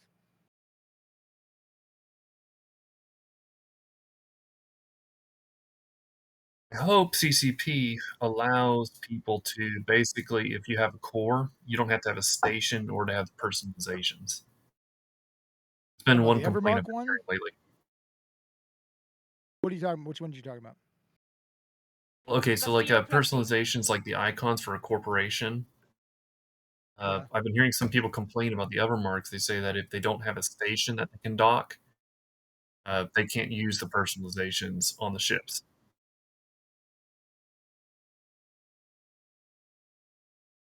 Say it again. Because if they can't dock, they can't use it. Is that what you're saying? Meaning, if you can't put a station down, you have your own corporation you've created, your alliance you've created, but you guys don't use stations. Well, yeah, Evermark. but the Evermarks are made for putting skins on stations. I mean, that's can't complain Well, about but that. also That's what they're for. also for purchasing personalizations for ships as well. Have they added that part in yet? I thought they hadn't added that yet. It's been in there for a while, but nobody's will be able to use it if they're not able to put down a station. So you can't put one on your ship if you don't have a station. You sure? It's the argument I've been hearing a lot. Wait, is that weird? Is that, I mean, I guess Why are the cameras fucked up? Because you fucked them up. I didn't fuck them up. They should be working. Well, you're the only one there with control. My OBS shows the cameras working. Are they fucked up? I didn't look at it. They're okay for me. What are you looking at? Oh, I don't know. My stream showed them fucked up. Never mind. I take it back. Cat ears? Nah. You know what? I'd be okay with cat ears for like the avatar guys, or your person, but not a ship. The ship, that'd be stupid. I don't like it. So what do you guys? Okay, so the new Garista ship is Alligator. We've done Cayman. We've done Alligator. We need to have a crocodile and a Garal. The name seems. What's the fourth one? I was like, then. Okay, wait. There's a Cayman. Garal. Yeah. Yep. Okay. I knew there's 4 of them. There is a Cayman. Yes. Yeah, that's a AT ship. Oh, it's an AT ship. Okay. I was like, the crocodile seems, the alligator seems like such a weird Eve name, right? Because like, it's so out of place. But the thing is, like, Eve ships have always been named, not all of them, but a lot of them are named after animals, and it's not uncommon. Like there have been some other lizards, like the Monitor. That's a monitor lizard, right? That's a lizard thing. The Gila, which is, everyone calls it the Gila, but it's actually named after the Gila monster, which is a poisonous lizard in the southwest of the U.S. I've seen one. I used to live in Arizona. I did see one. But yeah, so everyone calls it a Gila, but it's a Gila, but no one says that. So I still say Gila, even though I know it's a Gila. Anyway, so there's been multiple ships named after a lizard, so it's not uncommon, and they've all been Caldari based, so it's not uncommon or out of place for the Caldari, the Garistas battle cruiser to be named the Alligator, but it just seems like such a. I posted It in your seems Eve so chamber. different. It's such a. Even though it fits, it does seem like such an out there name for Caldari naming. I don't know, or even Garista's naming. So I put in your Eve chamber. I put the Garial in. Oh, the One of Gary. the- Yeah, that's another one. It's like a. It's got they have like the super thin snouts, right? Yeah. So I was laughing. I was like, maybe they should have used a Naga. Yeah, that would work. I do like Alligator. I like the name. I think it's cool, but it does seem out of place. But yeah, Gator fleets. Like, That's what'll happen. fucking. I hope The memes will be horrible. I mean, I don't know the stats on it, but I hope the Alligator is really fucking cool because I'd love to see the Drake model actually be useful because not many people fly Drakes. Even like the Nighthawk is. I mean, It had its moment, but it's kind of faded, outside of the Alliance tournament, the Nighthawk is not that like. Really Actually, had we had a of guy ship. when just watched it birthday stream just before FanFest. We had, I think it was Imminent Infantry was flying a 11 AU second Drake. He was zipping. What 11 AU per second? Yeah, he'd fit it for. Did they put like did they put like warp boosters in the eye slots or some shit instead of guns? He put in the low slot, so he put a lot of stuff to allow him to speed alone. I just Crescendo. We actually already have a turtle. It's called the Loggerhead in the Garista line. Loggerhead. Sounds familiar.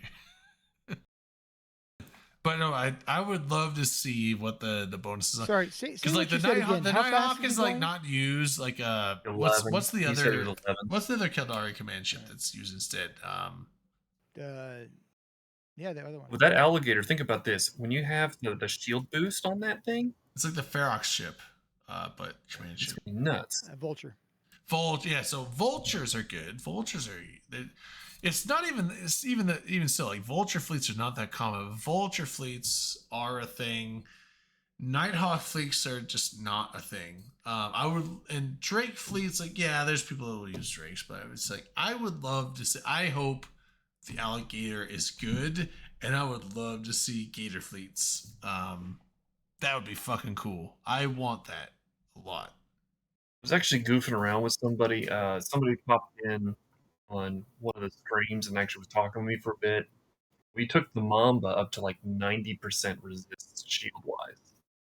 I'm wondering about this Gator because if you put a shield boost in the top, I wonder how high this thing's resistance is going to be. Oh yeah. Like Chinda said, you'd have to call it Florida Man Fleet. Like you'd have to. There we go. It's gotta be Florida Man Fleet. I'm down. You know what?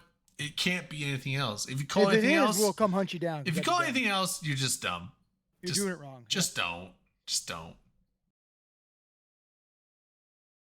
Where's Mr. Unlucky? He's still streaming? He's still streaming. Yeah, don't let him stop. I'm getting my fucking drops. Yeah. Oh, yeah. Oh, drops. That's right. Drop.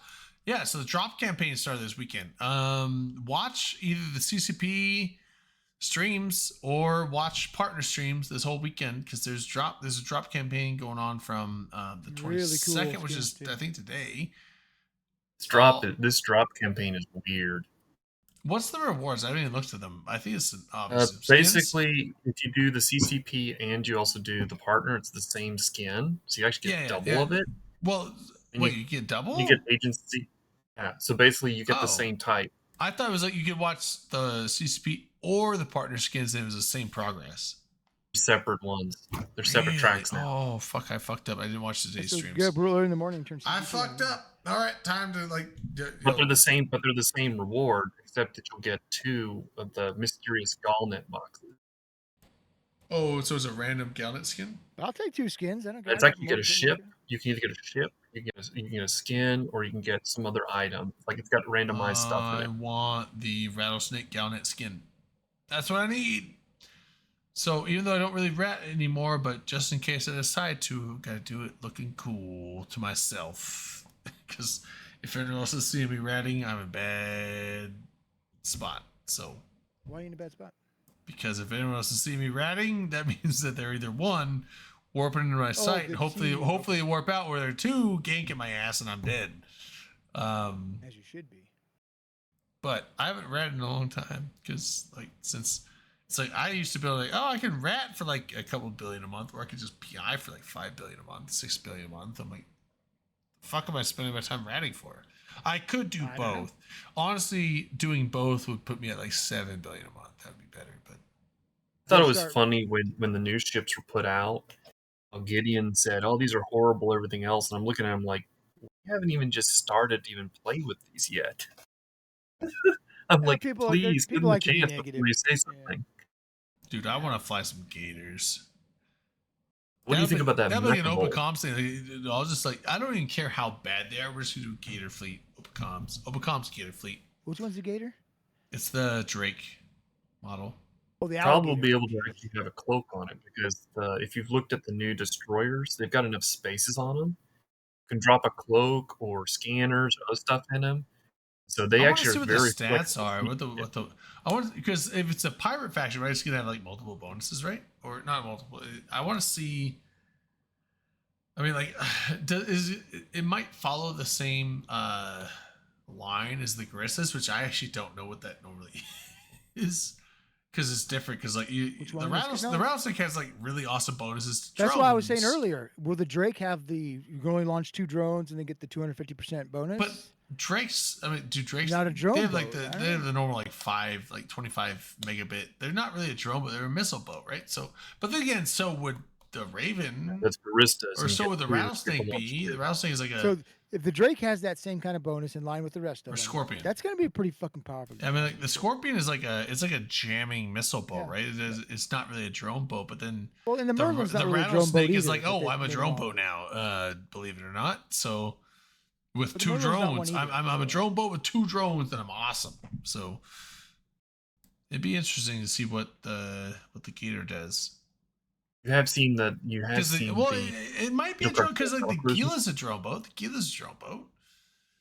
The rattlesnake's a drone boat. They're all but serpents. But the Moa is not, and the Merlin is not. The That's what Moa you're is a comparing it to. Caldari. Doesn't and matter the what the Drake is. But the because they're Moa and the changing it. Merlin are Caldari, not Garistas.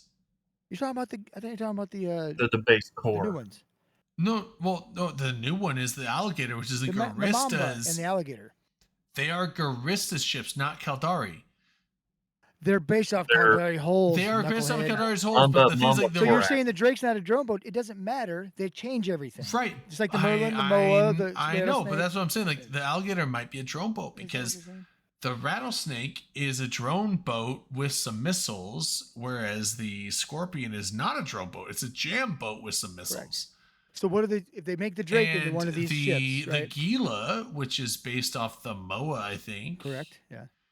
The Moa is a blaster boat, whereas the Gila is a drone boat. Yeah. So because it's just the hole's the thing. You don't have to look at any of the bonuses for that's the what I'm saying. Golgari That's what I'm ships. saying. So like the Carissa ships are a drone boat. So I'm wondering if the Alligator is a drone Drake. That's what I was thinking, Rayo. That'd be cool. It's going to be that way. Alligator. It's the Mechabul and the Krinzal, which are the Angel Cartel ships. These things are monsters. Which one? Called the Mechabul and the Krinzal. I don't think that was Moving on. Sorry, Phil. I would, but apparently, we found out recently that Discord has decided to clamp down on piracy. So when it comes to streaming services, they have certain encryption on their audio. Discord has now picked up on those encryptions to where like they will not allow that audio through. So I could play a movie through a streaming service that I have, even if it's like what I'm paying for, and I'm like, it's not me pirating. I'm just like legit like paying for Amazon Prime or Disney Plus. But those streaming services, I could watch them and I could hear the audio. But if I try to stream it through Discord, you could see the video, but the audio will be muted. Period. Like they won't let the audio through. They're not allowing that through to prevent piracy. And I could be like, okay, well, let me just share my screen instead of sharing a window. If you share your screen on Discord, it just never lets the audio through. Period. So basically, unless I find a pirated version of something and play it through a different source than a streaming service, it'll be muted. You can run it straight through your OBS. I've tried. Oh, well. Yeah, but not to. It'll take a little bit of time to set it up. Yeah. You have to go through Discord. I can run through OBS, but like that could you have playing out a window and OBS sees that window. That could get our Discord channel or our Twitch channel. Smart idea. I could get our Twitch channel banned. So doing it through Discord was how we avoided like a ban on that. But now, like I said, I didn't say it's a good idea. I just said it would work.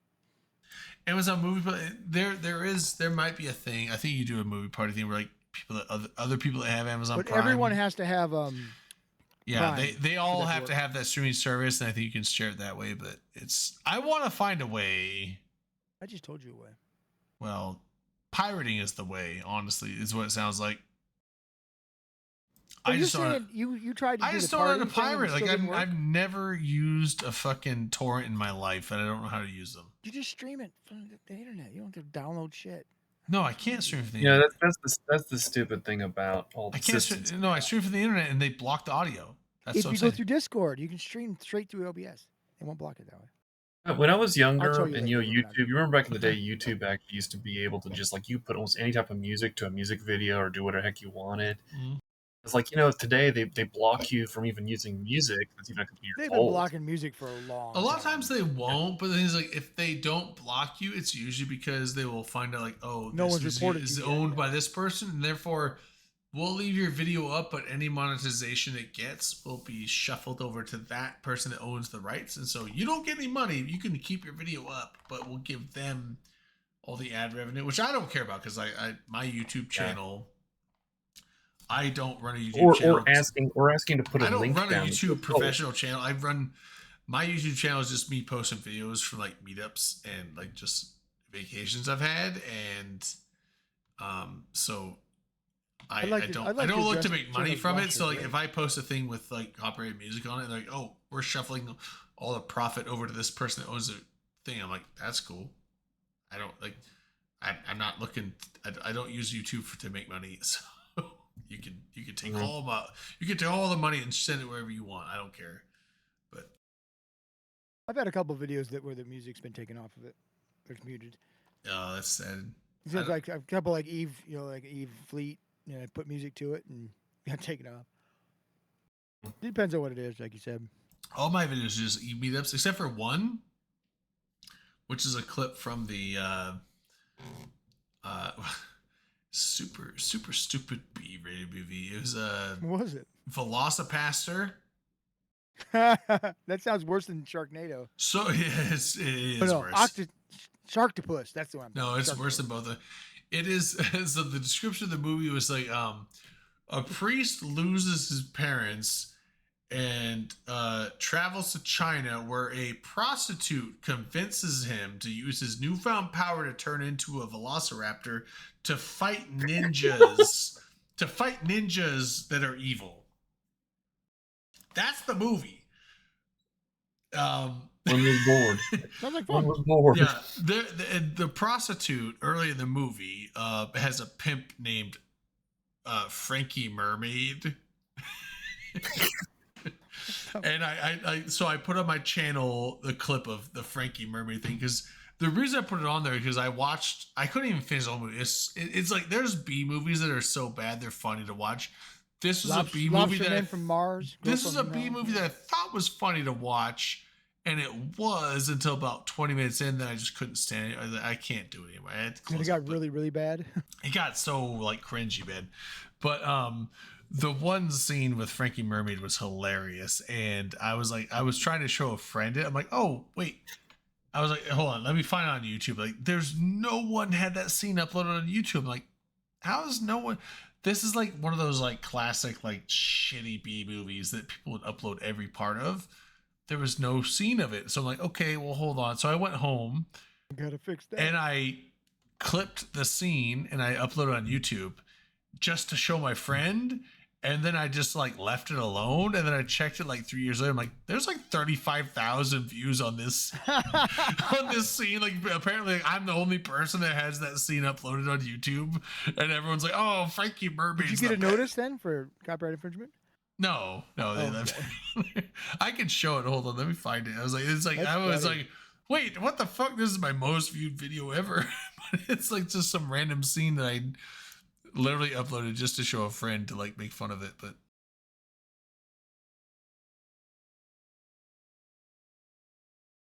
I was gonna do something profound. I remember what it was though. yeah, apparently if you search Frankie Mermaid, it's the top one. That's probably why it gets so many views.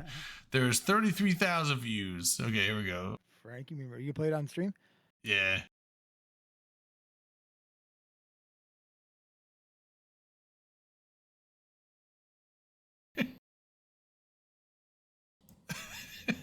It's such a dumb movie.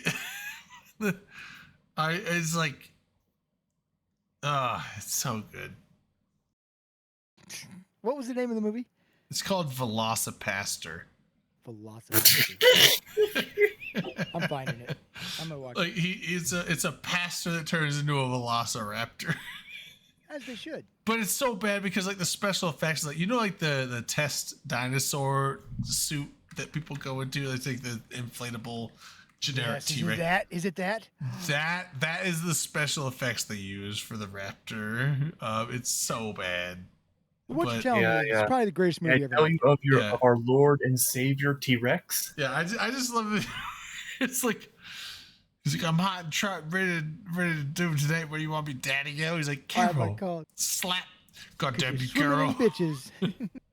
It's like women and bitches. That's it's like, what's my name? She's like, Frankie Mermaid. And why do they call me Frankie Mermaid? Speak up, girl. I'm give you the fucking boot. Cause you're swimming in bitches. That's his name. Because he's sort of bitches, but I love the thing at the end where it's like, yo, Jerry, if you stuff dicks in your mouth like you're doing that sandwich, I'd be a fucking millionaire by now. Oh, it's such a Have you good got pip. it? And yeah, it's like, oh, I'll put Rayo in. yeah, it's like, it's such a, like, that was, I watched 20 minutes of that movie, and that was the only part that I found hilarious at all. And I was like, okay, I got to show you this part. I named the movie. You said you could find it in 3 minutes. What is? No. Closet Land. Find it.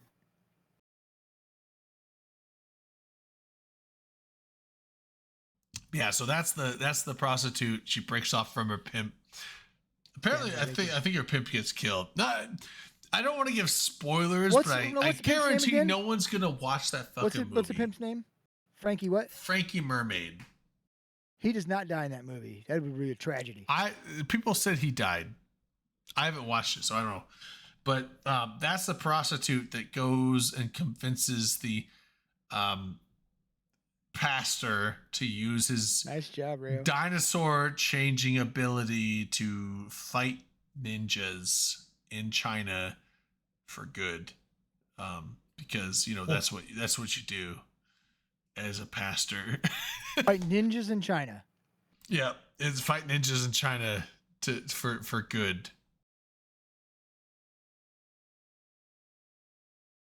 Hold on, there's I'm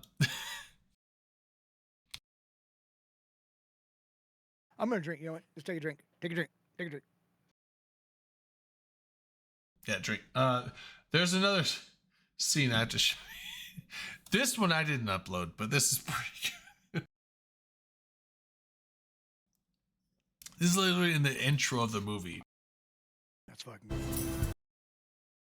This is like how Chandel, his, you're right. If Steven Seagal this was is in how it, his it would be parents perfect. died. This is like this is why the pastor's so troubled and goes into the fighting the ninjas thing and goes to another country to like he witnesses his parents dying, and it's something so this is one of those like Sharknado movies where like the movie knows it's a B movie, it knows it's super low budget, and they play on that as a comedy instead of just being like, hey, we're low budget, we're trying. They're like, we're low budget, we fucking know it, and we're gonna play that off as a it's a What's the name of it again? Oh, there, I see it. Velocipaster. Yeah, it's like that. That's the backstory. That is the entire backstory of like knowing why the pastor's in a bad mood through the whole movie. It's like it just shows him like mom and dad. It's like, okay, that's his mom and dad. Wait, there's an explosion sound, but the car's gone. It's just like VFX car on fire or whatever. It's like, what? And then he's like screaming in the back to just VFX car on fire. Dude, there's a Velocipaster 2. No. Yeah. No. There's a Velocipaster. No. That means I have to finish one and watch two. Fuck. I couldn't finish one. It was too bad. They made a second one, though. It can't be that bad. I mean, it was really bad. It was really bad. I watched a portion of one because some of it was funny, but I couldn't.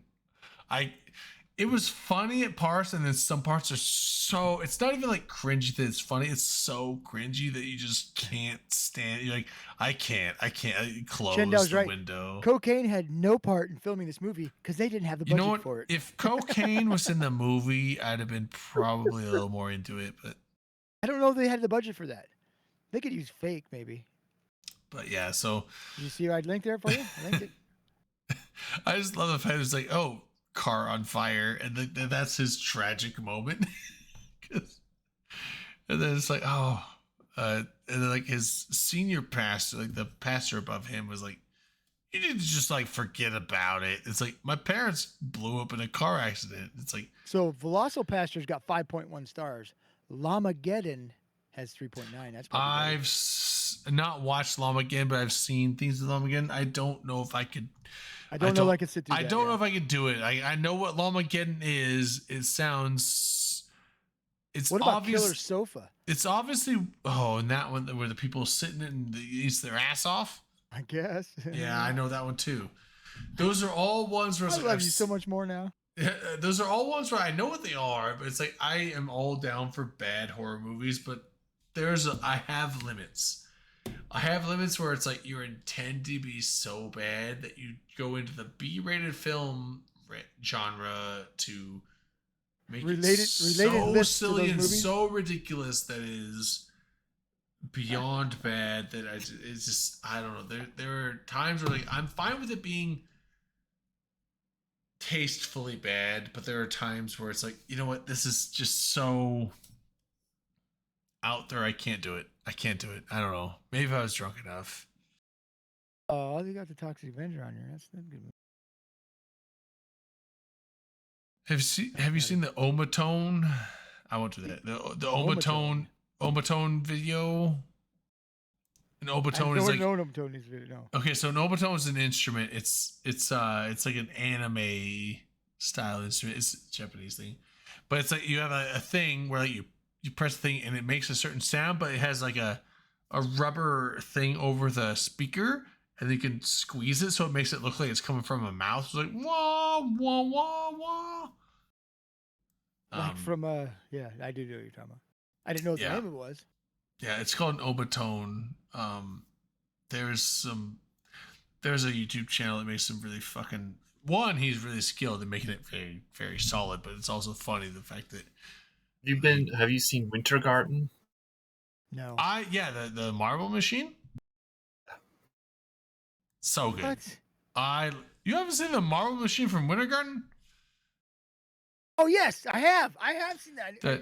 I thought you said Marvel Machine. I'm like, oh no, Winter! It's like some shit from like the. No, it's awesome. It's he like goes to a place in over in Europe somewhere. I would think Belgium, and he plays that song on their big bells in the town. It's pretty fucking cool. Yeah. He did. Yeah, yep, he did that.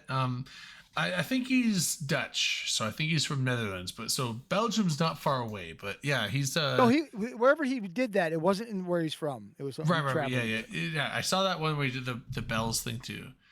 But yeah, it's it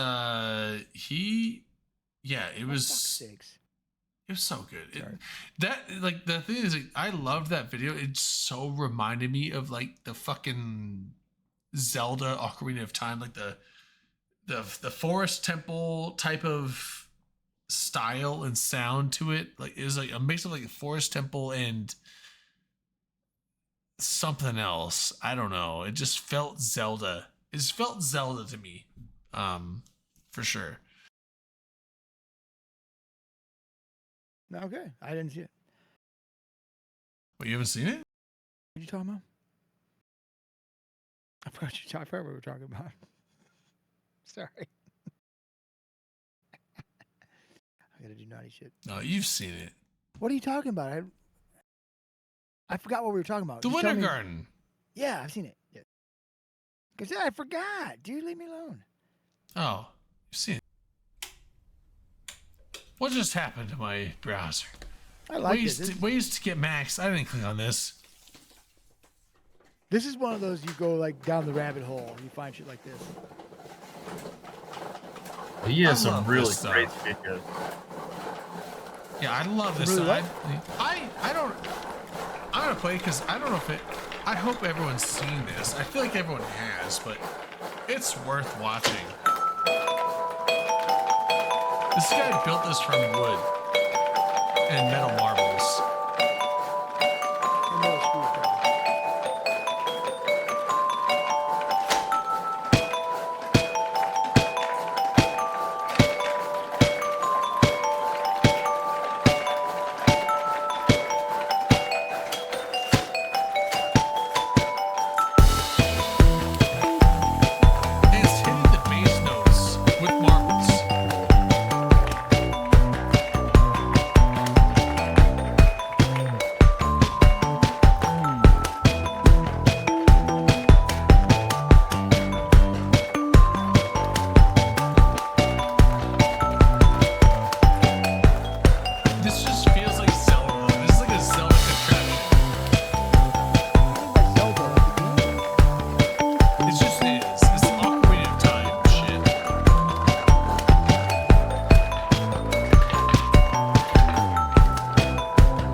mic on. It's like he rolls that thing. That's a. It's not a vibraphone, but it's like something that exemplifies the noise based on its motion. Like he just does all. It's so incredible. This shit they built. It's absolutely nuts.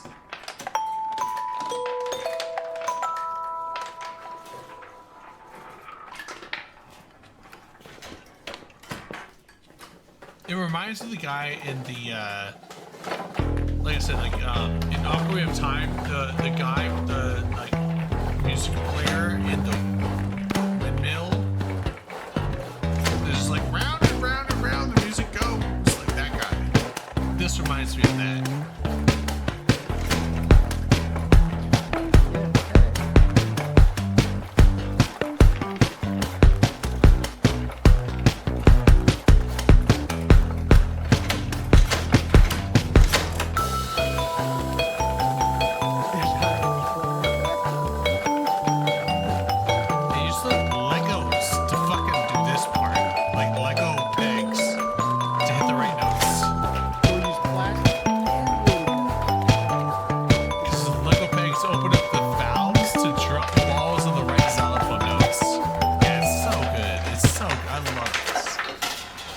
You need to go into his. I'll post it in your chat. And it's recyclable. You can just do this forever too.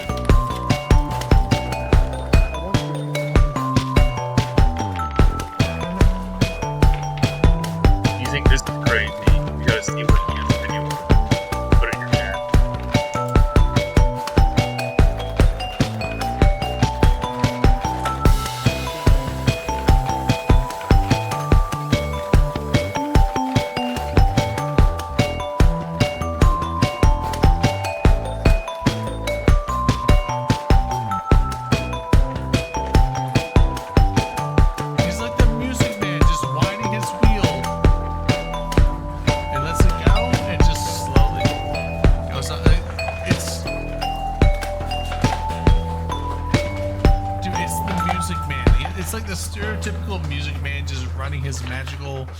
Music contraption. It's so fucking cool. And it's real life too. Like it just fucking works in real life.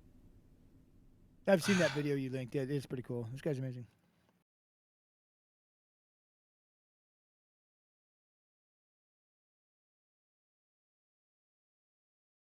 Yeah, sauerkraut. Oh, dude, it's so good. Like Wintergarten with a T at the, not garden with a D, but that's the guy. I think he's done some more music contraptions since then. I'm not sure, but I haven't watched many of them. But maybe he's done something else. But I got one for you. He's got a really good one. Oh. So your chat. One sec. Yeah, I've got two of them there for you.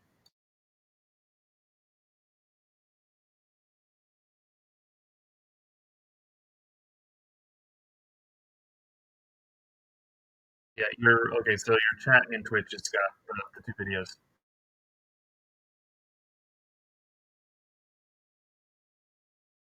All right, let's get one. Oh, it's Wintergarten. Okay, this is the same guy. Yeah.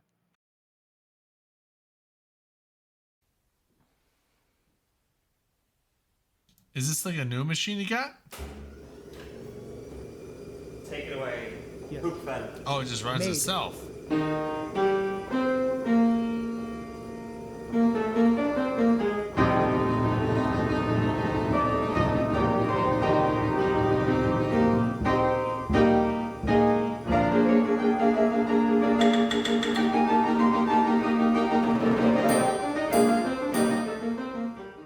I am in Rudesheim. I'm Heim. Rudesheim. Rudesheim am Heim with my new friend himself. Lukas Wendel from Siegfried's Mechanische Musikkabinett, which is a music instrument museum with mechanical music instrument in Germany. Oh, German. I thought it was Dutch. Okay, it's German.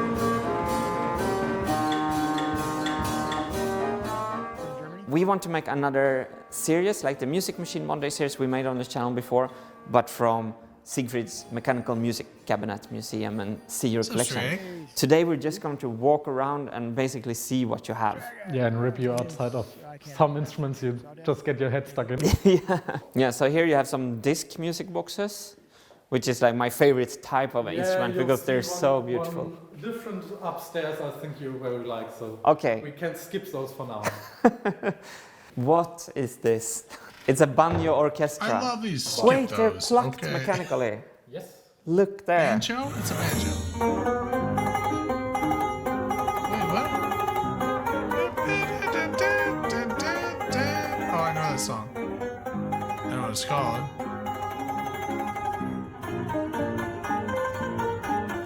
Incredible. This is all about like just automatic music. And this is an accordion I think I would be able to play perfectly. Hupfeld, that's the company who made the self-playing violin. Yes, and this piece actually was produced especially for one of our clients. So it's. Did you build this? Yes, it's a replica. They Yeah, built this. Wintergarten, not It's a Wintergreen. Hyatt on a spring.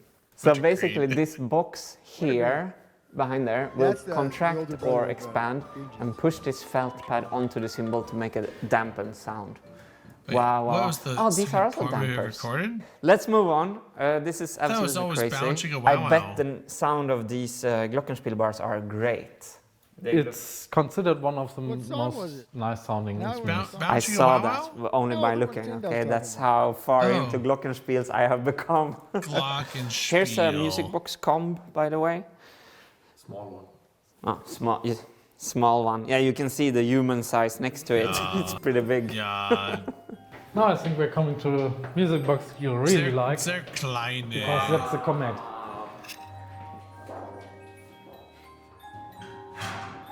Disc music boxes is among my favorite mechanical music instruments. And Lucas has just shown me the Comet. This is like one of and the, it is the it's world's got the, largest it's got the disc music box. spots poked The in the world's largest disc. we know of. So it's There are programmed by still 3 known implementation- devices left in the implementation? world. So this is one of only 3 existing. One of 3 we know of. Okay. So if anyone This has guy's one of the like best contradicting this thing. let He us know. doesn't know. It's like this is one of his 3. So he's like, one of 3 you don't know. It's like, bruh, what other one do you fucking know? It's one of 3, dick. So wind up music clock. Damn.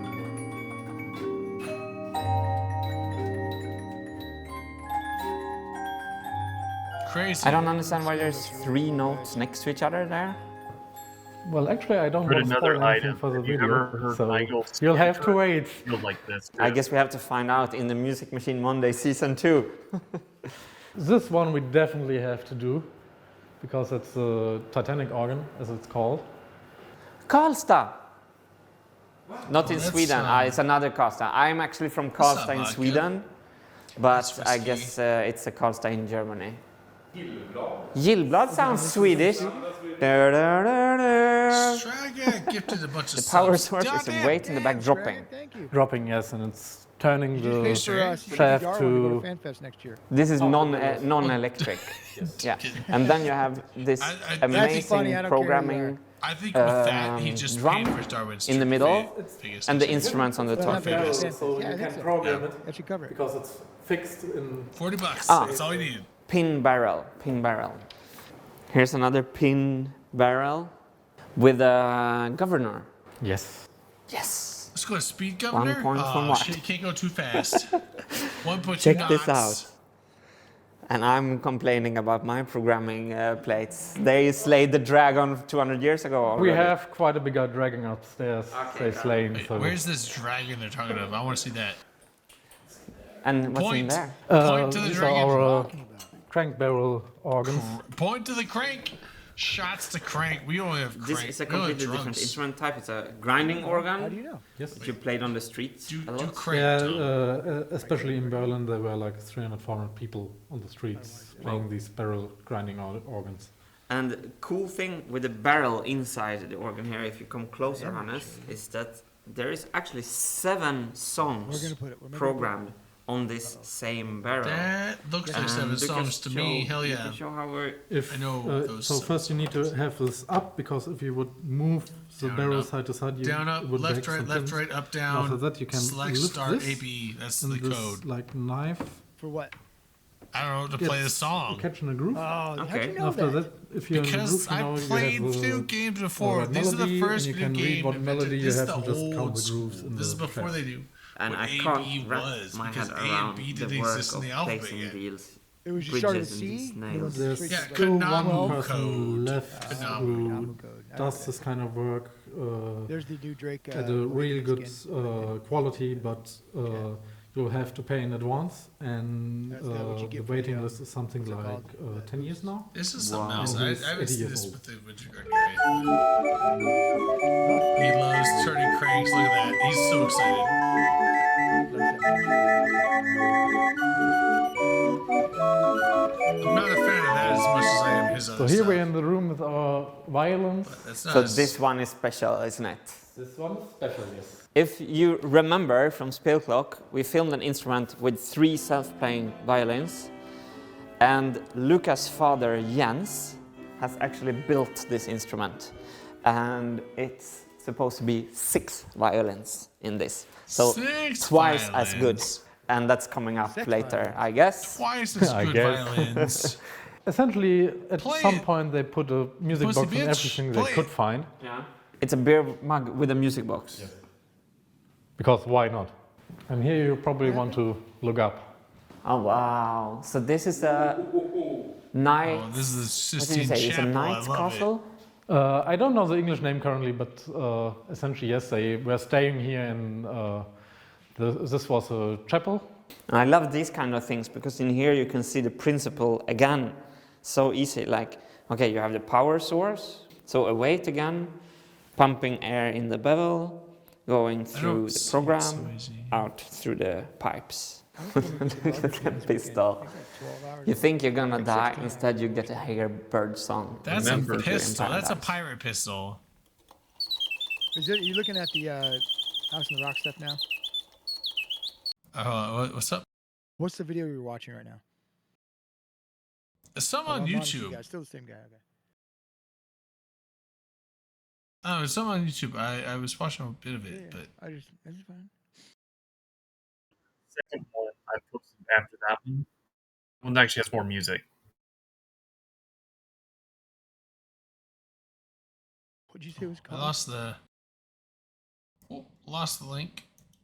One sec. Why'd you do that? One sec. Got buried. I'll put it back for you. At the end of your Twitch chat. Oh, well, no, it was good. I didn't want to play. It was like 10 or 15 more minutes on that, so I didn't want to play. I'm going to Prague next year, Chenda, Moldavia. Wait, we're doing Prague? I'm going to Prague next September. Is that where like Mission where- Impossible started?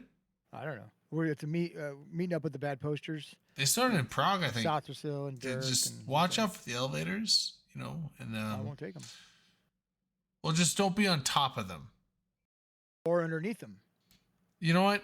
Just don't be outside of the elevators that you're not supposed to be outside of. How about I sit at the bar and just stay there? I'm pretty good at that. That's dangerous. It can be, but it's not necessarily dangerous. You should send double agents into the bar to bring you your drinks.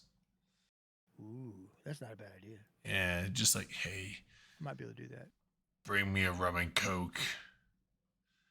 Dirk Cat Steele, you wanna get Morgan. for me? Go get my shit. Special man. reserve. And they're like, the fuck? You're like, just give them like $50 bill. You're like, and no one told you this. And they just go get you there. And they're like, all right.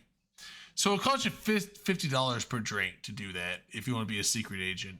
I don't you'll want to be a just secret like, agent. and I you'll wanna just meet be people. drunk outside, not talking to anybody, not having any fun. So you're probably better off just being a normal person and doing your meetup like you should.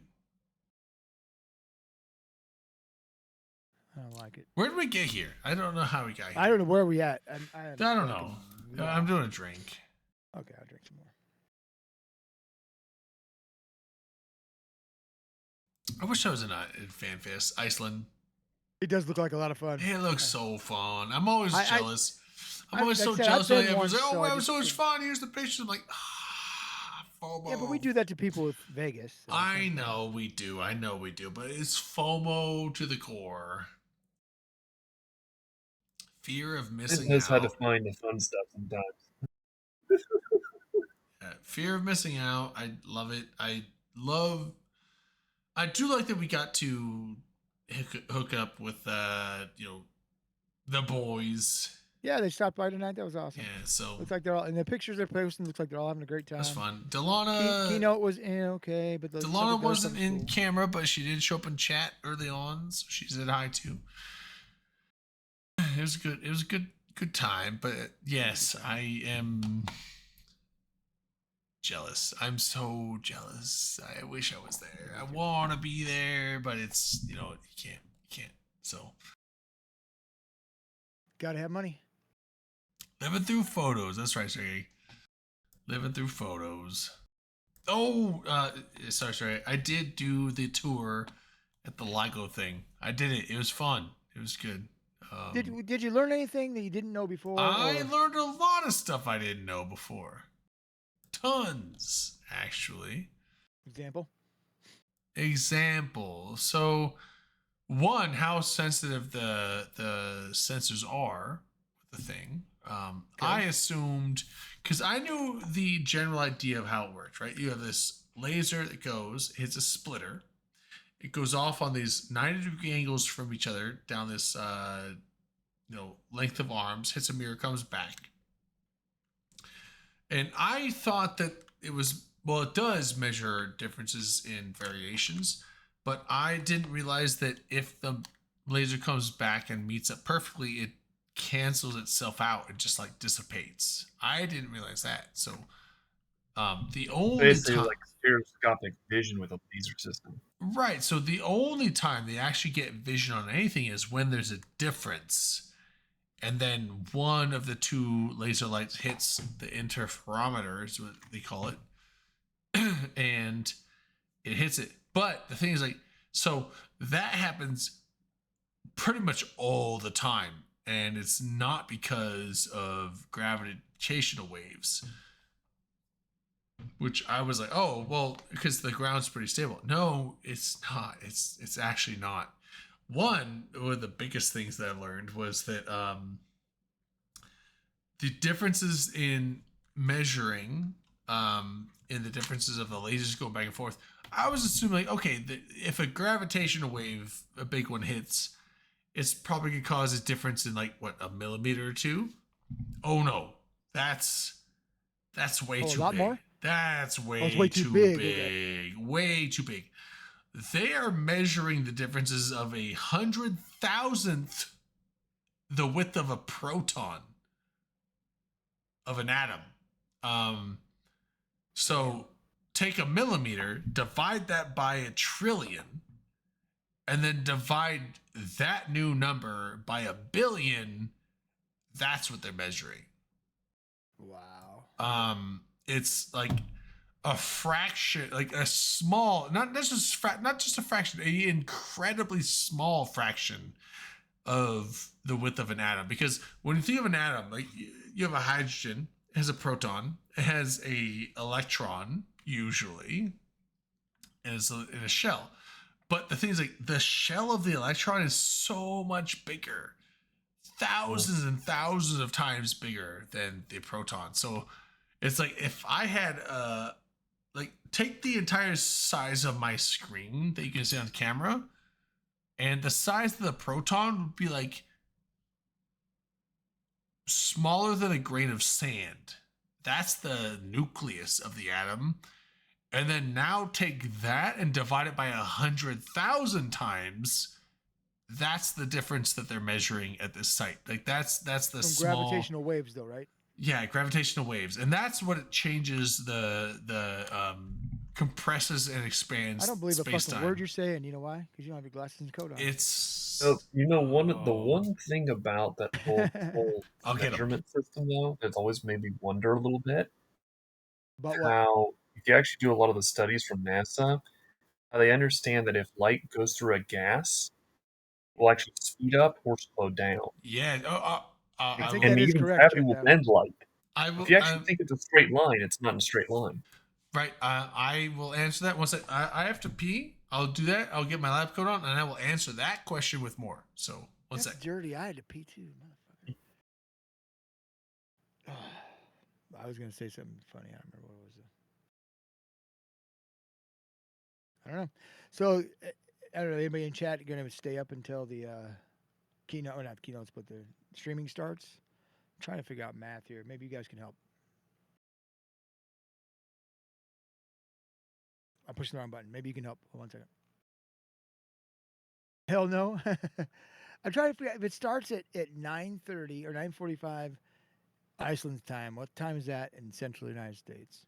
Or 4 a.m. for us. 4 or in 3? Central U.S. time. Is that Central or is that Eastern? Central. 4 a.m. Actually, this tomorrow it's gonna be like almost like 3 a.m. So 4 a.m. here. Okay, thank you. Well, 3:45 a.m. Right? Yeah. Son of a bitch. I don't know if I can get on. I'm gonna try to leave it up. See if my computer stays on. It'll probably turn off because it's a dick. It fights me constantly. So Chindown, you were saying earlier you'd come to a meetup again. We're gonna try to do one that's before January 1st. I don't know, probably not in December, maybe November. So I'll keep you posted.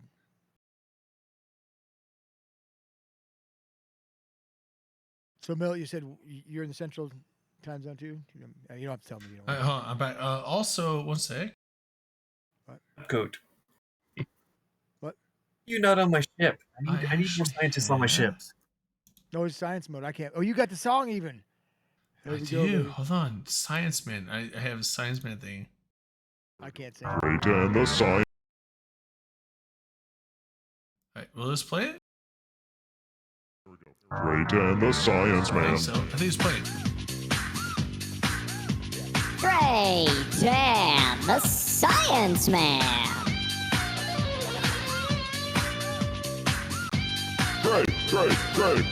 Great. Science rules.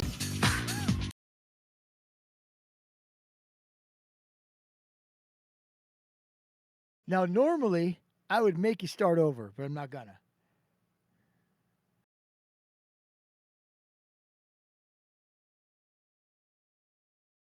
I hadn't finished all my buttons. Okay. So yeah.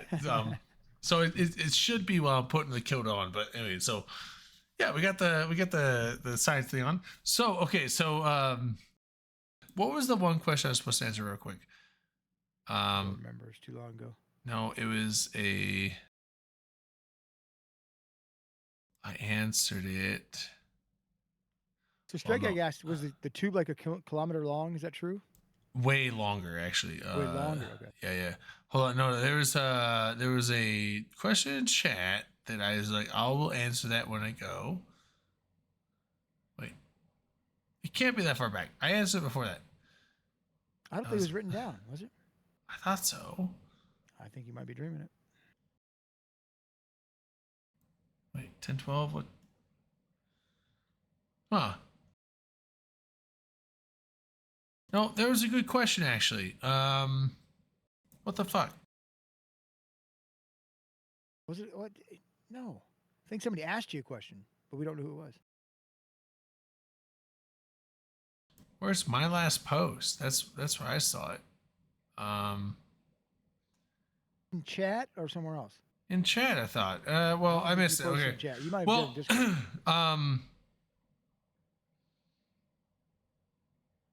No, I don't know. Or maybe someone asked it and I didn't respond.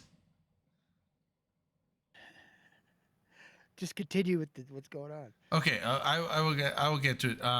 So wait, no, Millant, you were the one that asked it, right? Yeah, but he didn't type it. He asked you something. What question did you ask? Okay, so one of the interesting things that I remember reading about years ago. The medium that the light's going through, the phase velocity. Yes. Light Okay, would change speed up. Yes, okay. And you also have gravity that bends it too. Yeah. That's what it was. Okay, phase velocity. Got it. I can answer this in the same time. All right, so with the LIGO facility, which is down in Hanford, they have another one down by New Orleans, and they also have one near Pisa, Italy. I didn't know that there was the third site, which makes sense though, because when you get gravitational waves, when you get a wave coming in from a direction, it's the same way GPS works on your phone or anything on Earth when GPS goes, because you have it's not like that you send a signal to GPS saying like, where am I? That's not how your GPS works. Your GPS works because you have the GPS satellites all just constantly nonstop sending down signals saying, I'm here at this time, I'm here at this time, I'm here at this time. And your phone basically receives all those signals from all the satellites, and it receives the 3 closest ones, and it's called triangulation. So you get like, okay, I get this signal from this satellite, this signal from this satellite, this signal from this satellite. So this time from here, this time from there, and this time from there, based on where they should be in the orbit, you can get an exact position of like, this is where you are, because from this point here, and this point here, those 3 shells, you put a shell around each satellite of like, this is how much time it takes for me to send you this thing.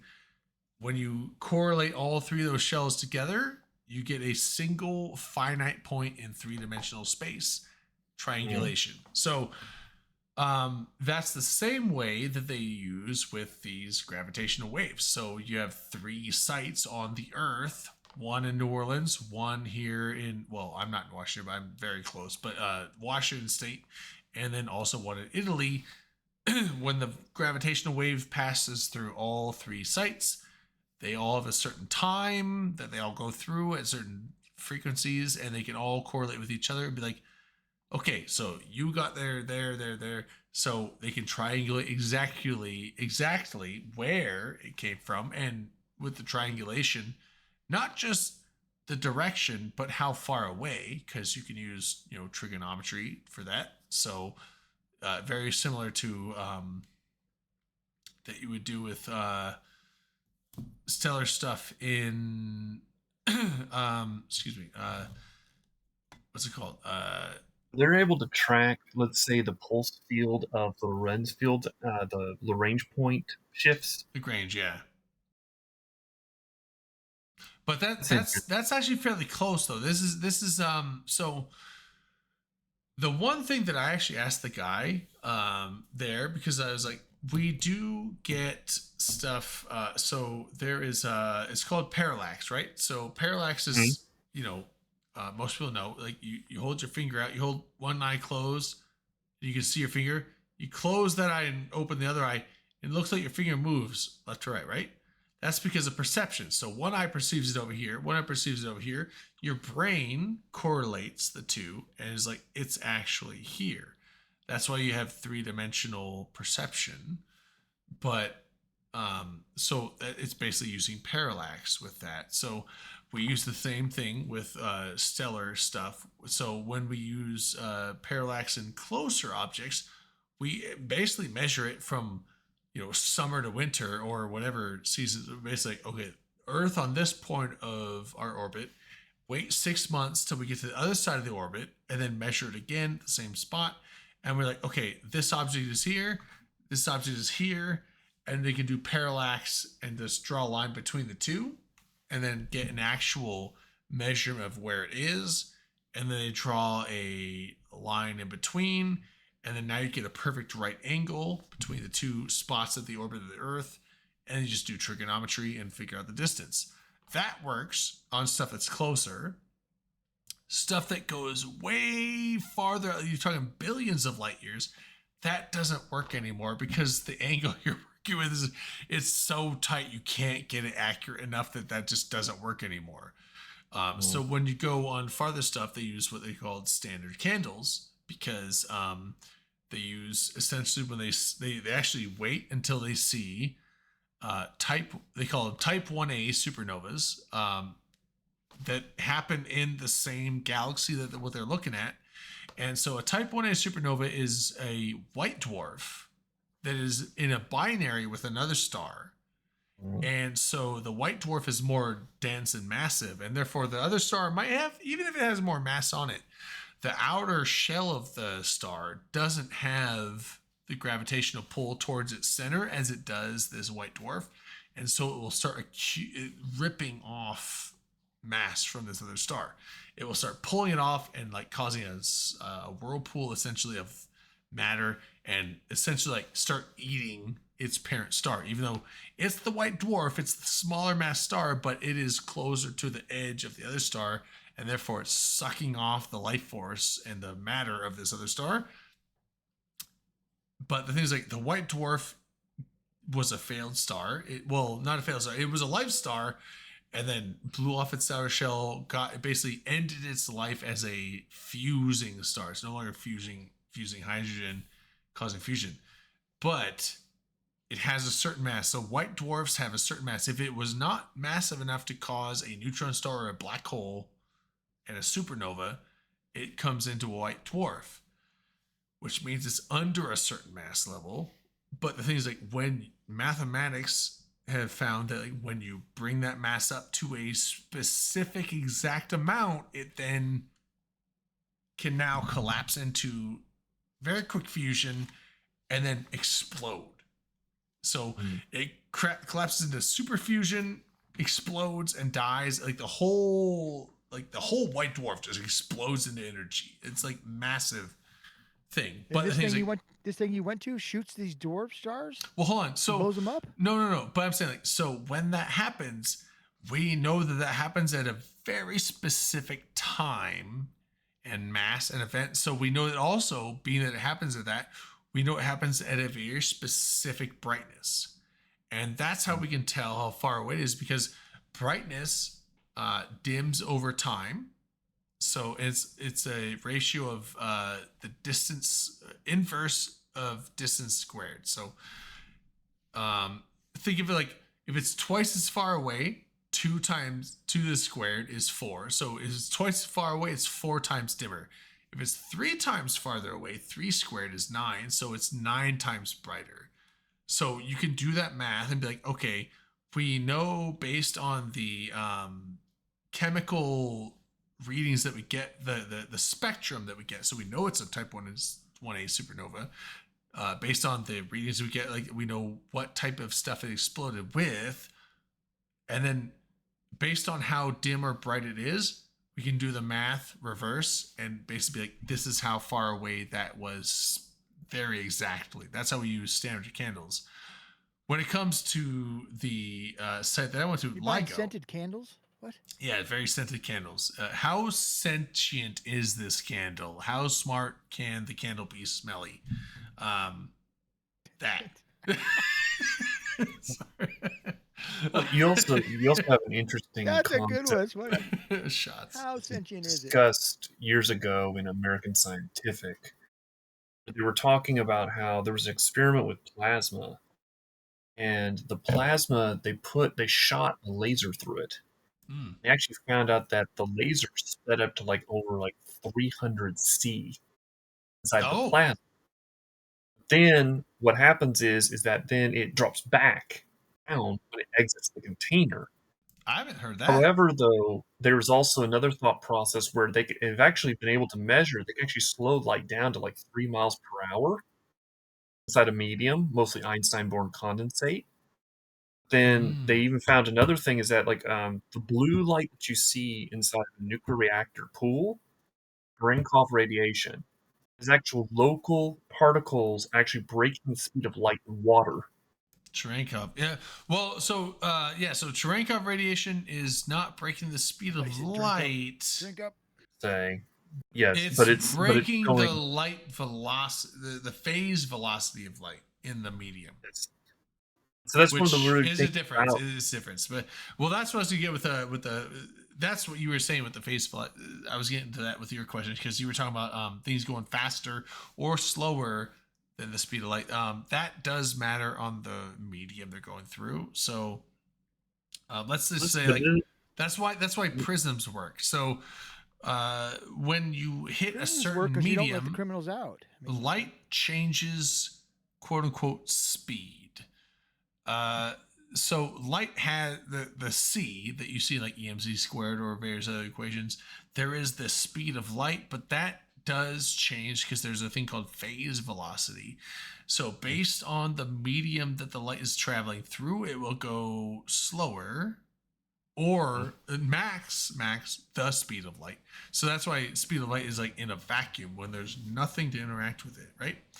But you can go slower than that. So like through a prism, through water, that's also why light refracts.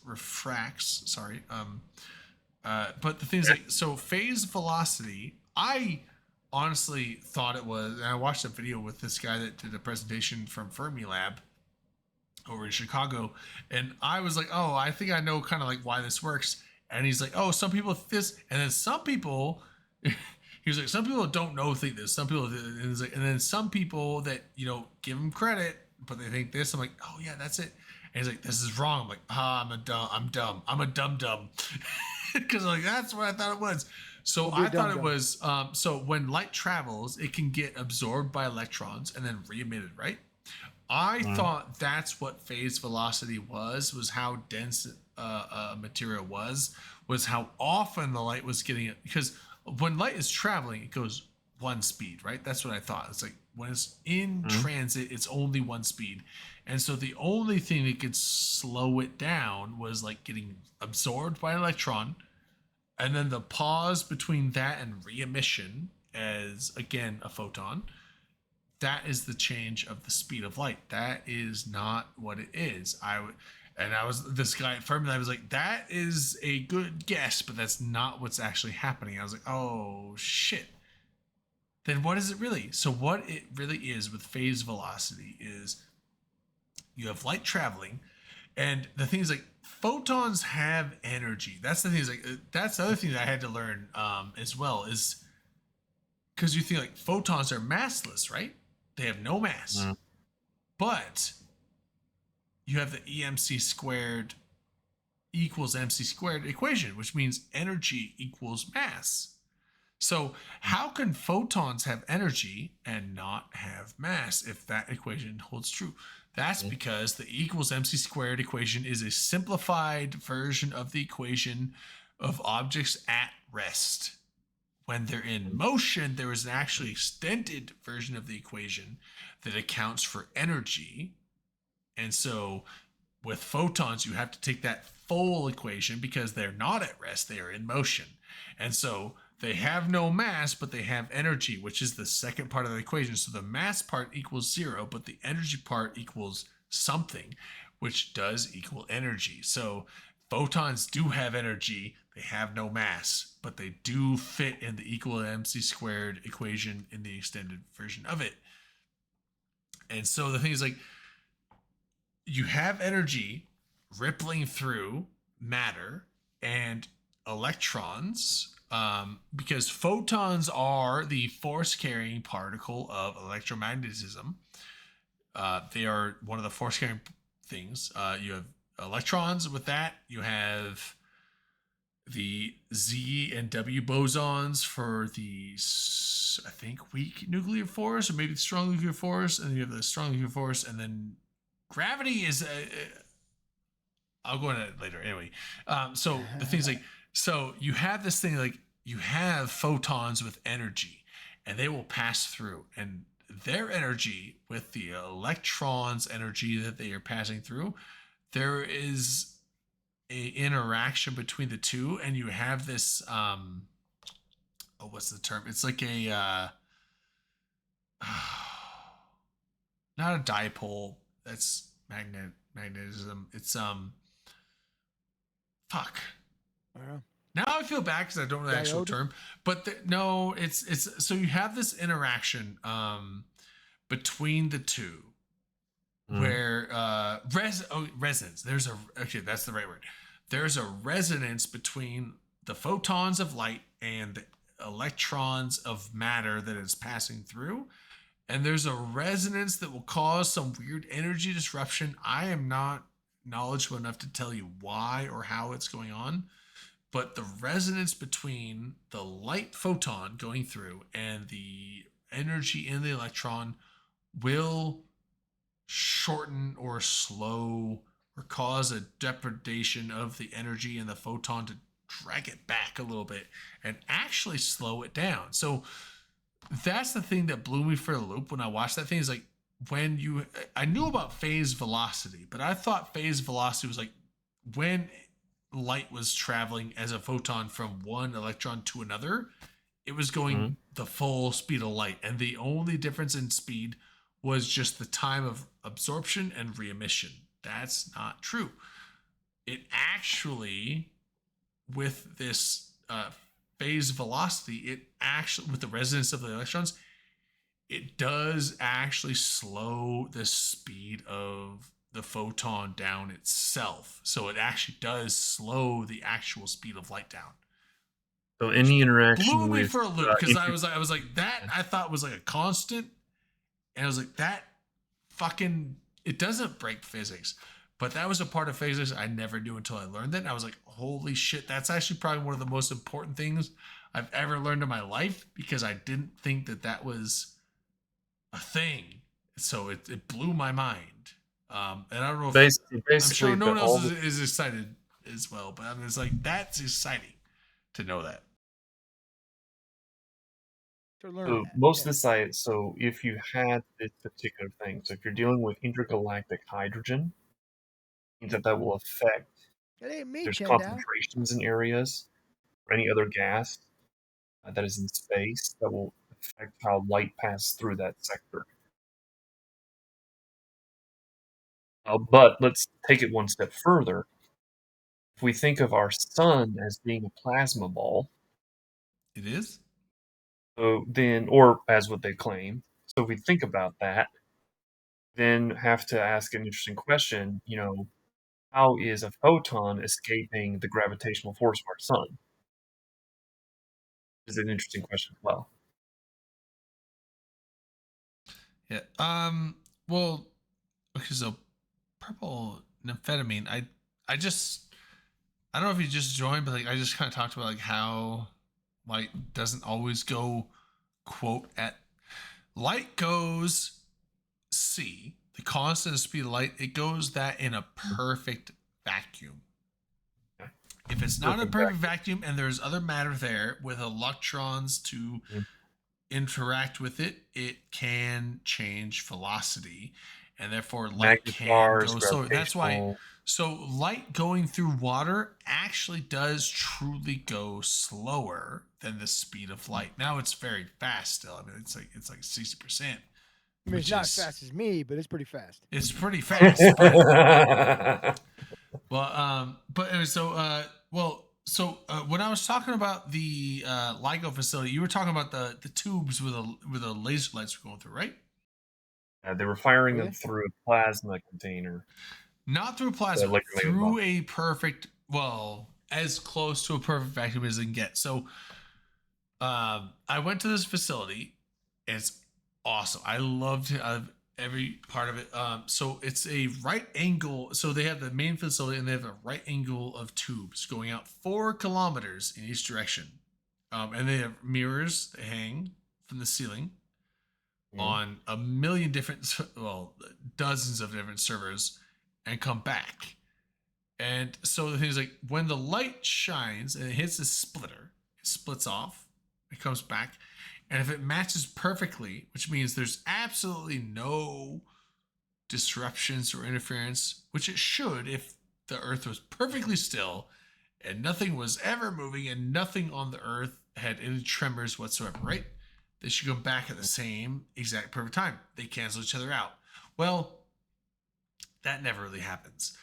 So they constantly get readings, right? So they have to learn to measure That purple, that happened a long time ago. Yeah, so they have to constantly measure the readings of like what is actual data and what is just, vibrations in the ground or stuff we would account for. And the amount of things they have to account for is mind-blowing. I went there and it's like there's a highway 20 miles away that they have readings on that they can then compare to their readings they get the thing to measure the semis going over the highway, because the vibrations of the semi trucks going over that highway does affect their sensor 20 miles away. And they can, like, the guy was saying, like, and I'll have to find some pictures here in a second, but he's like, this whole graph right here, like, this is the semi trucks on that highway they have to look at, and there's like a, you know, someone that is like knowledgeable on the interferometer stuff they can look at, and they can tell you exactly like the spacing, the weight of the semi truck, and the spacing between the axles of that truck 20 miles away that they have to look at.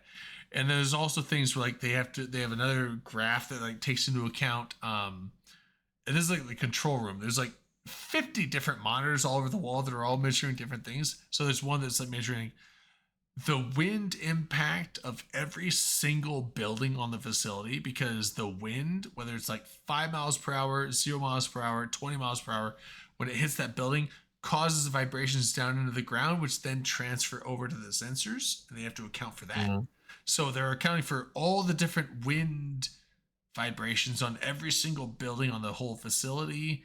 They also have to account for the tidal forces of the moon pulling on the earth and its whole cycle around every time it goes. And so that causes about 3-inch compression and distortion each way. And they have to account for that because that does matter on their measurements. They have to account for fucking dams unloading water on dispersion to let rivers flow. They have to do stuff on earthquakes, even if like a 5.0 earthquake on the other side of the planet, they have to account for that. Everything, like everything you could possibly think of that might move the fucking world in any way, they're like, this is important. And so once they take out, because 99% of the data they get is noise, and they have to distort or get rid of that noise, and then that's when they can actually do the measurements of the real science of like gravitational waves coming through.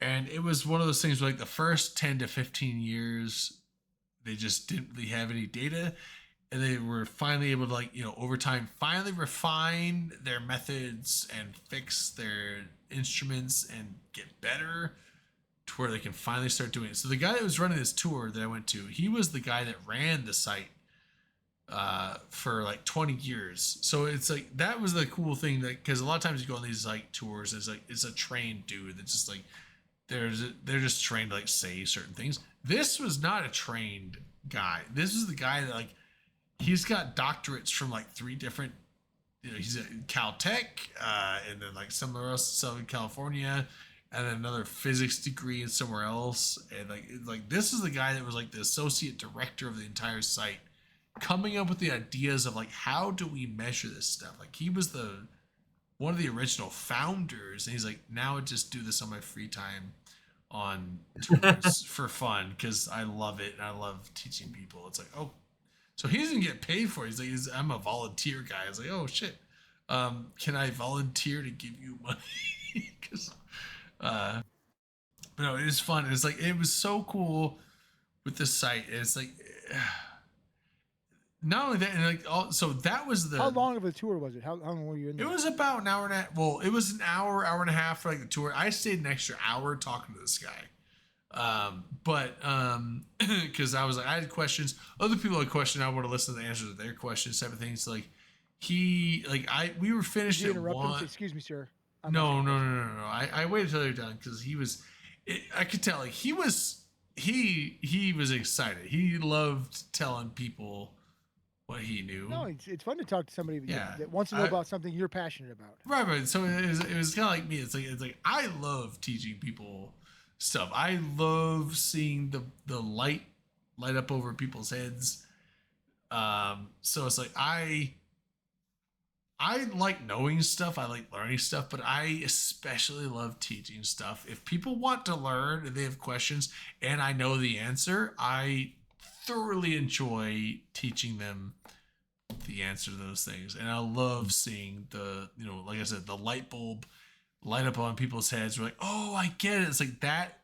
that You're kind of like, like "What?" that kind of like the expression of like, oh, okay, Oh, now I get it. It's like that is like one of the funnest things I can think of. I love it. I love because it's like a reflection of my own interests, right? It's like I love learning stuff, and so when I see other people enjoy learning things, it's like that is like pure enjoyment on my mind. So, but anyway, so when I went to this thing, it's not just the science side of it that was so exciting. The engineering into this facility was mind blowing. It was because you would think, oh well, okay, so they have those science, they're just gonna have people build it, right? It's like it's not just fucking building it. The building it was actually, I would almost say, like probably the hardest part, because you have to have 4 kilometer long arms at a perfect right angle from each other. Okay, that's not bad. Shine a laser, right?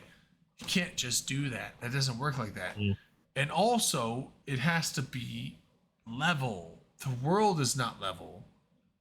And also, you can't just, point a laser over there, because you have to account for the curvature of the Earth. So 4 kilometers that way is not the same level that you are here. So you have to have it higher. Okay, that seems easy enough. Even gravitational force on our planet is also offset too. That seems easy enough to account for it. It's not, because even lasers move at that distance, not noticeably, but noticeably for these instruments, because lasers, even light bends with gravity. And it's not because, and that's the thing, that's the other thing. It's like, well, photons have no mass, so how does gravity affect them? It does affect photons, not because they have mass and they're getting pulled. It's because gravitational forces pull a well, right? So if you have a well going in this way, so normally if you have a flat ground, laser will go this way. But if you have a well here, a laser is going to dip in and dip over this way, right? If you do a geometrical, how do you account for that? If you do a geometrical shape of a dip in a 3-dimensional space, and you draw a straight line, it will dip down and change direction. That is what light does. So even though it has no mass, space-time is getting distorted, and therefore it will divert. That's why you have gravitational lensing, where you'll look at a galaxy, you can see stuff on this whole outside. Have you ever seen things like that? That's because the light is moving. And so Earth is not a galaxy. Normally with gravitational lensing, you look at it through giant, massive galaxies, and so you're getting stuff coming back your way from a long ways away. Earth is a very small, very inconsequential, low mass object when it comes to big things in the universe, but it is massive enough that it does matter when it comes to light, when it comes to lasers and perfectly managing them on the surface.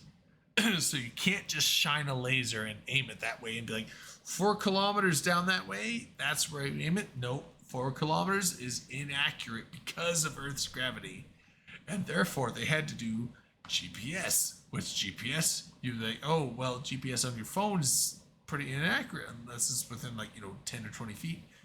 They did multiple, this whole conglomeration of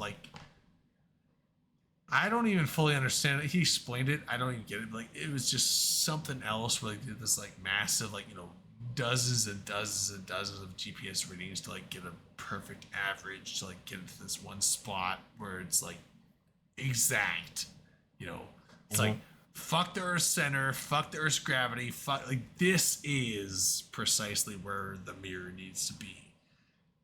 And then you get stuff where, like I said, so they have to have these tubes, and like you said, light going through with lasers, you have phase velocities. Well, that's why they need to make them a perfect vacuum in these tubes.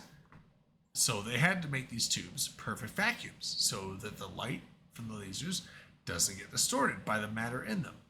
So you have these 4-kilometer long tubes each way, and they need to be a perfect vacuum. How do you do that? But also because this site, when they were proposing it, was not getting the funding, and a lot of people just didn't trust it. They thought it was a failing thing, so no one wanted to give them money. So they had to figure out how to do this for super cheap because they didn't have the budget to do it right. So they're like, normally you'd go a hold of like super, vacuum system companies, but they're too expensive. They can't go with them. So they went with like just this steel company, the steel welding company in Chicago. Fuck it. They have a cheap price. And they ran this whole thing, and they're like, okay, well, you need 4 kilometers each direction. So 8 kilometers of tube, 1 meter in diameter. And they're like, okay, we'll run this thing. And they had to like run this whole machining operation of like running this spiral thing because they wanted to do it in one sheet. So they're like, just spiral in all the way for 4 kilometers both ways. And then they had to weld it, right? So they had to seal it. So they had to weld it. The welding had to be perfect because they had to go thin steel because it was cheaper to do that. So they couldn't afford to do it. You could go with just a thicker steel system and have a perfect vacuum, but they had to go thin steel because they couldn't afford a thick steel system. So the thin steel system provided challenges. Like, okay, well, that's going to collapse under pressure in a vacuum, but that's why they built every 3 feet. They built these vertical ribs around the whole thing to hold circle, hold center. But then also they had to heat it up because steel, they had to go low hydrogen steel, so it wouldn't off-gas the hydrogen into the system. So they go low hydrogen steel. But also when they heated it up, it would expand, but then compress when they cool it down. So they had to make sure that was going to rip apart seals. So they had to do these like every 10 feet, do a separate like triple weld of like compression restriction. And then also when they got done with all the welding, they had to check it. So they had to make sure all the welds were perfect, absolutely perfect. And who better to detect perfect welds than Boilermakers? Because Boilermakers check boilers, and they're good. I like Boilermakers. If you fuck up a boiler, it fucking explodes. So. I thought you meant the drink. Sorry. Oh no. I'll do a shot though. Wait, where's my whiskey? Oh, here. Let's do a shot of whiskey. And I'll continue. Sorry, it's a long explanation. Oh, my cap's on.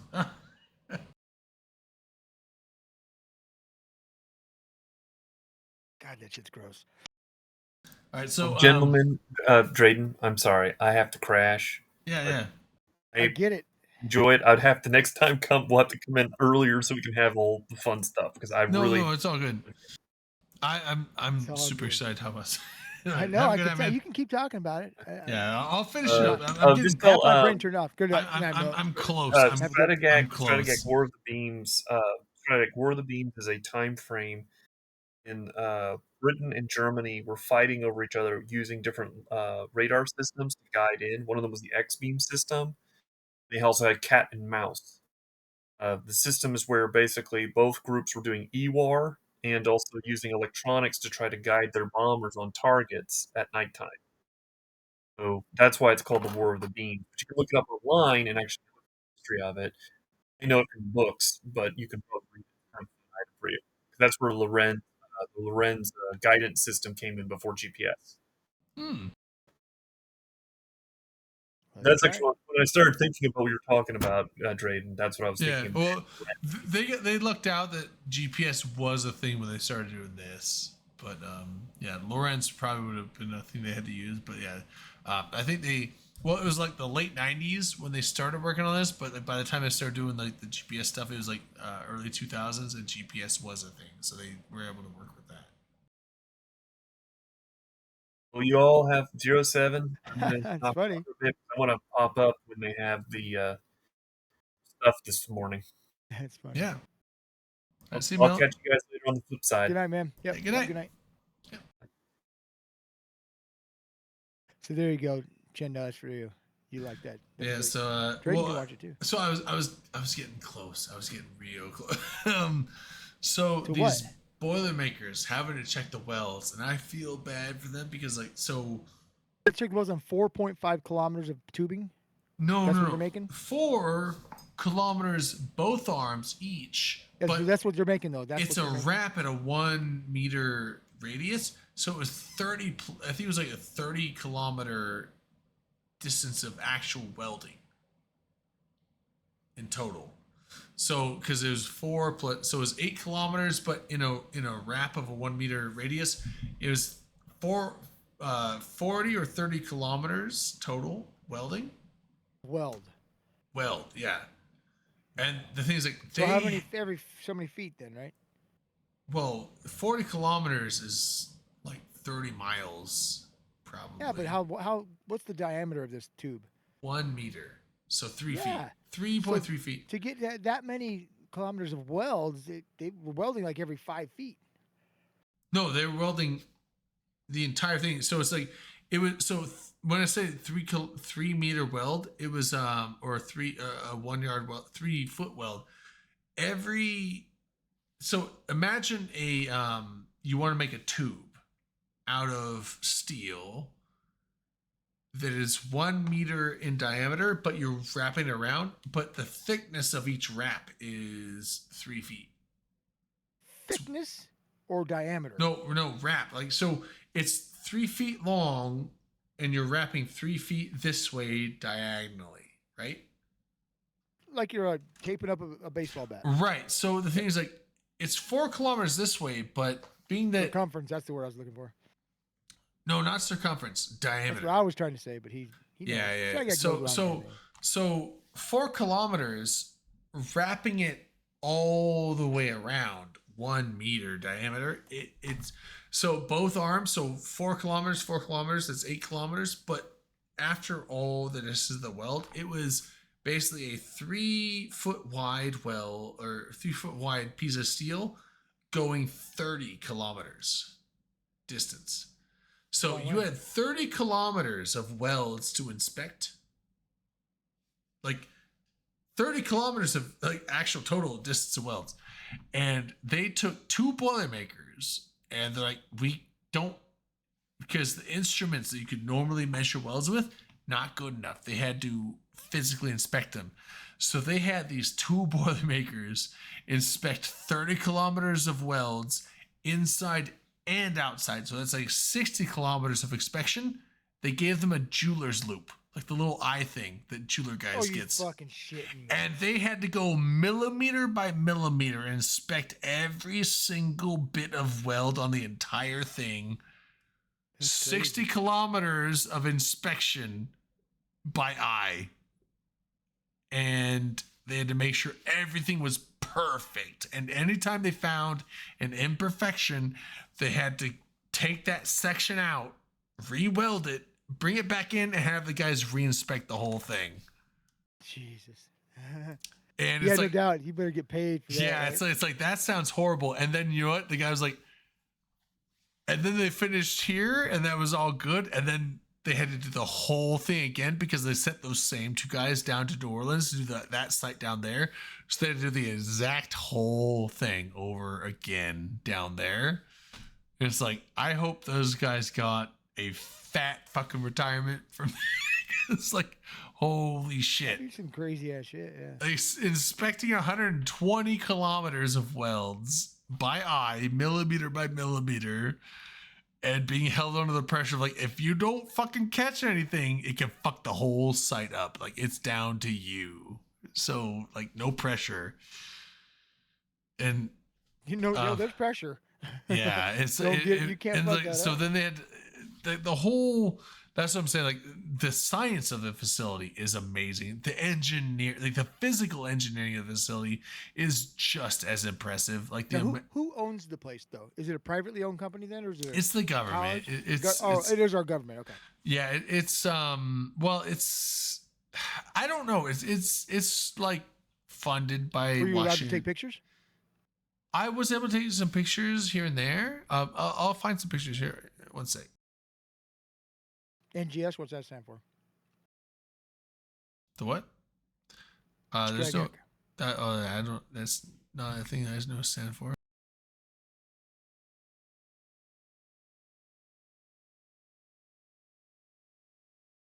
Hold on. Let me post them from my phone because they're in there, and then it'll be easier for me to find online.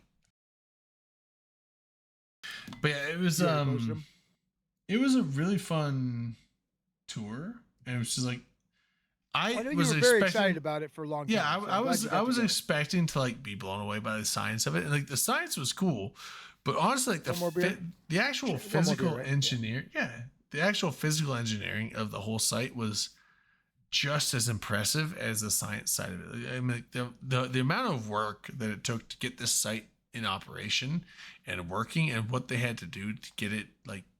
And that's the like I said, this guy was the director of the whole site in the first 20 years that it was in operation, from the 80s to like the early 2000s, and they encountered a bunch of stuff that they just didn't know. Like there was times where they're like, okay, we think we have it. Like, what are these awkward readings? What the fuck is this? There's vibrations here. They didn't know what it was, and they had to start brainstorming. Like, what could this be? This is not traffic. This is not the Earth thing. They had to go over. They eventually found out. Someone had there's a dam 50 miles that way. Let's check them out. They checked the water gate opening flows, and then the pressure of the water hitting the river from the dam opening the floodgates matched up with their sensors. So like, okay, well then do they calibrate that out? These anomalous readings are because of this dam over here, but like, okay, but that only counts for these ones. What about these ones? They had to go to another dam 90 miles away, and that was the cause of the other one. So they're like, they didn't know that their senses had to be that sensitive. Like, they now have to account for all the dams within like 150 miles of themselves dumping water to make sure that their sensors are accurate. It's nuts. It's nuts. It's like the amount of shit they have to go through with. The other thing is like, so tidal forces, not just the tidal forces from the moon, from the Earth, but also there are certain areas in the planet. One's off of the Oregon coast, one's off of Europe, and there's a couple others where they don't necessarily go with like just higher tidal waves of like, whoosh, whoosh, whoosh, whoosh waves that they account for. There are areas where like you have these like, it's not super waves either, like alpha waves where they all conjoin together. It's more of like a flat thing. Like you just have this like weird supernatural like general like raising of the entire ocean and then dropping. And it's not just in a localized, it's in a massive area where you have this like, if there's a spot off of Oregon that does it, there's a spot off of Portugal I think that does it, and there's a spot off of somewhere else that does it. But the thing is, like, because it's such massive ocean weight, when the ocean rises, you have so much more mass up here pushing down on the ocean floor that it actually shoves the ocean floor down like by, nanometers. But then you have the ocean that supersedes, and now you have a reduction of the ocean pressure on the ocean floor, like 2 kilometers down, that recedes, so it pushes up by like a nanometer or 2, and you have this thing that happens once in a while, and it causes a difference of like fractions of a nanometer, if not a 1 or 2 nanometers tops. But they pushing up and down on the ocean floor. That vibration translates into the oceanic continent of the US, which then does hit the sensors, and these sensors can actually read that. And it does affect them. So they have to account for that as well. Like that's the kind of shit that they have to take into account. Like stuff that people don't even know that that exists. like I said, like these are things that are measuring hundreds of a thousandth of the width of a proton of an atom in difference of changes, right? Yeah. and that's what they're looking at. So It's insane. It's that level. it's something else. It's so fucking crazy. Like when I was going there, I was like, this. It was so fucking cool. Man. All right, I'm done with that. But I'm fanboying on that thing because it was so fun. It was so fun. If you I are picture ever, you like pulling your underwear out and throwing it on stage. I actually just went the whole thing naked because I wanted to make sure they knew my appreciation. You wanted to be able to soak it all up. Right? Yeah, yeah. You had to touch all the skin. Yeah. That makes sense. I get that. Yeah, it was really cool. Yeah, I'm saying if you're in southeastern Washington or Louisiana, go and you have the chance to go to these tours, fucking do it. It's super cool. It's really cool. I was expecting to learn something there. And how much did it cost? Was there zero? It's free. Okay. It's free. And do they do tours all the time, or was this something you had to get an appointment for? The second Saturday of every month. So that's the only time they do it. Yeah, that's the public. They do have private tours for. You have to set them up for corporations where it's like more of like a specific thing, but those are also pretty rare. There's like maybe 1 or 2 a month. But yeah, so the second Saturday of every month at least the Hanford one in Washington, that's what they do. So that's what I went to. Although they do encourage some donation because they run the tours. They also have like a really cool. Yeah, they probably don't have the tours in the budget. Well, all their budget goes to their they science, have the budget because they have like I said, like the guys that do the tours, they do it voluntarily. They don't get paid for that, which is another thing. It's really, it really shows that like the guys that do the tours, they're not paid tour guys. They're usually people that either do or have worked for the facility that are just really excited about the work they do and want to teach other people because they do it on their own time voluntarily. They don't get paid for that, which is cool. I wish they got paid for it because they should, but they don't. So the thing is, like, they do have the tour thing, and then they have like a really cool museum side where it's like they have a whole bunch of like stuff of essentially displays and demonstrations of like how their facility works. And you can go in there and like watch all that stuff, and that's all free. Is that what's his face's girlfriend? What was his name? Tom Brady? Oh, Giselle Bundchen. Yeah, I don't know, but like they run all that stuff, so it's like you can totally go there for free and not pay a cent. But they do kind of wish that you like. It's well as like you don't have to pay anything, but please donate something. And so I forgot about that because that's generally how all museums works. And I like supporting all the museums. So like, I was like, oh shit, I didn't get any cash. That's a good thing, right? I was like, I didn't get any cash. I was like, they don't have an ATM here. But I was like, what I did do is I did buy a keychain, which was like $5, which is like, they You probably pay cost taxes also, yeah.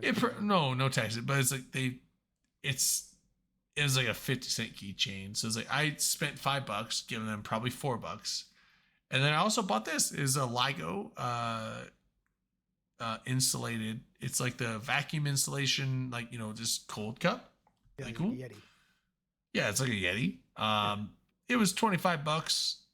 I bought that too. So I was like, I spent $30. It probably cost them $5 to supply the stuff I bought. So I was like, okay, that's how I'm going to give them money. Because most people are like, oh, I'm going to drop 10 or 20 bucks. And they're like, I don't have the cash, but how about I just buy some of your overpriced stuff from the shop? Because I do want to give you guys some money. So I was like, I will do that. And I like this cup. It's actually a good, pretty high quality. This is not some shitty quality cup. It's actually a really nice cup. So I like my LIGO cup. And I do actually have my keys on my LIGO keychain now. So the problem with that chick, Chendao, is Tom Brady touched her. Not nicely. Wait, did Tom Brady not touch Giselle nicely? I don't know. I don't want to touch anything Tom Brady touches. He's Oh, I was like, oh, don't tell me that's that not there's true. I would something. do that. Yeah, no, he touches little girls. That's weird. What? I mean, she's like 30, but She told me. I was like, don't tell me Tom Brady like is doing some like inappropriate. No, like, I think Tom Brady's probably perfect. Fuck. He's probably okay. I was like, I don't want to hear the news. Like, I don't like the Patriots or the Buccaneers, but I got a lot of respect. For I Tom don't Brady. want I'm to just like. teasing. It's like, oh man, you know what? I don't want to hear. He's no Tom. Brock Purdy though, baby. I don't care. You know what? He's an egotistical dickhead. That's fine. I'm fine with that. You know what? I'm not that egotistical. Why are you calling me a dickhead? Dude's got like fucking 6 or 7 Super Bowl rings. Why would you not think that you're all this shit? But I would be super sad to hear that he was like, abusive or some shit like that. No, that would suck. I would be pissed too. Okay, I was like, Class act as long dude. as He's a class that's act dude. if that's not the case, that's fine. Because If- she cheated. Oh, so he's a cuck. Wait, Oh, he's not because he divorced. I her, thought so they were he's not. divorced because they were having because he wasn't like, willing to drop football. I don't think they. But I don't know. I don't really pay attention to tabloids because it's like I don't really care about other people's relationships. I only care about mine, which doesn't exist. So. See, I date younger when my wife's younger, so that sucks. Only by 2 months. She's like a year younger. Oh, 2 months. 2 months. Dude, you're gonna like just announce Chomo shit like that on here? Sounds what? I said Chomo shit. Chumbo. What's chumbo shit? Chomo, child molester. Oh, I didn't see anything about child I'm kidding. It's a whole joke and you missed it. Whoosh. I over did. I here. didn't get it. I Oh didn't know what my chumbo God. was. Chumbo. Chomo. Chomo. Chomomo. All right. Chomo is child molester. It's really bad. It's not even funny anymore now that I It explain is now. Now it makes me sound like the asshole. God That's damn what it. I liked about it. Fired back on me. God damn it.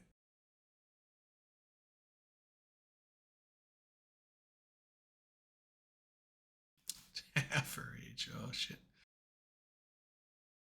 What's auto reorder? What? What do you auto reorder?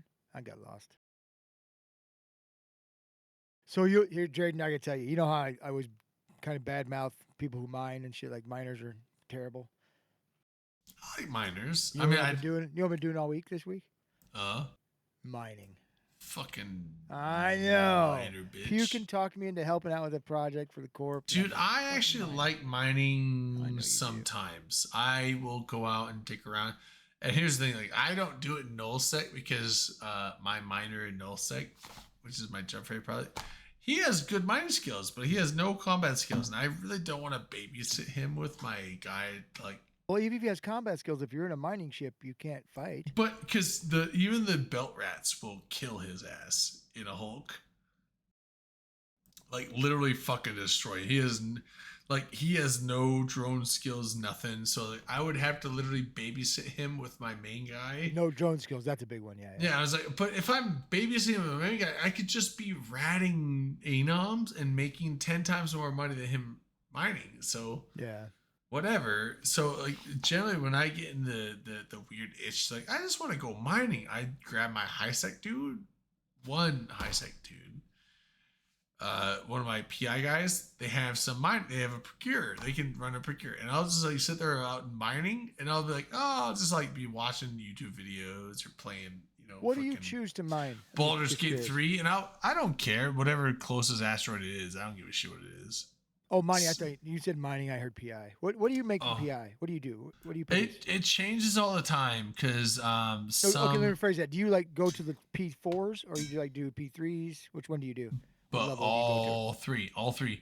I you do go for like the fours, the big I do a combination of like P4s, P3s, and P2s. Because I look at what's profitable, and also I don't want to flood. I don't want to be like, oh, all 4 of you make this one thing, and then it floods the market because that'll make it like worthless, right? So I tend to shift stuff around. So I have one pilot that does 2 different P2s. It's usually super tensile plastics because those sell like constantly well at a decent profit. They used to do test cultures, and those did well for a while, but I stopped doing those and moved to enriched uranium because enriched uranium started becoming way more Fuel blocks, profitable. yeah. It became way more profitable than the other 2. And then I have one that's just doing cryoprotectant solutions because those are very profitable. and he can run 6 planets on that. And then I have another one that used to be doing what's the P4? Where mainframes? Broadcast nodes, but broadcast nodes dropped in price for a while. At first I was like, well, let's see if we go back up, and eventually it just kept staying low. I'm like, okay, well, this guy's not losing me money, but this whole character is making me like 50 million every other day. That's not a whole lot. It's not really worth. I was fine doing it for like a few days, but eventually it's like, okay, this is just it's not going up. So I switched him over, and now he's doing Yukomi superconductors and making decent money on that. And then I made a bunch of those. Okay. I have another character that's doing sterile conduits, which are pretty good. So yeah, it's like sterile conduits P4, Yukomi superconductors and crowd protected solutions are C3 or P3s, and then I have another character doing super tensile plastics and enriched uranium, which are P2s.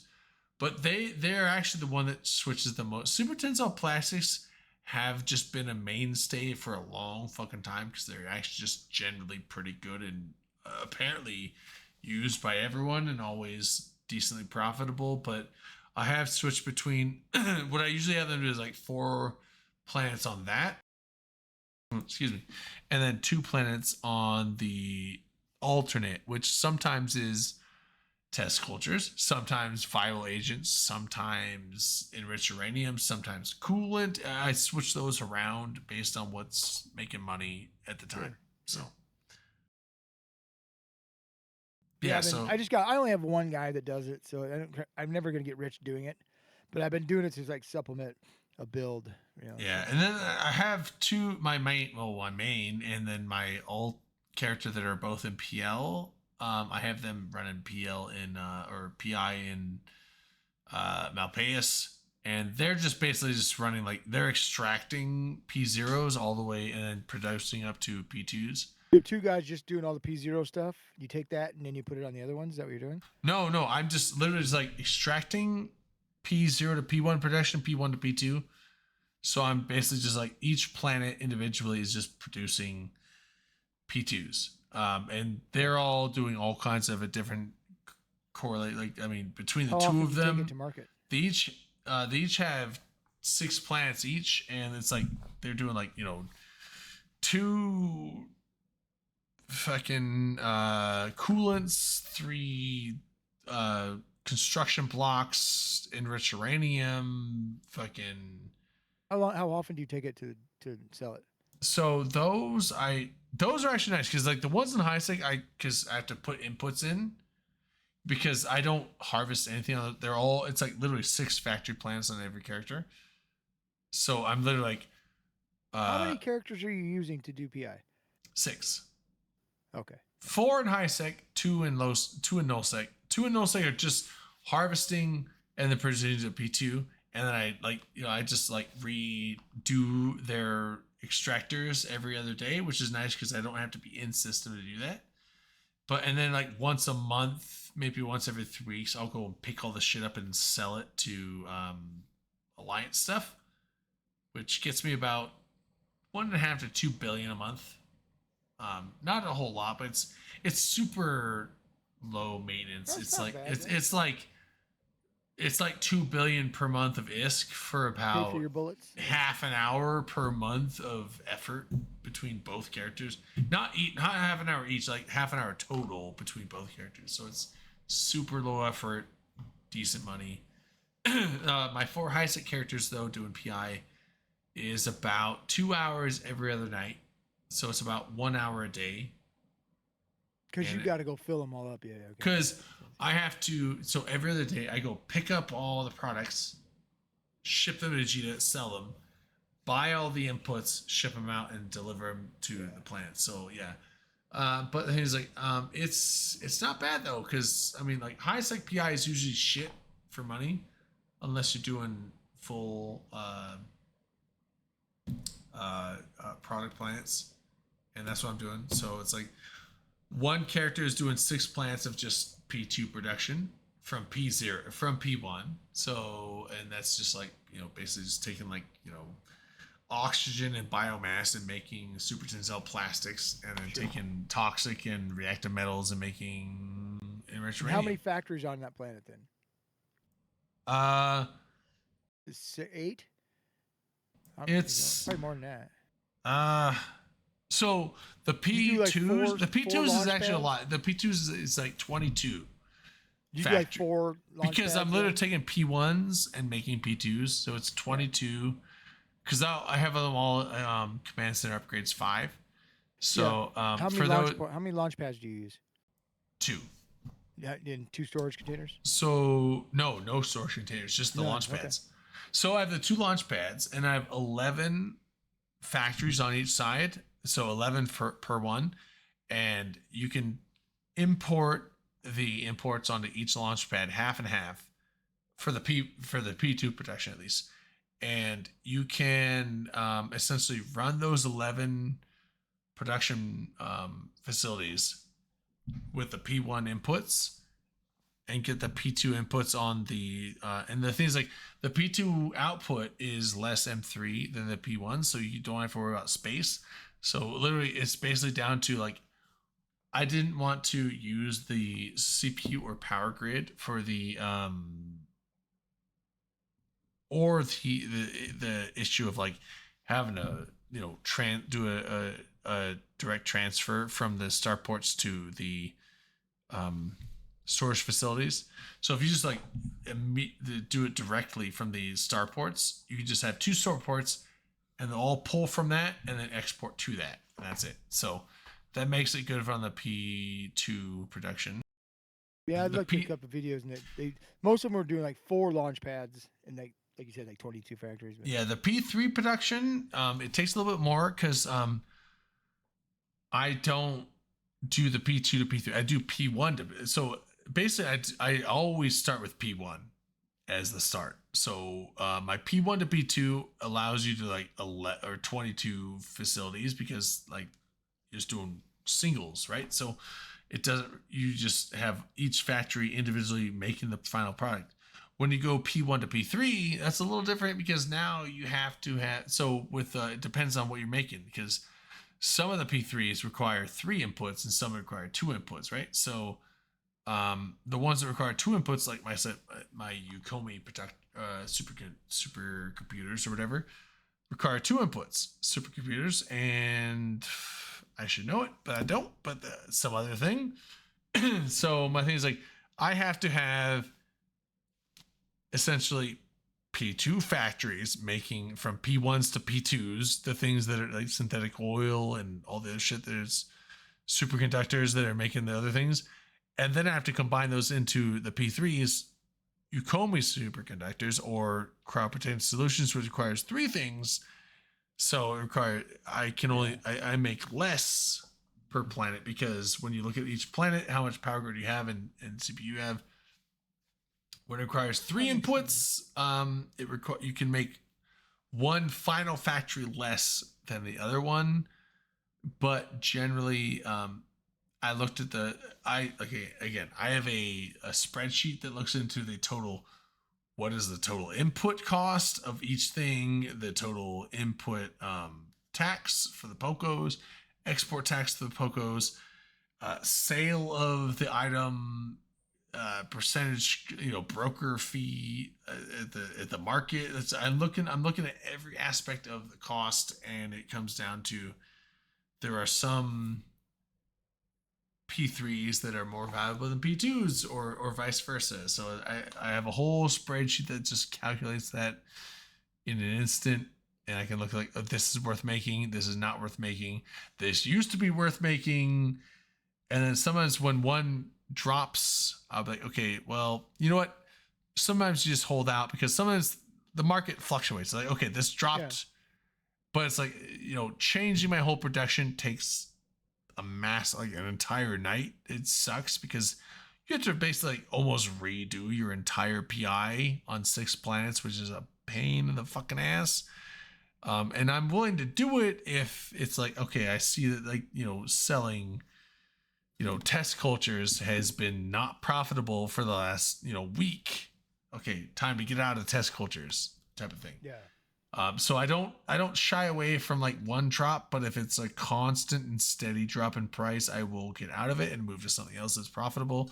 And I have a spreadsheet that just is measuring everything and all the costs, preemptive costs and sell costs, and be like, what's worth making money? And I will be like, okay, that sucks.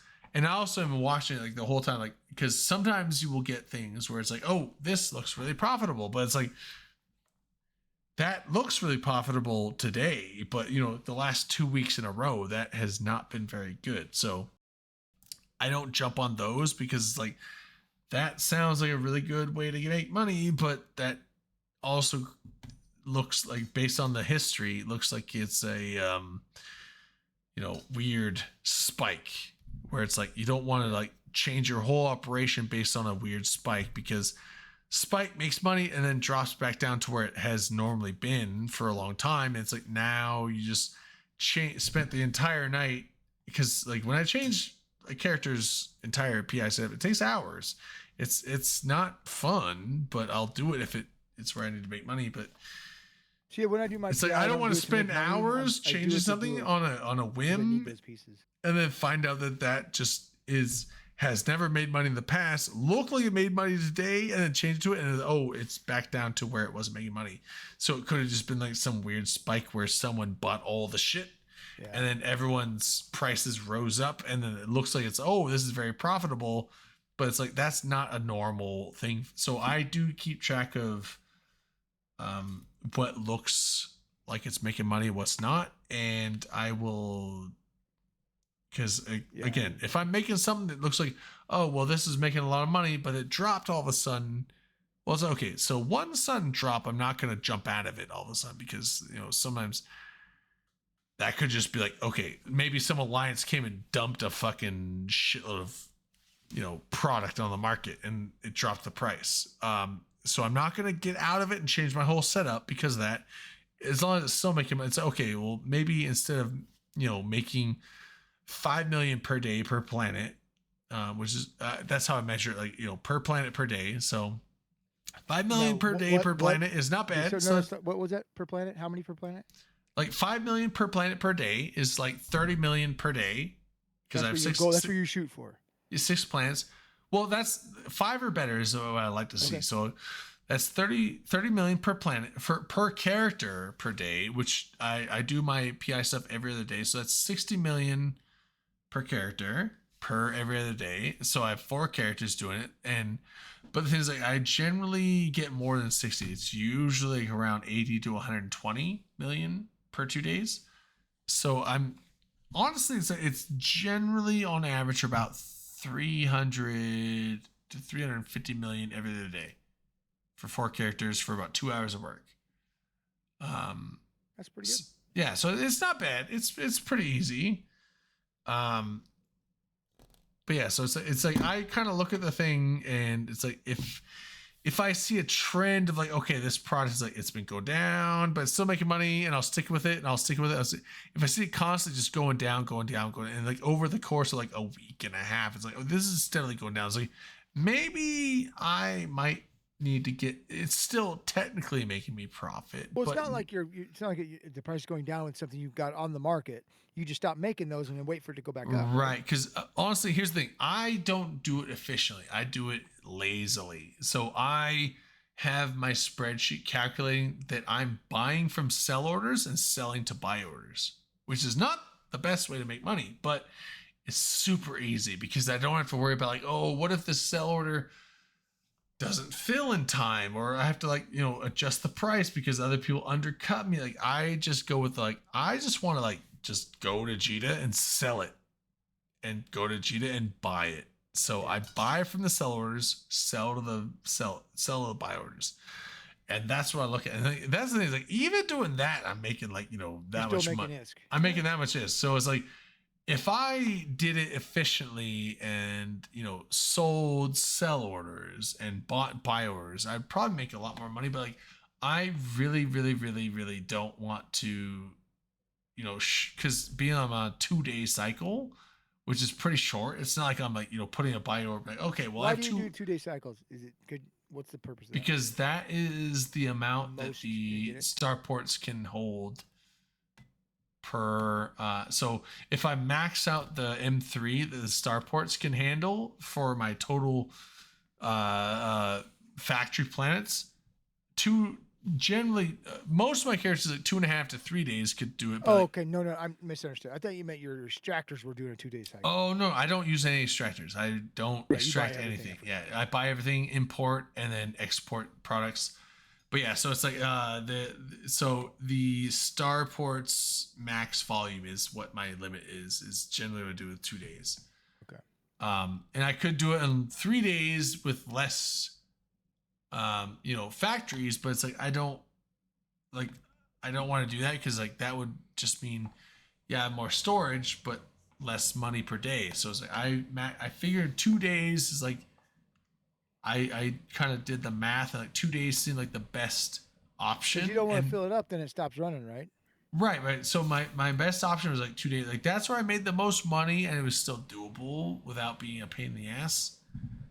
And because I could do it in 1 day and have more factories, but it's just I was like I don't want to do this shit every day. It's like every other day is fine, and it's only a couple hours. And actually, I just it's funny. I found a way to make it faster, which I didn't realize until about a week ago. And I was like, what if I do this? And it's like it actually it just shorted my entire time doing it by about 20 minutes. So now instead of being 2 hours, it's about an hour and 40 minutes. So I gotta pee. I'll be right back. okay. Don't go anywhere. I'll be right back. But yeah, so it's funny because like I never would have thought that PI would have been my highest income I made in the game.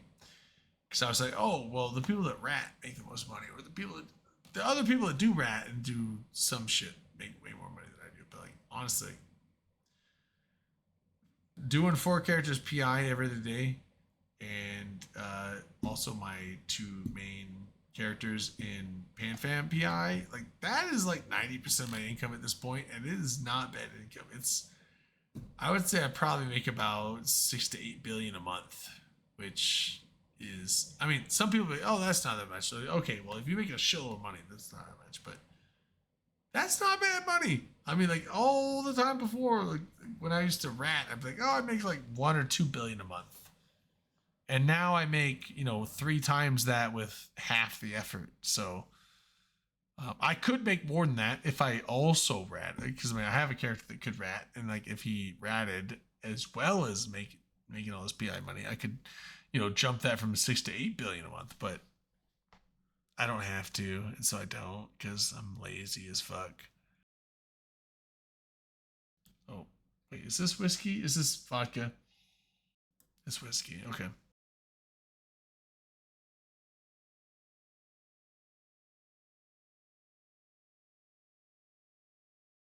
Yeah, so I don't know. I like it. Like, I know I've been told like, oh, why don't you do like the pandemic horde like buyback program with PI and stuff.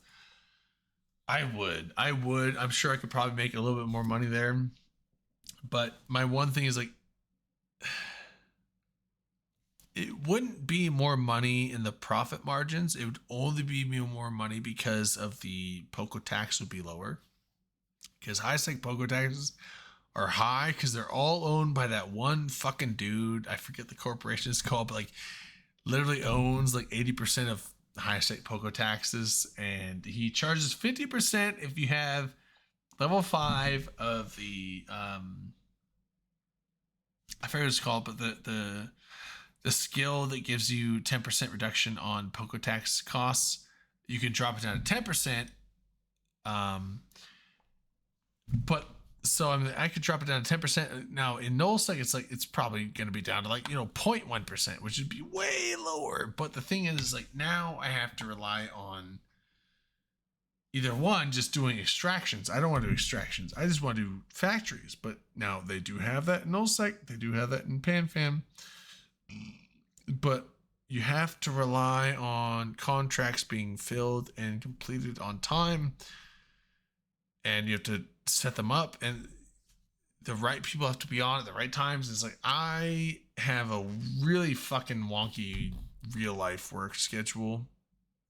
And so sometimes I'm like, oh, I can set this shit up by 6 p.m. And sometimes I can't set that shit up till 11 p.m. And I don't want to have to like work on I got to have a buy order to fill my, inputs at 11 p.m. and be like, oh, no one's awake at this time.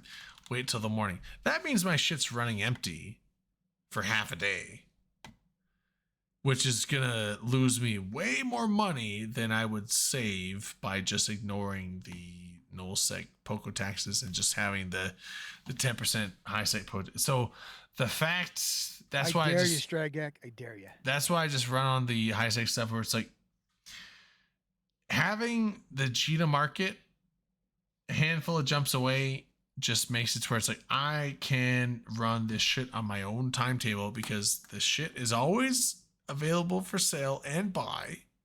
I can always make money and I can always get what I need, move it in, drop it in, and let it run without having to worry about other people's schedules and if they match up with mine. So that's why I did those 4 with that kind of makes that sense. schedule.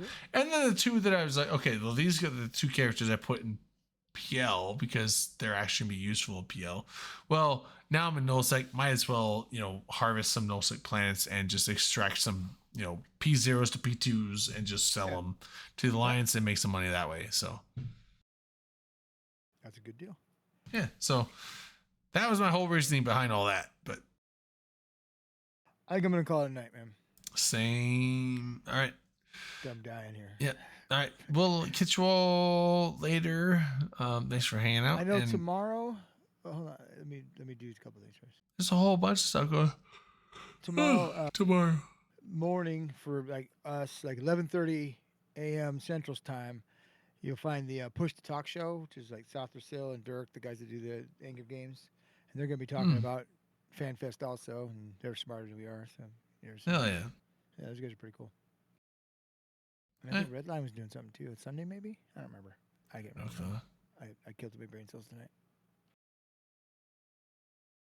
That's it. That's all I had. Wasn't that exciting? Yeah. Also, wait, straight. I put the contract expired. Do you not want the skin or the Plex? You want the Plex? He didn't play the game anymore.